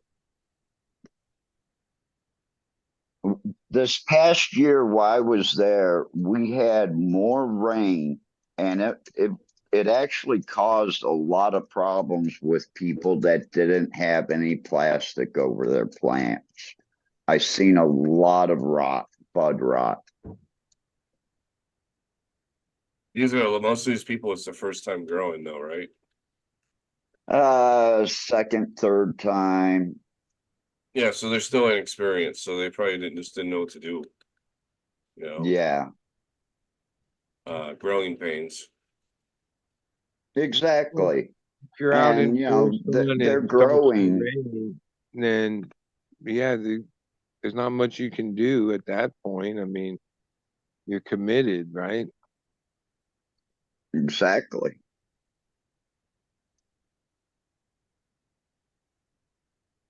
But yeah, I could see where, someone would have left the United States to go consult in Thailand. That's what I was doing. Well, it It seemed like was there's like the hell with growing. It's just easier to drive around northern Thailand, enjoy the scenery, and see other people's gardens and deal with their problems every week. well, there was Because you definitely tell them how to, I'm sorry.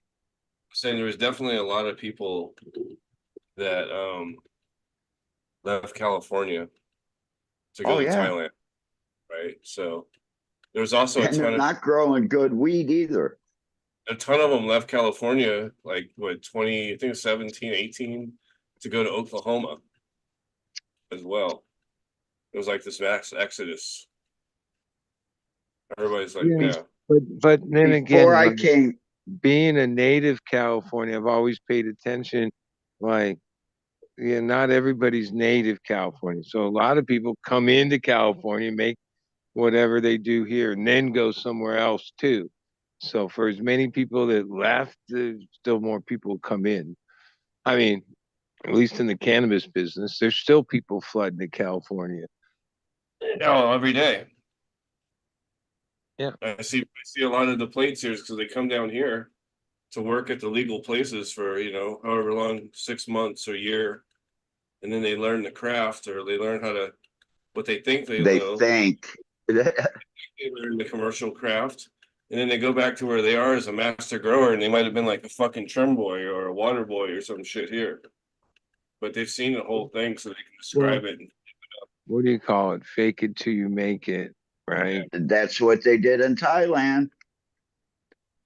Which I that's a went to I went valid to a strategy. 420 event before I came back. It was Highlands 420 event. I went to like their first one they had in Thailand, and I went to this one.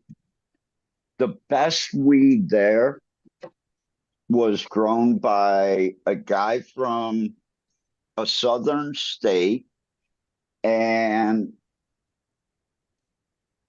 you know there was one guy out of 50 different farms that I thought produced top quality flower.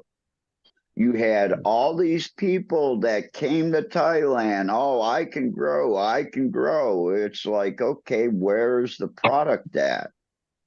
I've got one table out of the whole event that I actually consider top shelf. Well, but that's And it- like maybe the same, almost the same thing here. Like, as much as like there's all these brands and all these different, how much of that stuff, when you really get down to seeing what they got, would be what you consider top shelf? Like, I've always thought, I've said this on the show, like, it's hard for, maybe it doesn't make sense, but even in the 80s, there was like a small fraction of what would be considered top shelf of dank weed available on any given day in the world. The amount of weed exponentially produced has grown a thousandfold, obviously, right? I don't think the amount, oh, there's more of it, like it's math, but the percentage of the total amount of weed that's on the planet right now and the total amount of what would be considered top shelf Dank. dankest weed, I don't think that percentage has changed much over the years. It might have fluctuated a No. little, some years a little more than others. Maybe even during 215, or some of these years we remember, there might have been more real dank out and about. But for the most part, yeah, there's only a fraction of the product that is actually what would be considered true top shelf or like premium wheat, right? I don't think, yeah, even though there's so much more wheat, oh, and the branding and marketing, oh, a lot of people portray what's in their jar is that, but as we all kind of know, it's not really that way. I can go to Michigan and I can pick up $600 and $800 pounds, or I can spend 1,600 and actually buy shit I want to smoke. Yeah. And considering And that comes from a very few select growers. It doesn't come from these big facilities. It comes from people like Smiley and people like that. yeah, that's what it's come down to. I mean, because seems as much as they got tech and they got science and they got PhDs, somehow I think weed isn't scalable. Dank isn't so scalable. Like, like there's an element to like what is really true top shelf weed, which doesn't always mean it looks the best or all that, because we all know sometimes, we're talking about like fire ass weed when you smoke it, right? Doesn't always have to look a certain way. Um, yeah, I don't see if there was if it was so easy to do, one of these brands would just be knocking it out consistently. Where you're like, oh yeah, if you get anything from these guys, it's going to always be fire. No, I don't. If there is a brand like that, I'd go buy a jar, but I don't think there is. Some of it's like a bait and switch. If you put out enough something good every once in a while, then everyone's chasing that. And all the buys in between are like, oh, okay, but what Like happened Wonder to that Bread? one batch? Because Have you my tried? Have you thing is have you like, tried the Wonder Bread? it's hard to consistently put out the firest batch. Like sometimes, oh, Wonder you Bread, could a try to mimic strain or something you did. facility? No, it's Wonder a Bread. brand. It's a brand here in California. Wonder Bread. Yeah, they grow their own weed, and it's pretty good weed, and it's a big brand. I've seen a couple interviews with that guy. And It seems, yeah. he used to So kick it with Big Real back in the day, early in the That's where I first heard of them. Strain Review, Be Real did one like 10 years ago, maybe. Yeah. Orange banana. We work together. Wonder Bread. That shit was fire too. It is fire. Yeah, Wonder Bread grows some good stuff. Well, some brands are going to differentiate themselves as time goes on as that. And hopefully the market readjusts and then gives those people the value they deserve, because it's a whole different thing to like really put out top level product. It's more time consuming, it's more love, it's more everything, more risk. Oh, not every batch comes out perfect. No matter what SOPs you have in place. At least that's what I think. Yeah, I'm that's glad why you jumped on tonight, Robert. I'm sorry about that for. I'm gonna need your help because it seems that I found the seeds that Bud had given me, but none of them are labeled. I just have like 5 packs of Bud jammed into these little baggies. They don't have the right names on them, so I'm gonna need that Banana OG cross. Oh, the Mendo Breath banana guy. Yeah. I get a box. Because I asked Bud earlier what if these were even them, but nothing is labeled, so I'm gonna need help.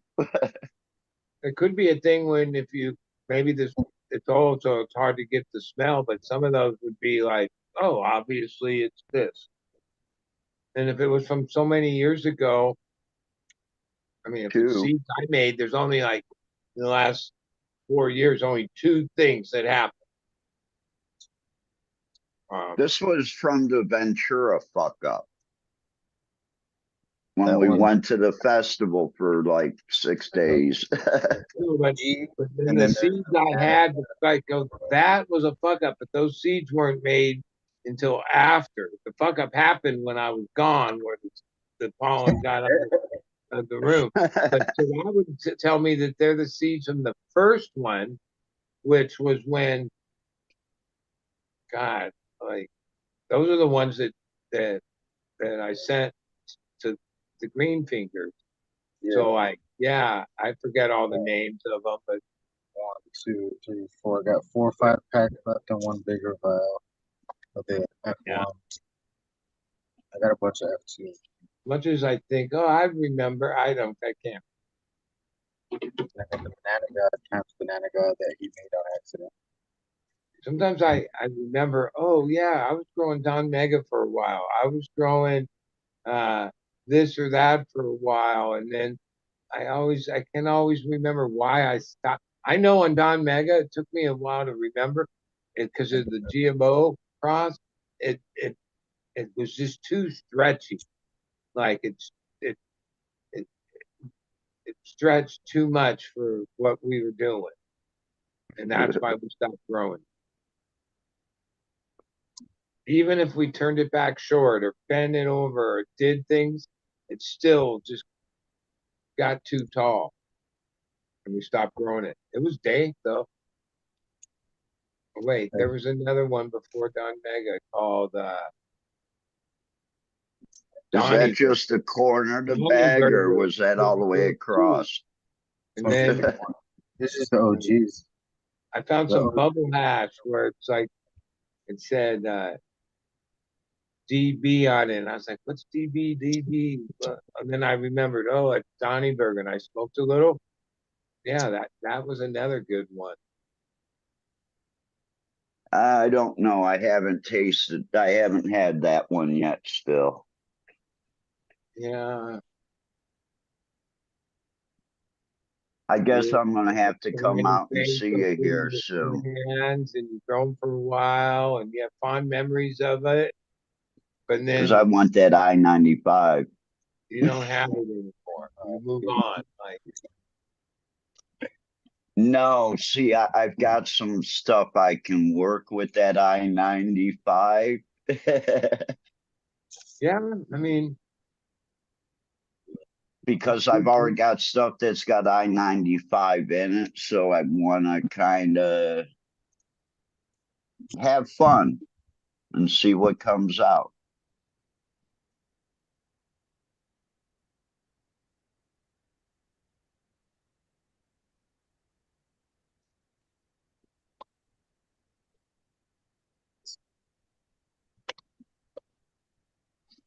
But yeah, I thought I was going to have a little bit more time when I got home, but shit, man, I've been busy ever since I got home. possessive with strains and keep track of them, and then have a bunch in library and hold things and do all the work necessary with that. And then in the last so many years, whatever, I changed. I remember if I lost a strain, it would be like a big thing. I'd be like bothered by it for months or forever. Now, no, there's so many strains out there, but So many choices. and most of them are pretty damn good, if not really. It's hard to find bad weed nowadays. It's like really Yeah, hard to find bad weed. Like bags of seeds, I should say. Hard to find I do my bad. best to hold on to certain things and keep track of, but like it, well, it just did. I had cookies and cream. We didn't take clones of it. Even the fruit that we harvested, we left a few buds on the bottom. It's only been about 3 weeks, but nah, there's no leaf. It's pretty much dead. I could call my friend and see if he still has it, but oh well, because somehow that one seems like it has the look of today. This purpley, I don't know. It's hard. Oh, it'd be easy to trim and it smells really good. Um, the 995 Larry, yeah, few customers they appreciate what it is, but I know in a whole turkey bag full, it's not gonna look as good as this, and this, right? No, Like, but it's going to get you to a different yeah, point. okay, but I just care one about the thing is high. that Fuck everything. having few people appreciate a little bit of legacy wheat. Another thing's having a market for like quantities of legacy, which I yeah, can. most of it's not even the few guys I deal with. Yeah, they look at things and then they sometimes they pick things that I don't think are the best, but the look that they like. It sells. Yeah, yeah, like that's and then somehow for a few years I didn't give a shit what the rest of the market. I was just doing my thing and it didn't matter. But now as things have moved on, oh no, it matters. You kind of got to grow what moves and what's popular or whatever. Like, yeah, it's just the nature of where things are. And if you venture too far off the path, then you're in like risky, risky. Like even just on looks, a broker who they don't really smoke things, they do business different. They'll start offering me less for those because they look a certain way, right? Like the buds are more spiky and I don't know, hard to explain. Not really. I don't have any to show. But then when you look at these other more modern strains, they're unless you smell them, they all kind of like have this certain look, like a certain purple, certain crust, certain size, certain shape, regardless of what strain. Like out of those four, like unless you smell them, you can't really sometimes tell them apart. It's like a certain look. And when you put that in a turkey bag, it looks a certain way. But other things in a Well, turkey that's bag, it looks different. Yeah. Like even I-95 would be a bigger pound. It's like a little more, it's dense, but not in the same dense, right? So it'd be like a little fluffier, a little spikier. hey Robert, can you check your mic? I'm not so sure. Like, yeah, maybe I'm wrong. Maybe I haven't had the big amounts of it yet, but I kind of know how that game goes. They like what they like. They move to certain. Ever since Look, lemon cherry gelato days, there's a certain look that almost everything has to have. Be like yeah, like I say, broker people, they smoke weed, but it's not like they smoke weed as they make this decision. That's not what they make. They don't make the decision on that. They they smell and they look, and that's and it. look at a test sheet. Yeah, they We have need to see a test. I get what they're looking for because yeah, the next guy's. It's just like a thing. It's boom, boom, boom, boom. How they look knotted up in a turkey bag.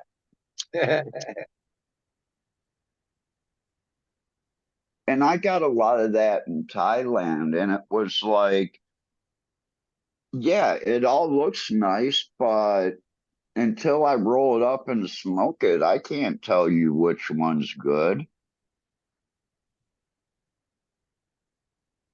One day that'll come back as the prominent box. Because ultimately, Yep, people consume cannabis for the effect. I Last do. few years, a lot of people consume cannabis for the flavor or the name or the hype, less the effect. I had this, I had the epiphany last night that it really doesn't matter to me what it tastes like, what the name is, as long as it takes away this and then it allows my mind to separate from the pain. And that's basically what I'm looking for. Are two different things. If the weed can give me that, I don't care what it tastes like. It could taste like apples, it could taste like cherries, it could taste like a floral bud. And the floral bud that I talk about is the What if it tastes like? NR5. What if it tastes like dick? Well, I don't know what dick tastes like, so I don't have What about anything to compare what that about to. lemon? What about lemon and dick? I just like weed that tastes like weed. Like it doesn't have like weed. Yeah, good weed. That's a taste in itself. Like weed has its own taste, right? And smell. Yeah, especially fresh. That first 24th, 25th day.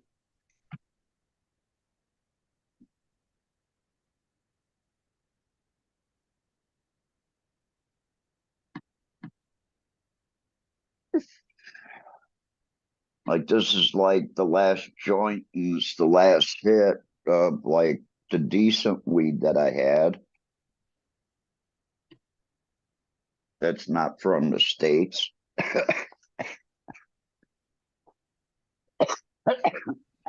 Yeah, Fury says if you come up with some dick flavored weed, your mom will buy it all. Actually, don't they say half the consumers of weed in the legal market are women? Most of the strain names pretty much probably, I mean, not really, but some of it. Yeah, More this of is a some guy salty thing. dick. If there Some was salty, like a weed that was like, yeah, tastes like a dick, there'd some be plenty salty of dick. women that'd be like, yeah, let me get some of that tastes like a dick. I want that. Well, you kind of laugh at that, but in Michigan, there's this gummy strain called Dicks. And that's exactly what they are, is they're little gummy dicks. Isn't that crazy actress Gwyneth Paltrow? She made a candle that smelled like, or supposed to smell like her pussy or something. Right. Your mic is like feedback central. Mine. Yeah. Yeah. Well, I'm already ready for bed. It's past my bedtime. I've been up since 4:30 in the morning. Damn. Ready What, for just bed. like me? Always good to hang with you, Green Finger. Yep. Have a good night, guys. I'm out. Wow, I gotta think about that. I've been up since 5 o'clock too. I'm almost at 24 hours. Yeah, I gotta sleep in a little while too. But I probably got another half hour in me.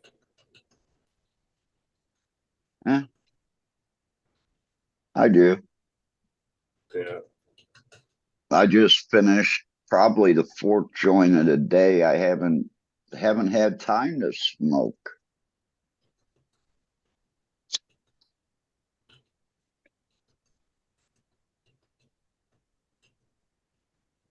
Had little jobs here and little jobs there. In 2 weeks, I've got to put a tile floor in for my mom.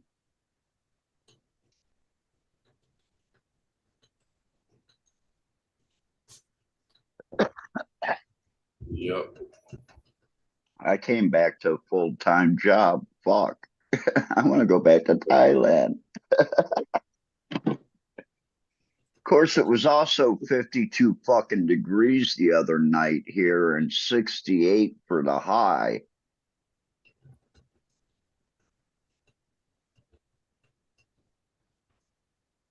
That definitely wanted me to go back. Well, Yeah, it may be raining 5 times a day, but at least it's fucking warm. most of the country's in some kind of heat. I know. I'm sure it's coming to your area soon. Well, that's what we're hoping for. My friend 45 minutes away from me is like, dude, it's fucking sunny and hot out.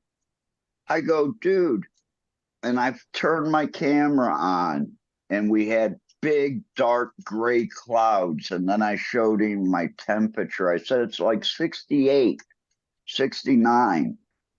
And I actually gave him a screenshot off my phone of the temperature, and it was 66. 6'6". What's up, Fumi? Hey, Fumi. You're muted. There we go. I was looking at your hot dog place here. What is it called? Dirt Dog LA, the best hot dog in LA and Vegas. So I've been wondering, people have been saying on Reddit, I'm not even subscribed, but Reddit just, and it's kind of creepy. They just send you stuff that you're interested in. So that means that they must be strip mining you for information pretty much all day, every day. But anyway, they apparently know that I'm in Los Angeles. So they've been sending me so-called Ask LA posts. Anyway, every single time Pink's comes up, and Pink's is a hot dog place on La Brea, they always say it's overhyped, and people like roll their eyes when they're, oh, Pink's, but Pink's is good. Pink's is fucking yummy. I went to Pink's like 2 days ago. I had a jalapeno hot dog. It was good. It wasn't the best hot dog of my fucking life. It wasn't a religious experience, but I wasn't expecting it. Shit, it was a $10 hot. No, it was actually more. It was $13 hot dog, but that was like, it was a fucking enormous hot dog with bacon and everything else. Anyway, I enjoyed Pink's. But your place is Dirt Dog, so let's look at that. I forget what celebrities, but I've been to Pink's a few times over the years, and actually some celebrity pulled up and came out and got back in his car and left. Snoop Dogg, and actually the dog called the Snoop Dogg is the one I like to get. All right, I'll have to go there. They're in Gardena. Yeah, I go to the one on Figueroa, but the parking, like I said, is really tight. But they have them else. They have a few other locations too. See location. Oh yeah, they have like 4. Now treating you well, Fumi. You're having a pretty good time. It seems like. Yeah, it's all right. Trying to get stuff done I for haven't sure. been to the Getty in so many years, but anybody that ever goes there definitely says it was pretty impressive, huh? Oh, it's a great museum. Yeah, it's one of a kind. They're kind of cheating because they have so much money, they can just buy whatever the fuck they want. So they have Van Gogh's irises, they have all this other crazy stuff. Like I was talking to my friend, like we were standing in a room and I was like, shit, we're probably standing in a room with $1 billion in paintings. Like legit. And it wasn't even that big of a room. And it was the room basically where the irises are. The irises are easily worth $250 million. Like seriously, the Getty bought it for like I don't remember, it's a ludicrous amount of money. 20 years ago, it was like $140 million or something. And it's only gone up in the meantime. There's only one of them, right? Van Gogh didn't have that many paintings. Anyway, so now if they sold it again, it would probably go for at least $250 million. No joke. And then they had a bunch of other stuff. They had fucking Gentileschi and all this different, literally like a billion. It's kind of surreal. You stand in a room and the decorations are worth $1 billion. I mean, I know they're probably pretty discreet, but they must have had like very intense security on the whole facility, right? Because in Yeah, the I mean, I wouldn't say compound, it's intense. They're just basically museum ushers or whatever, but they do definitely have audio equipment. Like they're hooked up to sound. So I bet you in a second they could, and they have cameras too. So I bet you someone's probably watching. So if someone did fuck with the irises, they'd be on you like freaking Donkey Kong, I'm sure. But no, it's. I didn't see a policeman or anyone with a gun or anything. But they definitely like the security guards. If you're too close to the paintings or something, they'll ask you politely to step back or whatever. Yeah, they don't fuck around. They probably got chips in them, so they can Chips in the security guards. Yeah, that's exactly the right. paintings and stuff Yep. like the Apple AirTags, but like Yep. Oh, you mean the paintings? yeah. I Yeah, I wouldn't be surprised.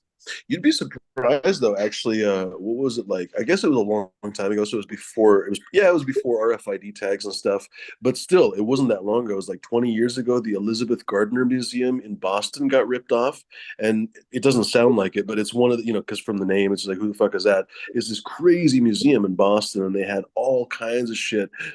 Excuse me, literally the thieves ran off with like again like a couple $100 million in paintings, and they still haven't been found to this day.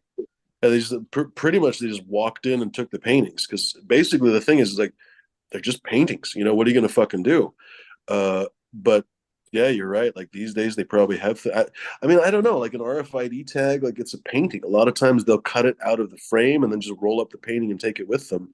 So, like, how would you put a tag on there? I guess it would have to be microscopic. You could have well, something like that. and sometimes isn't there been cases where museums, like, oh, they don't even have it's a it's a duplicate that they have out because they're more cautious about the real painting I and wouldn't be everything. surprised. They do that with the Declaration of Independence.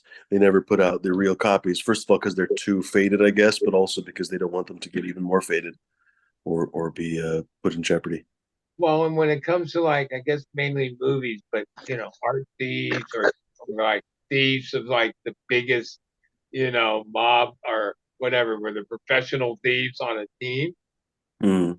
Uh, yeah, as far as robbing a bank and tunneling under and getting all this money, that's not really such a thing anymore. But art, I think in Europe, not that long ago, like some gigantic theft happened where Mm. I think they've recovered a few things and got part of the like, but yeah, they took a lot of stuff from one Mm. spot. Like art thievery is still like a thing, because Mm-hmm. say, oh, it's a painting, and they say that some of these rich people have these secret art uh, collections oh where yeah. they own the hot piece. They know they own the hot piece, and it's in their little secret thing. There's a lot of stolen art that's out there in the Mm. That's super why rich you don't art see collection. pieces until 40, 60 years after they've been stolen because they were Right. sold to somebody, they were in a collection. The person finally passed away and they came out because Bud's right. These guys can go in with a razor blade, cut them right out of the picture frames, and go. And they could do Well, it to multiple ones, and you can roll it up and run away. as much as like when Fumi said, "Oh yeah, there was the ushers was thing." I'm sure that the Getty Museum has like a level of security that is so gnarly, but it's for it to still be a good museum and people get the feeling they're right there. But I got a feeling, yeah, like you say, cameras. There's another whole team, and they're there 24 hours. When something's worth that much money, and it's all in one spot. Oh yeah. And plus, not only that, they have the money. Like it would be weird if they didn't have security because they have the money for everything. Like they have this multiple billion-dollar endowment that just goes up and up and up every single year. It's kind of like Microsoft or Bill Gates's endowment. It never actually goes down. It just keeps getting more valuable. Theirs is kind of the same. It'd be weird if they didn't have security. So I think you're right. I think it's kind of like a Vegas casino where you don't really see the security until it's time for the security. Yeah. You think you're gonna jack a cashier and get out the door? You're mistaken. Yeah, those doors aren't opening, and you're not busting that glass. With all this technology, yeah, there's this invisible, especially if you have money, layer of security that, yeah, mm-hmm. you don't see it until you see it, but right. It's there. Especially when things are like you say, $1 billion, hundreds of millions of dollars. Yeah. Some of that. Yeah, I mean, you could sell those Van Gogh irises tomorrow to some oligarch in Russia or Nigeria or something. Everyone knows who it is. Like probably the most famous painting in the world, or one of them, right? Everyone knows the name Van Gogh. But even if you don't give a shit about art, you probably heard the name. Like you could sell it literally the same day. You know what I mean? For $50 or $60 million, right? Like you probably wouldn't get the full price, but you would still get a monstrous, crazy amount of money. What's that, bud? Van Gogh. That's my favorite artist. One, somehow I relate to him, right? But then all of his pieces, I like Van Gogh. I like it. There was a Van Gogh, like it's going around the world. It's like an exhibit. I don't know if it was in LA, maybe it was even down here. I Midnight never Stars. it, but I almost did because it had a bunch of Van Gogh stuff. Yeah. I gotta say, my dad, I grew up, his business was picture framing, but not just, he did museum quality stuff and a lot of different work, custom picture framing, and had a lot of relationships with artists. Like they're famous. Charles Bragg, he used to come over to our house and drink and smoke weed with my dad. Different artists. So I was raised a little bit around art, have a little appreciation for it. I like Van Gogh.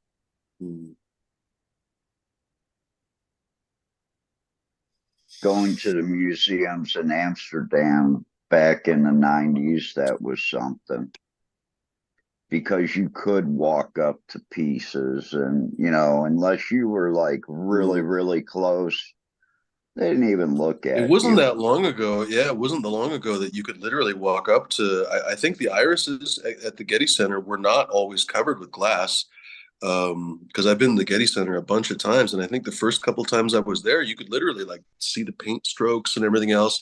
They had other paintings there. They had a few. They had the Monet haystacks. That fucking thing is probably worth $100 million too. It didn't have glass in front of it. But yeah, like literally maybe 20 years ago, it was these kinds of things like the Elizabeth Gardner Museum, some paint slashes or some painting slashes, basically some like climate protesters and stuff. I don't know why you'd slash a painting as a climate protest, but whatever. That was their version of a protest. They slashed fucking couple different Vermeers and a few different like super expensive paintings. What else? And lately, again, like climate protesters for some stupid fucking reason, very ineffectively are protesting, I guess, global warming by throwing paint and shit on paintings in Europe. Well, didn't they? It was only a matter of time before you could only stand 6 feet back. What's that, bud? What's the place where the rocks are? In Europe, the rocks all represent the orbits and shit. It's called Stonehenge. Stonehenge. Yeah. Somehow they went and splashed paint or did spray paint on that a couple of weeks back. Yeah. That solves the That's fucking thing. stupid. Environmentalists, but nah, these guys are fucking stupid. Yep. They're trying to get publicity, but again, publicity is not the problem with global warming. The solutions are where we actually lack the political will and everything else. So just Well, they say ruining that something that doesn't help anything. People for years used to be able to just pretty much walk up right in up to the stone, right? That's how that park was set up. But now with this happening, they're going to have to put a barricade, a thing, and you're not going to get it as close. Yeah. So ultimately, they ruin it for everybody. Really. I think they started doing that in Easter Island, where they, started not letting people go up and touch the stones anymore. I Did you think guys know that those heads are actually full bodies? Yeah, they're buried. Yeah. Yeah, I grew up, everyone thought that they were just the head. They're like, how did they get the head there? And that thing's pretty amazing, and just how it's there, and like some of those things around the world are so baffling to me. Like, the feats of humans at a time that, like, you wouldn't think we had the ability, but somehow we don't have the ability to do that shit today. No, yeah, we do. No, that's a yeah. myth. People say like, "Oh, we don't know how they built the pyramids." Yeah, they do. They actually know pretty well how they built the pyramids. Like so It's pretty money. easy, actually.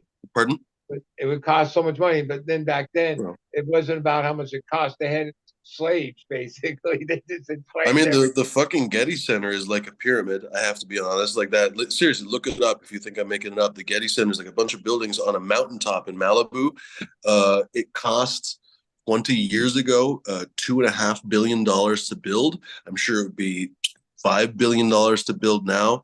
It kind of looks like a pyramid, basically. So, I mean, it doesn't look like a pyramid, but it's that amount of work. It's literally built with Italian travertine, so reasonably close to Egypt, like the same level of human endeavor, basically, to build the fucking thing. What else? The fucking sphere. That thing is gigantic and impressive. That's like a pyramid, honestly. Like humans are pretty impressive. We can do some pretty amazing things. And people forget too that they're like, oh my God, 5,000 years ago, man was so primitive. No, not really. Like humans have been the same intelligence for they keep actually revising the estimates backwards. They used to say 50,000 years. Now they say 200,000 years.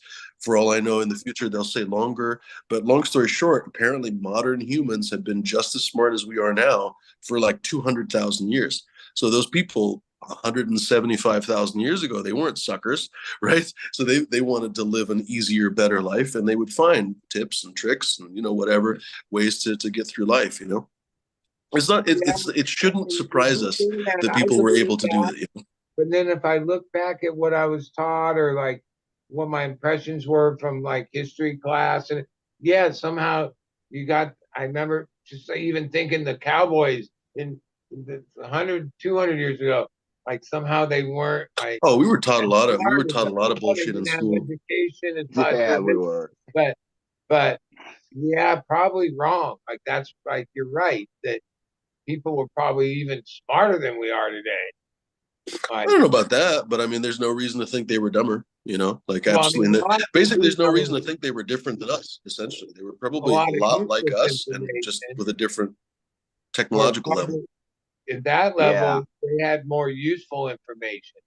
Where we have a lot of we have a lot of dumb technology. Fluff. That's a good point. Yeah.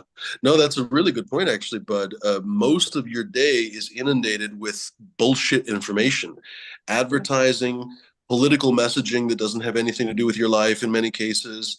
I don't know, all kinds of different stories about how terrible the world is, that you have no power to change, on and on and on. Whereas if you were a caveman, you wouldn't ever hear any of that shit. No one's going to advertise a new car to you or anything else. No one's going to tell you about Grok 10,000 miles away trying to become dictator or whatever else. Like you just do your life. It's an interesting point. You wouldn't have that bullshit filter, Yeah. Or that layer of bullshit rather. When I turned off the TV and stopped watching TV, life became a lot easier. Imagine. You have to understand, basically, I haven't watched TV in like 8 years. Hmm. You know, I've watched movies and, you know, seasons of episodes of like Shameless and Archer and shit like that, but I haven't turned on commercial TV or any of that bullshit in 8 years. I'm going on a No, I'm couple the same way. I don't know how long it's been, but it sounds weird to people. It sounded weird to me. I think a lot of if someone told me they don't really watch TV, but you know, I'm not abstinent from content, right? Like I'll watch Netflix or something, or what the other day. Well, we watch HBO sometimes. You know, what were we watching the other day? The Wire. We were rewatching The Wire. At least I was rewatching it anyway. So it's not like I don't Like that. watch recorded content, but it's been actually a number of years. I don't remember how long, but it's been a while, a few years, at least 3, 4 years since I watched a TV regularly. I mean, in a hotel or something. When I was in Israel, I was watching Israeli TV. So I guess I was watching that somewhat recently. But in America, I honestly I don't even own a TV anymore. I basically just okay, that's not exactly right because my shit's storage right now. But how I do I put it? stole my dad's. Like when I buy a new house, I don't even know if I'm going to buy a new TV. I'm not 100% sure because realistically, I don't really watch TV. I don't turn on the TV and watch channel 7 or whatever the fuck, right? Like I used to. It's really weird. It used to be like for almost everyone I know, even if they didn't watch much TV, they would still watch a little bit, either a little bit a day or at least a few times a day. They'd watch the Tonight Show or something. And it's weird to me now that I don't watch TV that it's so fucking bizarre when I do turn it on because like so much of it is advertising and the advertising is so in your face and on and on. It's actually kind of a surreal experience, you know? Yeah. I was doing that today at dinner with the drug commercials that were coming on, going, holy 100%, yeah. shit. You know, And all it's so these bizarre. drugs coming out. Half the commercial is song and dance and how you can have a better life and it's going to be amazing and just a wonderful puppy dogs. And then the rest of the commercial is asshole cancer, risk of severe death, eye bleeding, on and on and on. It's fucked up. Any other product would opt not to have an ad if they had to list all those negative effects at the end. It's like I can't get past any of those. Like, yeah, that's all I know about those drugs is, you know, things I've never heard of. Like, wait, they have some weird like diarrhea, like explosive Every diarrhea. one of them, right? Every one of them, they got 50 side effects for one thing they don't really fix. Yeah, exactly. You know, it's like, holy shit. The side effects are much more worse than the actual thing that they're trying to cure. And a lot of them like portray, like especially I guess like for elderly mood enhancing. I don't even know what the drugs are for, but I think that, and they show these scenes of like like the most bizarre shit that's so not real, like in like people's life, like you know whatever them playing badminton or some shit. What, you don't play badminton on a regular basis, bud? No, I mean they like some weird scene Asia. decided is like, oh, that's gonna penetrate, seniors or whatever. A lot of this stuff is geared towards seniors. You know, something that's kind of become a big sport around here is pickleball. Oh yeah, for sure. Oh my god, they're really pushing pickleball. I don't understand why. Yeah, they It are. must be some rich fuck that Pickleball. owns it, and so they're just like push pickleball. The What one is on it? PCH in Oceanside, I think it might have been a car lot for a while, and they spent money because like they're tennis courts but smaller. They put in 8, and they have all this lighting, and it's like you pay to go, and especially in the evening when I've driven by in the last few months since they've been open, it's packed. It's like a whole thing. Like people are all there and playing pickleball.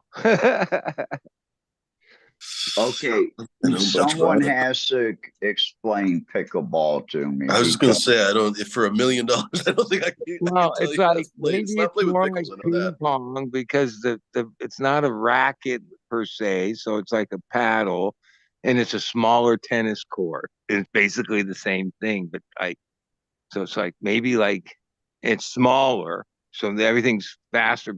But the ball's So it's kind of like slower. racquetball tennis or something, basically. Yeah, yeah. Like you can fit 4 pickleballs where you could have 2 tennis courts, right? Huh. Because some of the parks have like taken out the tennis court thing and put in pickleball because it's popular. I don't know how it got popular. It looks fun. I guess it's easier. I mean, tennis, yeah, you gotta kind of be pretty good to have any fun playing tennis, real Mm. tennis. You got to be in really good shape, honestly. Even if you're playing like duck, because you got the tennis court is so big. So, like you're saying, if the pickleball court is so Yeah. much smaller, that's probably a lot easier. Yeah, the way the ball, it's easy. It's Look at anyone that can do it. image. Yeah, Are you and able to have see? pretty much fun. Like have pretty much fun. Oh Like, wow, yeah, that is a small court. Holy cow! I don't know if but I it can got share this. popular Maybe I like the can. last year. I mean, there's actual private businesses that set up like late, like I not late, but 10, 11 o'clock. There's still people out playing pickleball. They got lights. And I think it's popular with couples as well. Yeah, like I say, this thing seemed like there was more going on than the pickleball. It was like even what I realized when I had last week when I had a electric car, like, yeah, that's like where people don't really have places to meet like they used to as much, right? Mm. Like, oh, I realized, yeah, when people are at those charging stations, especially in the evening, they get out of their car. A lot of times they walk to the Starbucks or whatever, get a drink, and then they come back and they stand there for like a half hour. And the people like, yeah, you want to talk to people? Go to an electric car station. Man. They're just sitting there talking to each other. Like I met a bunch of people sitting there waiting 40 minutes while the shit charged up. Most of the Okay. conversation is about electric cars and what what what brand you got? What do you think? Like that kind of shit. But like I realized, oh, there's people interacting where And the ball yeah, must go fast on that because look how small it Yeah, is. but when you think about it, you basically don't have to move, right? So you essentially just like Yeah. go back and forth. It kind of makes sense, actually. Like that actually looks a lot of fun. So I'm not surprised why it's so popular, right? yeah, and you get extra, you're out and about, you're doing it. And like tennis, oh yeah, you gotta be pretty good, have a swing, hit the ball right, Mm-hmm. or you're just gonna be chasing balls and that's not much fun. There was a time where badminton had a little fad. I mean, these It's in Asia. in ping Badminton pong, is really big in Asia. sometimes I see these clips on Instagram where I'm like, holy fuck, like the Asian ping pong is at a level that's like you can't even believe these guys fucking can rally like that. Like that's a whole other level of ping pong, man. You should see the badminton. Football. Well, wait, badminton is The in the Olympics, is like because that's an old sport. It's been around a long time. I think badminton is part of the Olympics in the summer, and they play gnarly. Like, yeah, and they're always the hottest, richest Asian girls playing. Oh my God.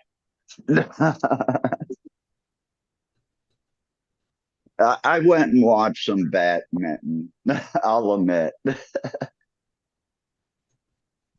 Oh, Oh Nathaniel shit, is I'm saying that special rules outlaw running and jumping in pickleball, I guess. And we have pickleball country clubs in Oregon. And it's basically made for seniors. And of course, the country now is mostly seniors. It's not really mostly, but I know what you mean. It's pretty close. Shit, so A lot of young people here, though. A lot of yeah. 20s and 30s. well, I mean, I'm 61, so I guess I'm right on the verge of like saying I'm senior. There's discounts. I All don't right, think cut down your backyard and set up a pickleball court. Invite like Uh, I haven't yet Start claimed telling like people to get oh, off your the lawn. early bird dinner for seniors. It's only like $9.99. I'll take that. I think you have to be 63 or something for most of that. Or the movies, like even at movies, you can say you're a senior and they give you a cheaper price. cheaper. Guess there's some benefit. You're 80. Well, that's what I feel like. It's like, as I've gotten older, I've realized that the goalpost has got pushed out, which is good. Like, my dad, my grandparents, they died in their late 60s, right? And then my mom's in her mid 70s. She's still going, but like, oh, now I'm made 60, but now I'm expected to live to like 90 or something, 80 or 90, right? If you're lucky. 65 and done. I grew up where, like, yeah, 60s. A lot of people died in their 60s. Some made 70s. Few made it further, right? Now, yeah, it seems like that goalpost got pushed out like 10 years. Like, I don't know what. There's probably some thing that they state that the people are living longer, right? X amount of years. Which seems weird because, on the other side, we eat all this bad food and breathe pollution and exposed to all this stuff, but somehow people on overall live longer. I don't know if they really do. The life expectancy, honestly, has gone down in the U.S. It's like what 75 or 74 now for men, and 76 for women. I want to say. Apparently, that's geographically dependent too. So a lot of the red states, you die way earlier than in California, for example. California is more like 80, basically. Literally, you can look this stuff up. I'm not making it up. The life expectancy on 72 in the whole West Ohio. Coast, it's like 80, 82, I think, for men and women. Quite a bit different. There are some states that it's like almost to the 60s. I think it's like low 70s. Fucking nutty. What was I going to say? Those have trended down in like I say, in red states and stuff, and actually in some blue states too. I don't know. I think a lot of it is the really improved medicines. Like now people are treating their obesity and whatever with Ozempic and stuff.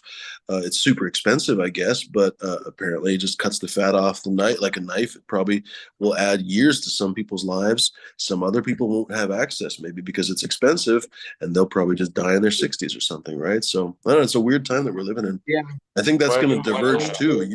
Living here in SoCal is where you see a lot of the elderly that semi well off, meaning they bought a house at the right time and all that, in their 80s and so active. It's like, yeah, you go to the coast and you look at who's like out doing activities, running on the bike lanes or doing stuff.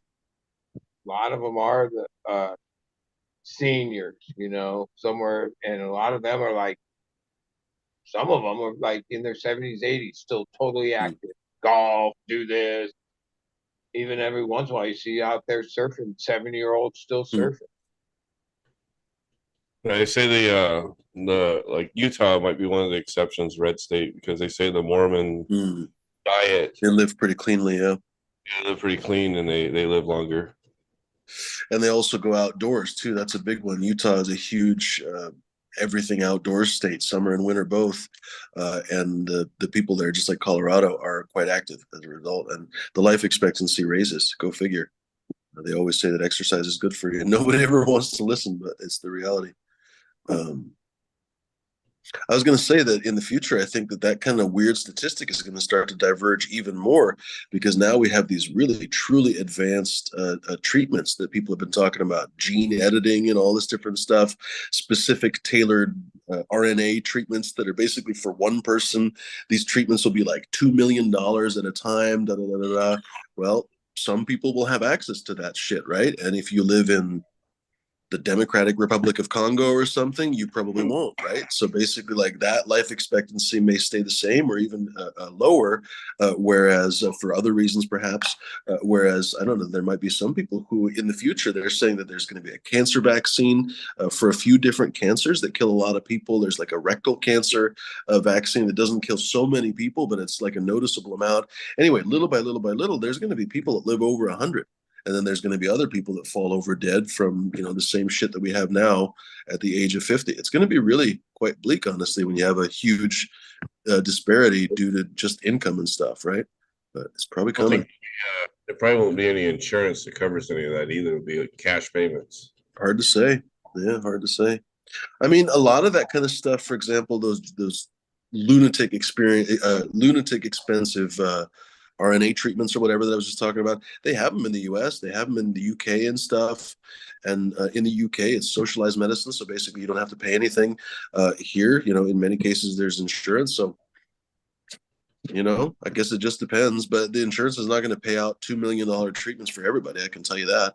So, Well, maybe 3 people a year or something. Being like people in their hundreds, a lot of them foreign, been interviewed, and they, what do you do? Oh, I drink 1 glass of wine every day. Like a lot of them, and had a simple life, but it seems like that is the key to longevity. Like not necessarily never, like some of those. Oh, there was even ones that smoked for till they were 90. George Burns, remember George Burns drank and smoked until I think he died at 101. Dude smoked cigars every day of his life. Not even cigarette, but fucking cigars every day of his life. Whiskey and cigar until he was 101. Yeah. Character. So, as much as, obviously the healthier you are, but not necessarily. Sometimes the healthiest people will have some of the gnarliest health things develop. My parents worked with this guy who was the health nut, basically. Like everyone knew, like, oh my God, that's the health nut. He like way back before it was all, I mean, people have done marathons for a long time, but since the Greeks, right? But it's gotten hip, I think, in the last 20 years, right? This is probably 25 years ago or something. I was a little kid. He was the marathon guy, basically. He jogged and ran and this and that, worked out. And he'd go to the beach and run 10 miles, on and on. But he was paranoid that he was going to die stone cold at the age of 50 because his dad and his dad's dad had both died either on their birthday or right next to their birthday, basically at the age of 50. And he was so convinced when his birthday started to come, all the people that they worked with him, they were like, shut the fuck up, you're the healthiest person that we know, on and on. Sure enough, the fucking guy fell over dead of a heart attack at 50. Literally, I think it was on his birthday or the day after. Like he probably psyched himself to death, basically, right? Like that's the reality. He was healthy, but he fucking killed himself with his stress or something. Anyway, in the end, he died.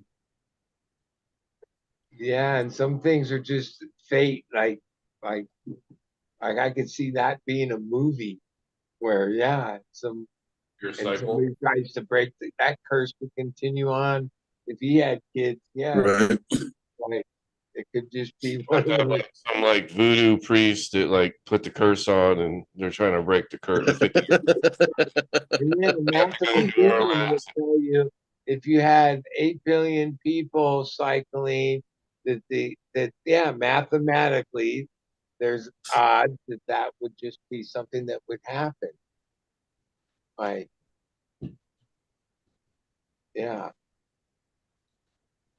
Well, when I was in Thailand, I spent an outrageous amount of money on a whole bunch of testing.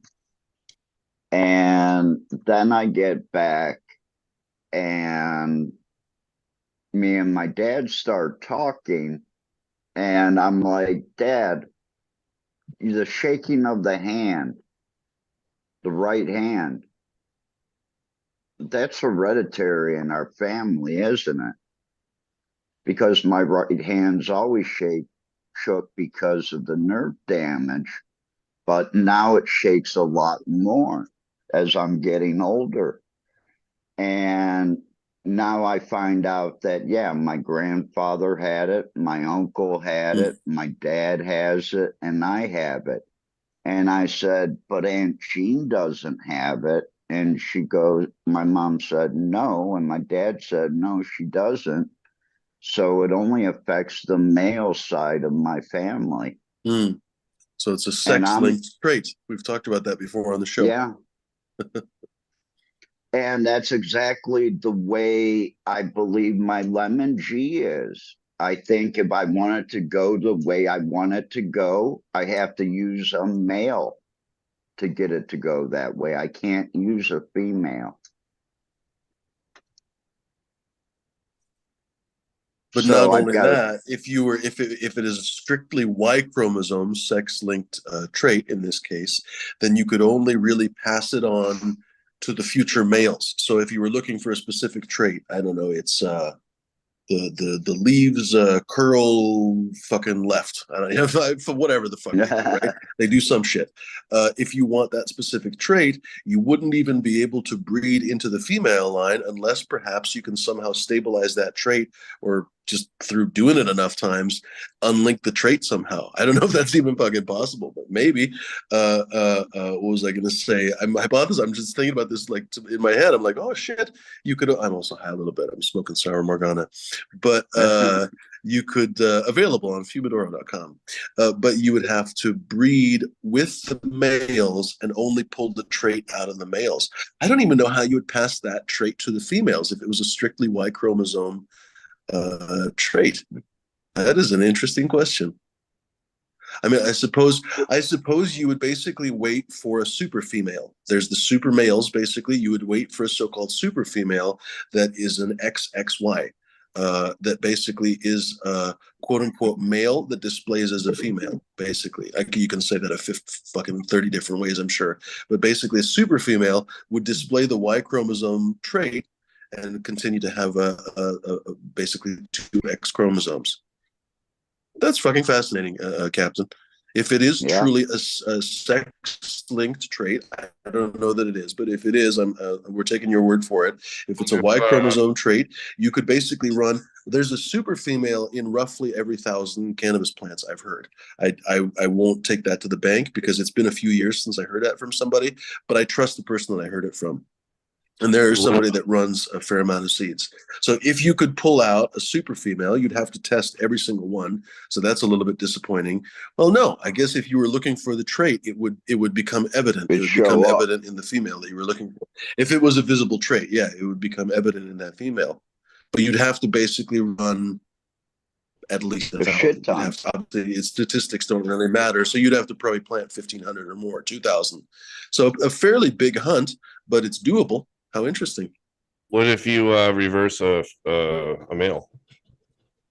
Yeah. There's some people that I mean, but if you reverse the male, if it was a Y chromosome trait, you're not actually changing the male genetically. You're just essentially inducing him to produce a different kind of sexual organ, right? Like with the females, you induce them to produce pollen accidentally, but they're still producing XX pollen. So he would produce XY pistis or whatever, I guess. But he would still have to express the gene. You'd still have to have that Y expression.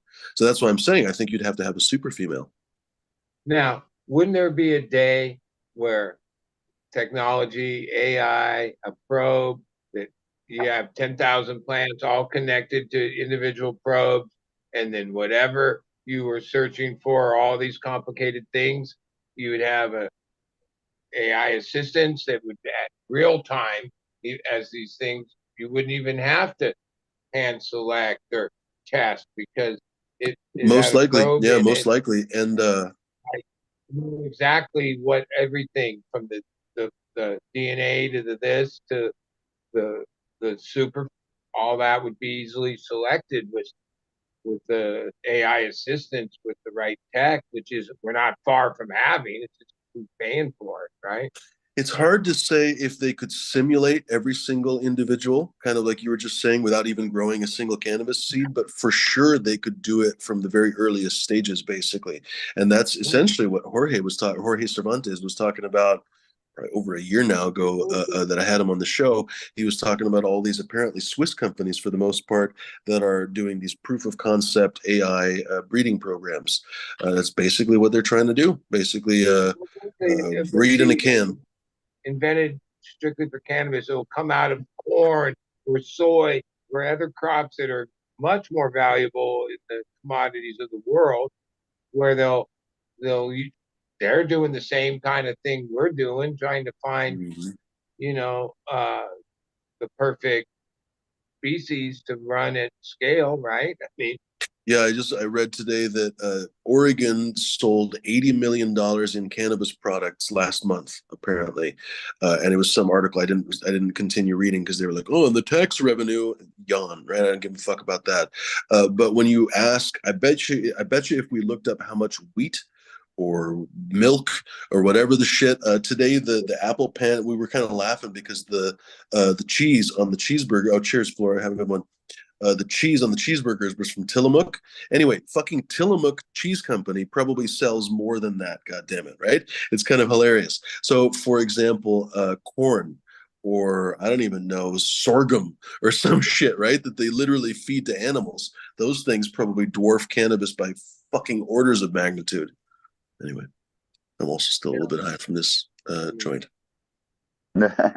I can't see what the chat is saying. I could see what the chat if I went back to it. What is the chat smoking, ladies and gentlemen? We're probably going to bounce here in a few minutes. What are you guys puffing on for the evening?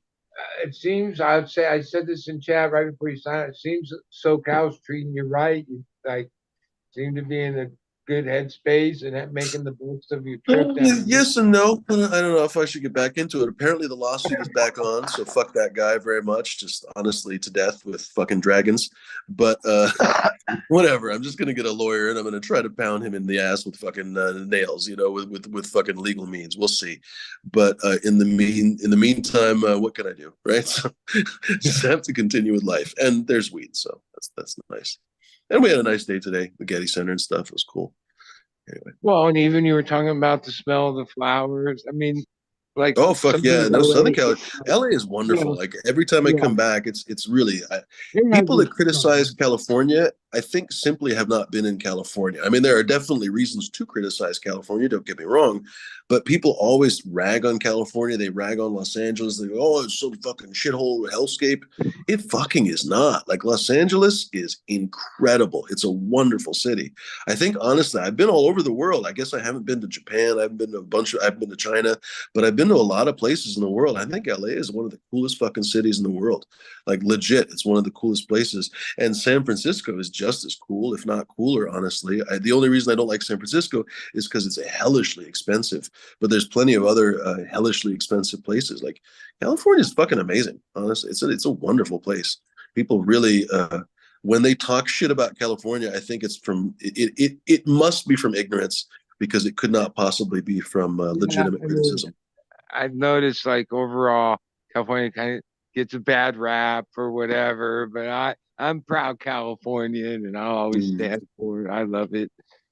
And there's pros and cons to every fucking place. Every place has its pros and cons, 100%. I like weather. Like I'm one of these weird people that, for me, the wonderful weather in California wears out after a while, because I like to describe it as having whatever your favorite flavor of ice cream, literally every single day of your life, like forever. And that, because Los Angeles it's always sunny, it's always beautiful, there's always palm trees, it's stunning if you're here for a couple, 3 weeks or a month or 6 months. But after a year, the Oregonian in me wants some rain. But at the same time, in Oregon, it can rain for 6 months in a row. And after a while, you're like, fuck me, some sun, like it's something else. That's the one thing in Thailand is the rain. You talk about, being there for a while and the sunny days. In Thailand, that's what made me happy, that and the birds. But then the 3.5 months of fucking rain, oh my God, that's the worst.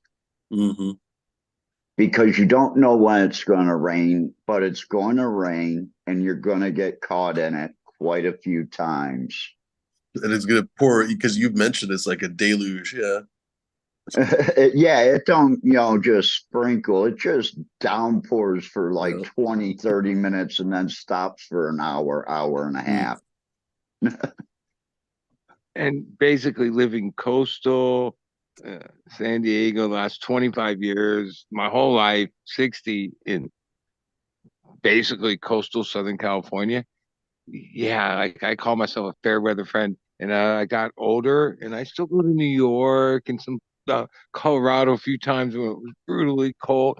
And I'm like, I'm just not cut out for that shit. Oh, I'll bring the right jacket or buy what I need. No, I'm not cut out for that shit. I've lived too many years in the like comfort of like pretty much perfect average weather. Well, Yeah. there's always a little rain and some heat, but other than that, you can't complain. For so long that I'm not cut out for places like Oregon or other places have weather. I'm too many years in this. No, it's understandable. And as you get older, generally, you get a little bit less flexible with the weather, right? Like, think of how many times you've seen your grandpa or something, they throw on a sweater even when it's kind of warm outside. Like, yeah, it's understandable.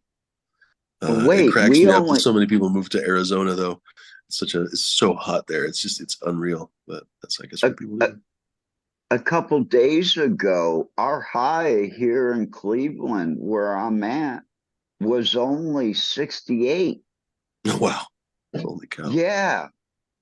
And it was like 52 at night, 51 at night for like 2 nights, 3 nights in a row. Hmm. The high the next day was 72.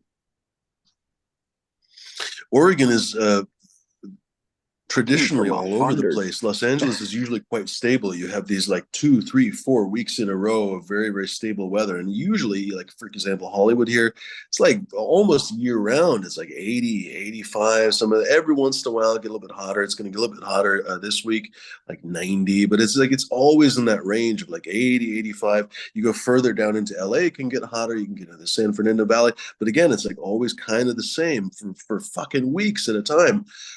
In Portland, literally 2 weeks ago, it was during the day, it was like 58.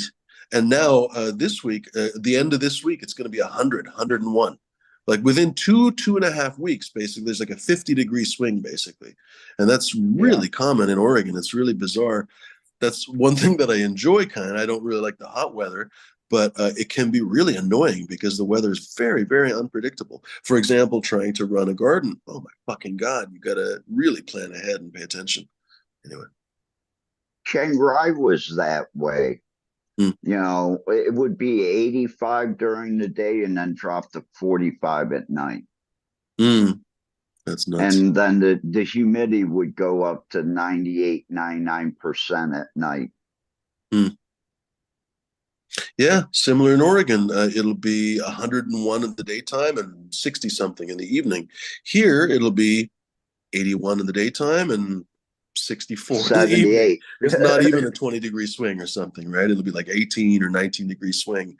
Really interesting. Another thing that always cracks me up is that the business casual in Los Angeles is basically everything. It's everything from button-down trousers to like designer clothes to literally shirt and like t-shirt and shorts.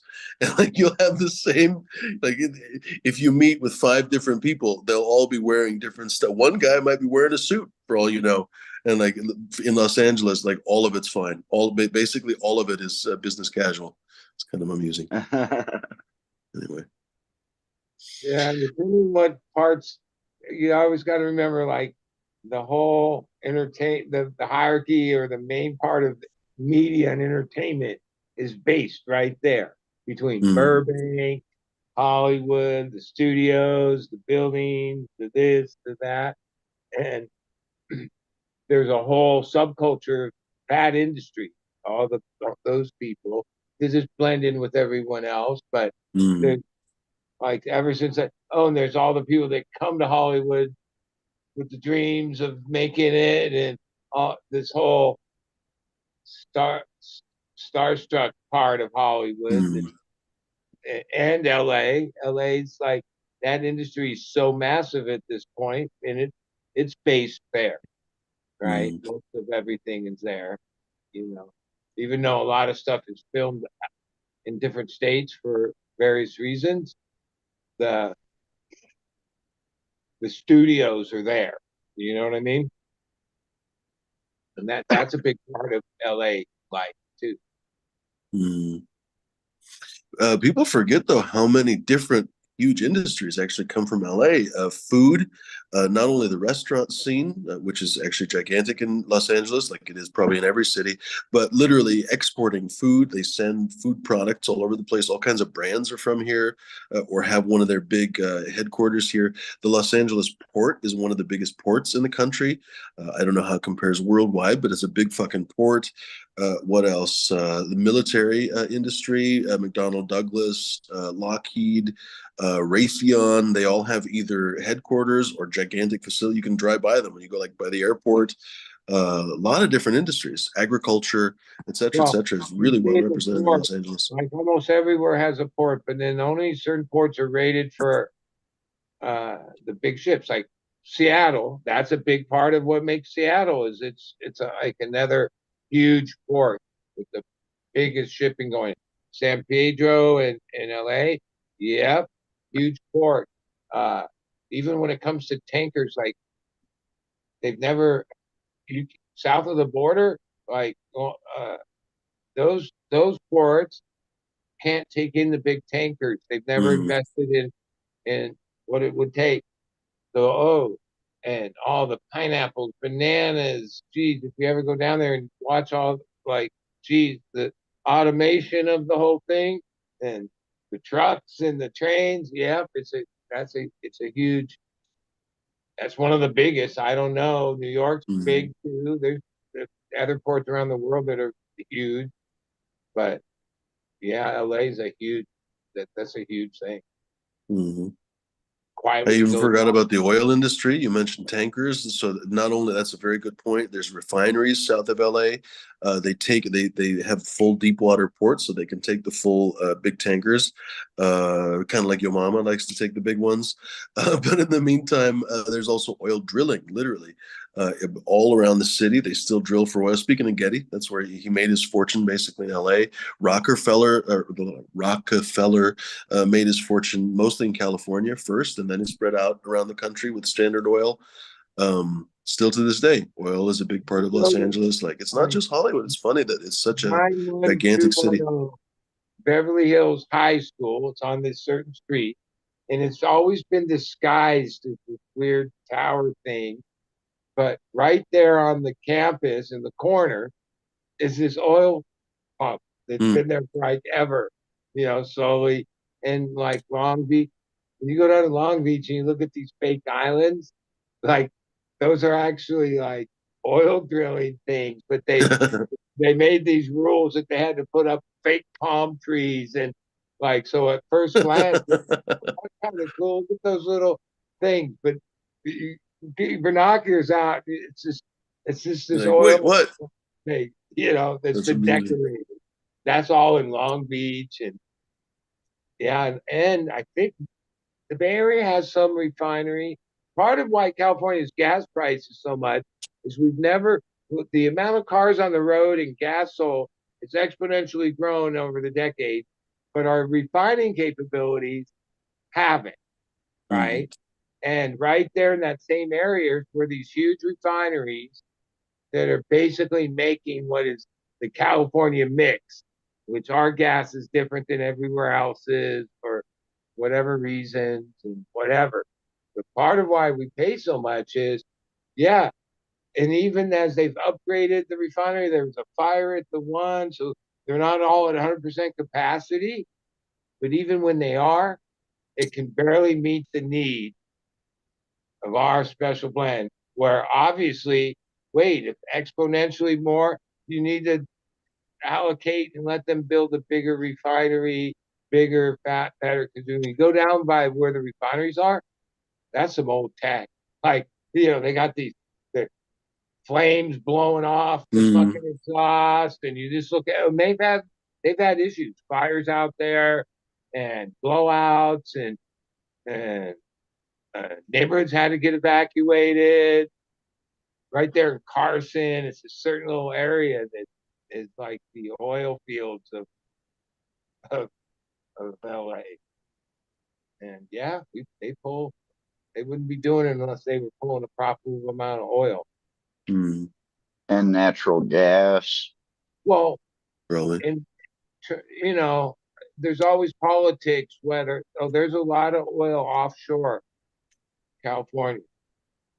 But because they had a spill or two in the early days, there's like a moratorium or there's a law. Maybe it's even all the way up the coast. I don't know if Oregon and Washington are also part of this. You can't drill right offshore. Mm. Not that the oil companies are chomping at the bit because, there's good, easy oil right there.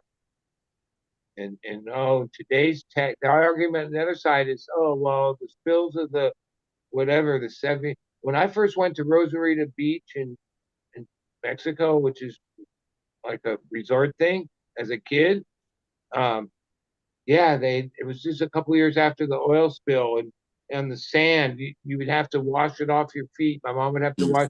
It was like oil, like it was still oil in the sand.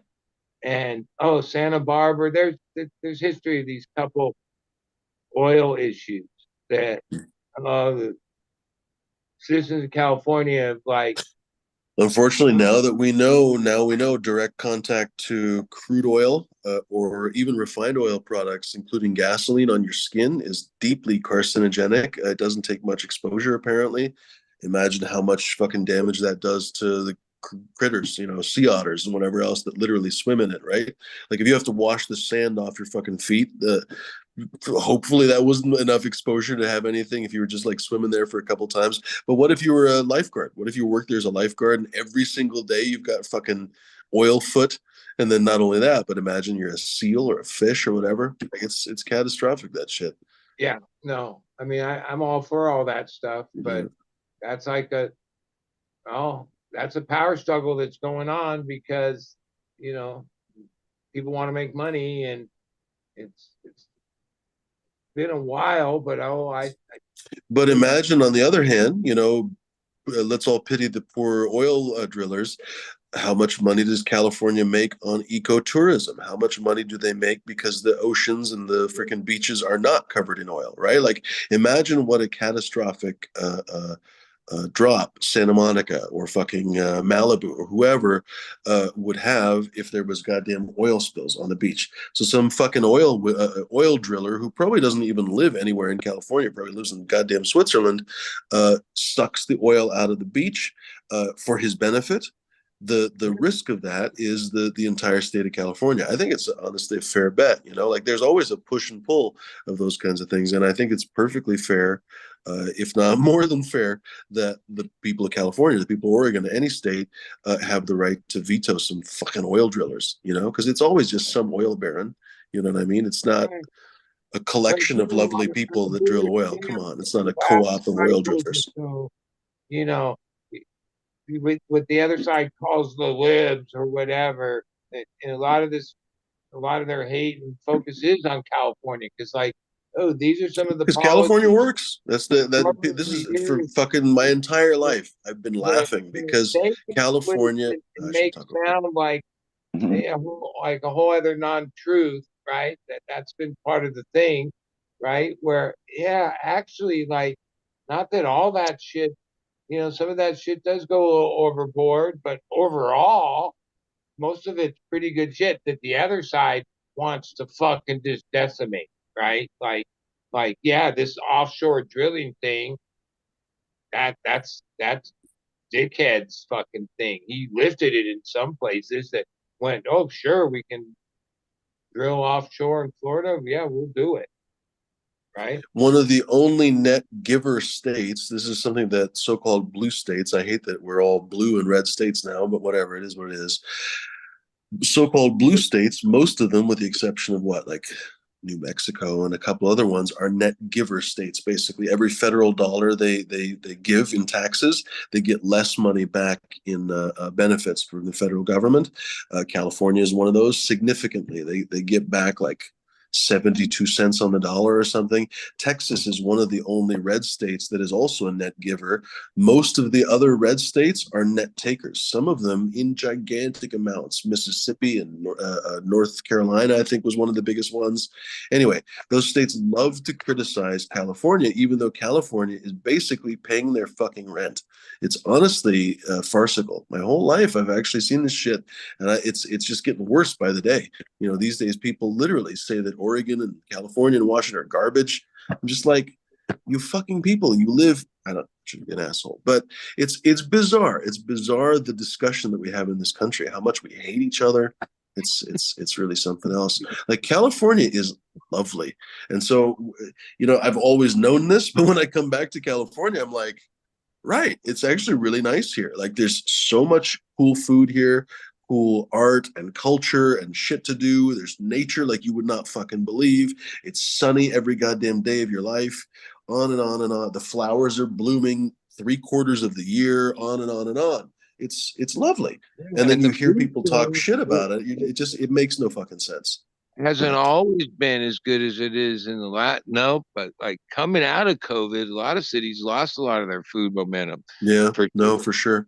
A lot of my favorite restaurants are closed. A lot of places are gone. Yeah, you know, and I've heard from everybody that LA has taken a real dip basically because of COVID. Essentially, and hasn't come back. Yeah, well, the places that are existing those because you serve good stuff. People, there's 20 million people there. You know. Yeah, that's true. Yeah, there's plenty of places that are hopping. Apple Pan today. I've heard of Apple Pan for years. Never went. Sure enough, it's a really cool place. It's been there since like 1947. Love it. It's like they one place. They don't have a chain. It's like one fucking place. They have one store. Right? Pardon? It's on Wilshire, like below Beverly Hills. Westwood. Yeah. It's in West. I think it's right. Westwood and Pico. Pico and Westwood is what it was. Yeah, it's right off Pico. They have a counter too, right? In the middle. Yeah. We sat in the back, but there's literally like a diner counter, 100% inside. It's one of those few places that like just kept it the way it is and still humming along. There's not that many of those that have it. You know, the Jew delis are that way. Like establishments Cantors and Langers. Yeah, those guys are epic. You know, and a bunch of other places. Those are the ones that I don't know. I'm a creature of habit, so I end up at a lot of the same places I've been. So unless somebody gives you like a solid tip, it's hard just to go somewhere else when there's, you know. At the same time, there's a lot of crazy good stuff. I just read about an amazing, apparently Chinese lamb kebab place down the street on La Brea. They have a couple different. Oh, I fucking forget what the name of it is. I mean, it's in Chinese, so I wouldn't remember it anyway. Anyway, look up Chinese lamb kebab in Los Angeles if you give a fuck. They have a couple different locations. I'm like, what? Tell me more. I don't know. It must be like a Western, because, you know, like Xinjiang, it's Muslim territory, basically. I'm assuming that it must be like a Western Chinese lamb kebabs or something. I don't know. I'm going to have to go there. Apparently, it's one of the best places in LA. The fuck? Never heard of that in my life. And it's literally down the street. It's not that far at all. Okay, no, I think it's actually on Western, but still, it's not that far at all. And I've never, ever heard of it. It's apparently been there for a long time. Anyway, Los Angeles is a place like that. San Francisco is like that too. San Francisco's Chinatown is something else. That's probably like, honestly, people like to say, oh, it's the best Chinese food you'll get out of Beijing or outside of Beijing. And I haven't been to Beijing, but I wonder to myself, like China is famous for gutter oil and all kinds of fucking shit, right? I'm like, how good is the food safety in China? This is actually an open question because I don't really know. Yeah. I haven't ever heard that China is, bad or anything like that. But I'm just like, I bet you anything like San Francisco that has like food safety inspectors that will go right up your ass. I bet that's probably some of the best Chinese food you can get in the world. Legit. I wonder. Probably Australia and San Francisco, I bet, have some of the best. Singapore. I bet Singapore has some of the best. No wonder everyone's freaking out about their Singapore crab and all that shit. All right. We should probably bounce. We're high. I'm high, at least. I don't know about you guys. I'm glad you came back on. Yeah. Stay in touch. Yeah. I want to make sure we meet up. I don't know. I texted you. If we can't meet this week, I can meet you next week. So let's get it cracking. Flexible. Yeah, man, I'm it'll be fun. flexible. And like I was saying, yeah, you want to go.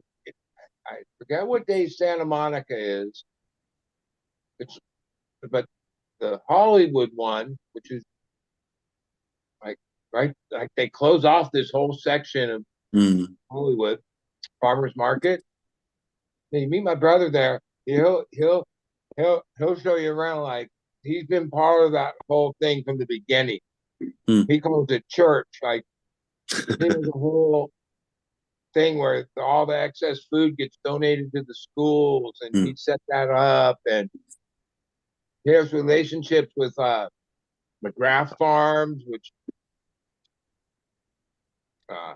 Tutti Frutti Tomatoes, which does all the heirlooms, and most of these farmers are in Oxnard area, but there's some of the like premier, like some of those brands, the chefs of LA get access to the market an hour before the public, and certain brands are like that's their go-to farmers. Yeah, McGrath, Tutti Frutti, they're like yeah, they put out good product, we'll say. Yeah, my brother's like Mr.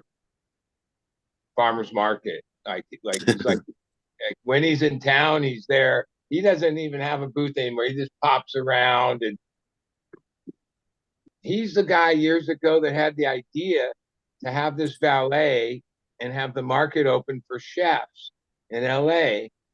And he organized the first one in Santa Monica, like a long time ago. And then that's like a thing where all this, like you don't have to, people that own restaurants that care about the product they put in their food. A lot of them come to farmers market twice a Hollywood or Santa Monica, an hour before the market opens. All these chefs come in and restaurant people and buy up all the shit before everybody else gets there. That's pretty funny. Yeah, that'd be fun. That'd be super fun. You know, if you have a small restaurant and are going to serve whatever plate, if you start with those items and sort, you know, like have farmers that care and grow the right shit and pick it at the right time, that's worth the extra money on a plate. And that's why there's people at your restaurant, right? There's a famous chef from England called, well, his name is Marco Pierre White. He was like Gordon Ramsay's teacher and everything else. He's apparently a legendary shithead, but also a wonderful chef. Anyway, he likes to say all the time that perfection is many little steps done well. I was talking about that today to somebody. Like there's exceptions to that rule, I'm sure, but when you think about it, making a hamburger, making good weed, making a cake, whatever, there's mostly not very complex steps. Like once you know what you're doing, let's be honest, weed is simple enough a monkey could do it, frankly, as long as they didn't screw it up, right? And that's the point. As long as you don't screw up the little steps, most things in life are like that. There are complex things in life, of course, but most of the things that we like, cooking, whatever, I can't think of examples right now, are many little small steps that just need to be done right to do something perfectly. It's an interesting thing to think about, honestly. It's a bit Buddhistic, to be honest, a little bit Zen. Anyway, boys, at least I have to sign off. If you guys want to keep talking, you're welcome to. I don't have to kick you out. It's almost 4 a.m. Yeah, right on. I got some project. I've got to go defoliate a tray or two. Nice. Might as well get started. I'll Right talk on. to you tomorrow. If not, have a good week, everyone. Cheers, bud. Captain, I'm glad you're doing good. We'll see you all later. Good to see you, bud. Go for it, Captain. Well, the bottle's a little dusty, but the liquor's still clean. Nice. We made it a whiskey and weed Wednesday night. Nice. Since this does run a little bit later for me now instead of later into the afternoon. I've said it before and I'll say it again. I used to be a doubter that the alcohol industry was at risk from the cannabis industry because, of course, the alcohol industry famously is trying their best to shut down the cannabis industry whenever they can.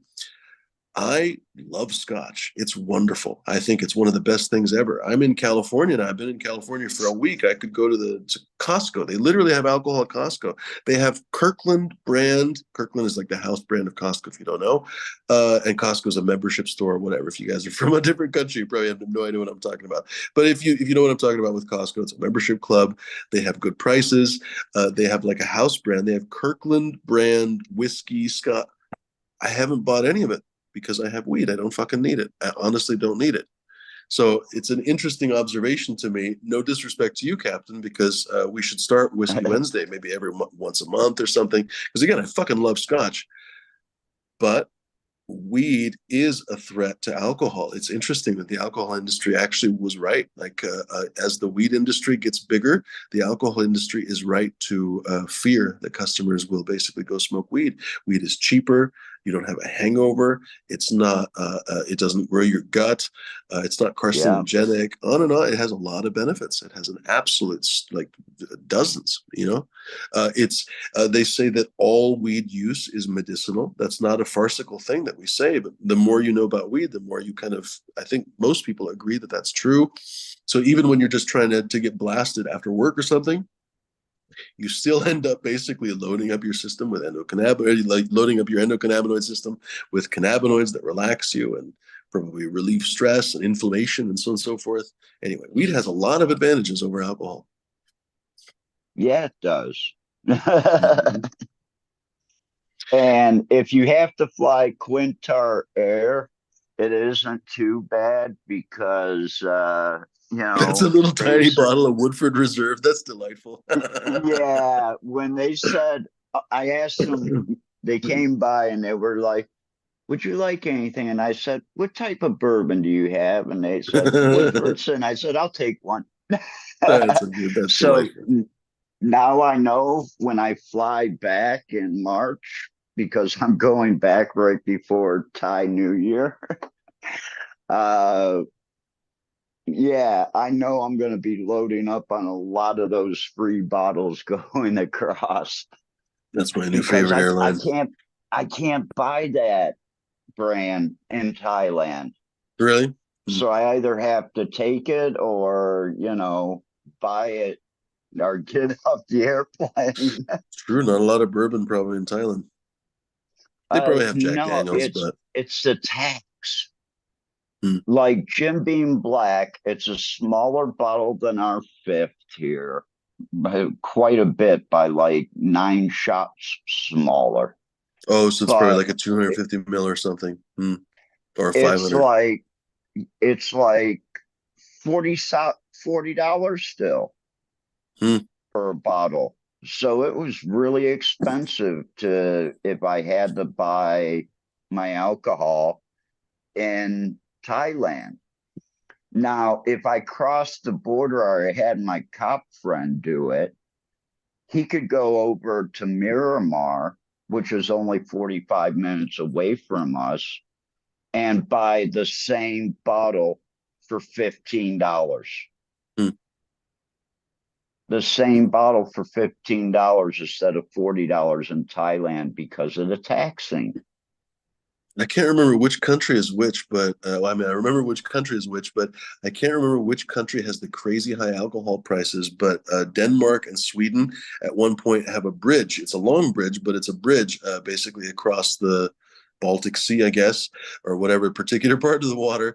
And a lot of again, I don't remember which country. The Danes go to Sweden or the Swedes go to Denmark, whatever. If someone in the chat fucking knows, they're welcome to say. Denmark because in one of the countries, a bottle of beer is just lunatic shit. It's like $20 for a bottle of beer.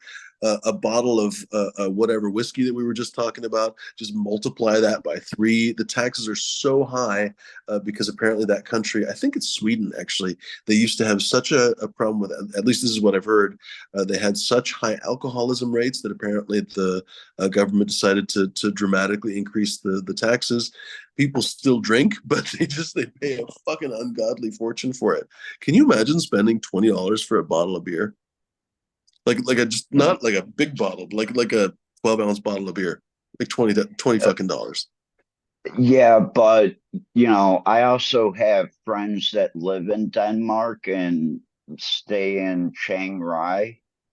And if you're not making 150, $200,000, you're like living really bad in What, in Denmark.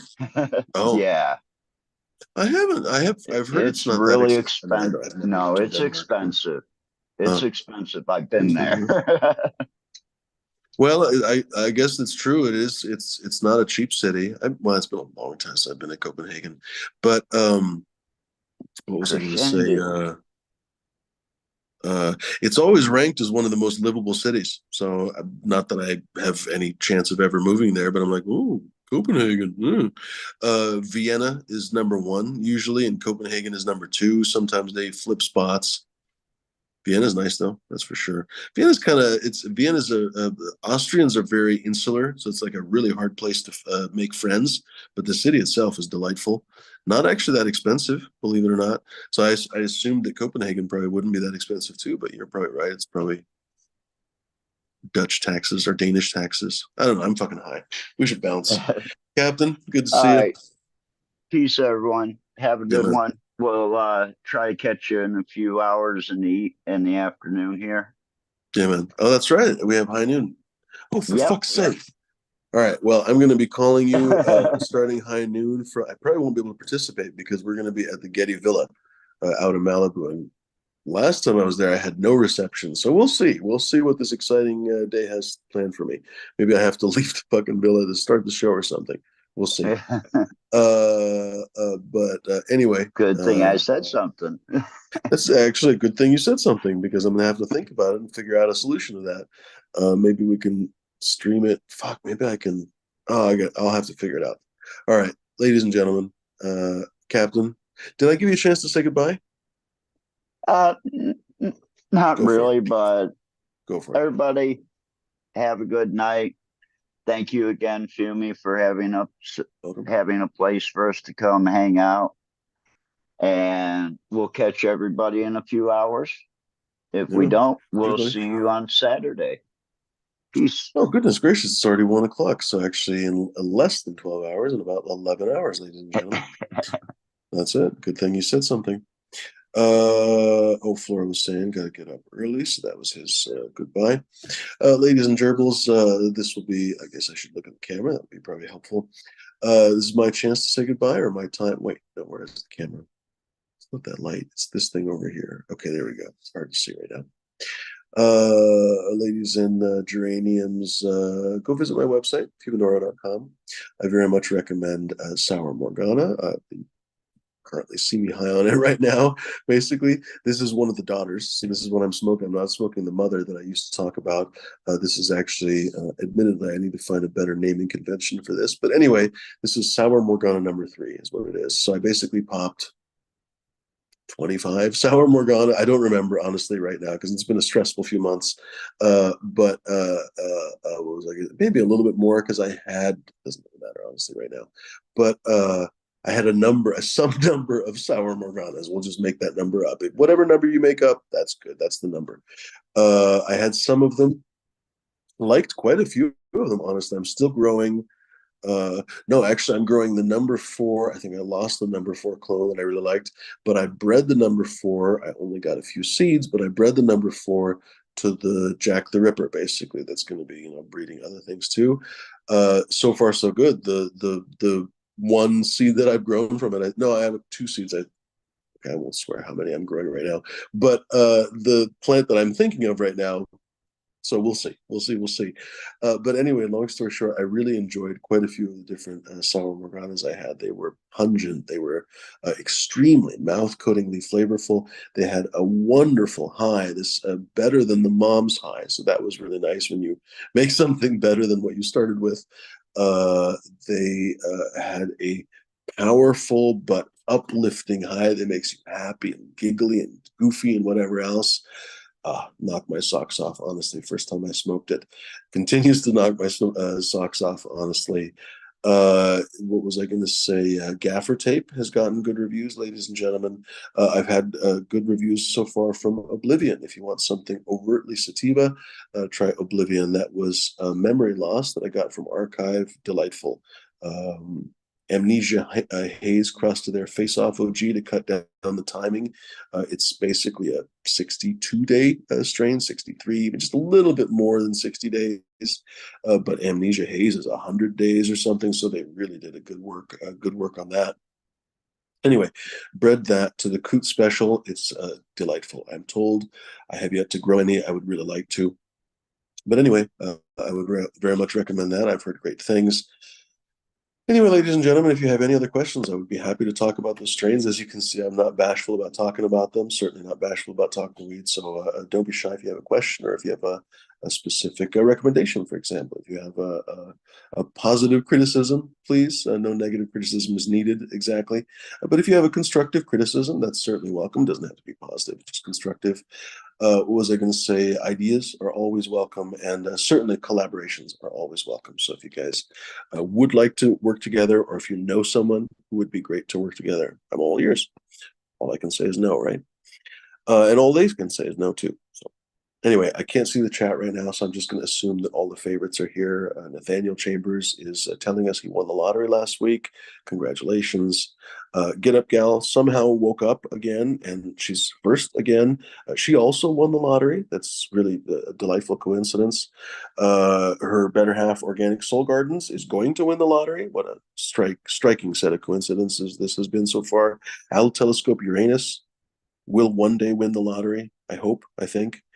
Anyway, I'm not actually Nostradamus, so I hope I predicted that all correctly, but who knows. Anyway, ladies and gerbils, I'm going to leave it at this. Once again, use the coupon code BRAIN. I can't speak anymore. Use the coupon code BRAINS, BRAINZ. If he were awake right now, he'd be saying words. To save a little bit of Skrilla, ladies and gentlemen. It's basically a loyalty discount, so make sure to use it. Don't be bashful. Oh, get some merch also, by the way. I'm not wearing a Fumidora shirt right now, but plenty of t-shirts are available, even some coffee mugs. I haven't had a chance to add anything else, but anyway, those things are available. Feel free to peruse them, my friends. And the shipping is actually, if you live overseas and stuff, so don't be surprised. Well, actually, you can see item by item. The shipping is oftentimes local. So, for example, if you are in, I don't know, let's pick a country. If you are in Liechtenstein, you might assume, oh my God, it's going to take forever if it comes from America. Actually, some of the things ship from Estonia and whatever else. So anyway, avail yourselves, my friends. That's it. I think that's it. Have a good one. Thanks for watching the show, my friends. Tell your friends. Please do tell your friends. It's almost impossible to grow this channel anymore. It has been frozen at 1950 for I don't even know, like a long time. So tell your friends. It would be nice to get even one new subscriber. But anyway, ladies and gentlemen, make sure to like the video if you can. If you hated the video, why are you still here? Go do something else, honestly, seriously. But if you enjoyed the video, hit the up like button. I always use that wrong. Hit the thumbs up button. There we go. I don't know why I can't ever just say that. And have a good one. Have something wonderful. Be kind, be decent, be gentle. Don't be fucking pricks, dicks, or lunatics.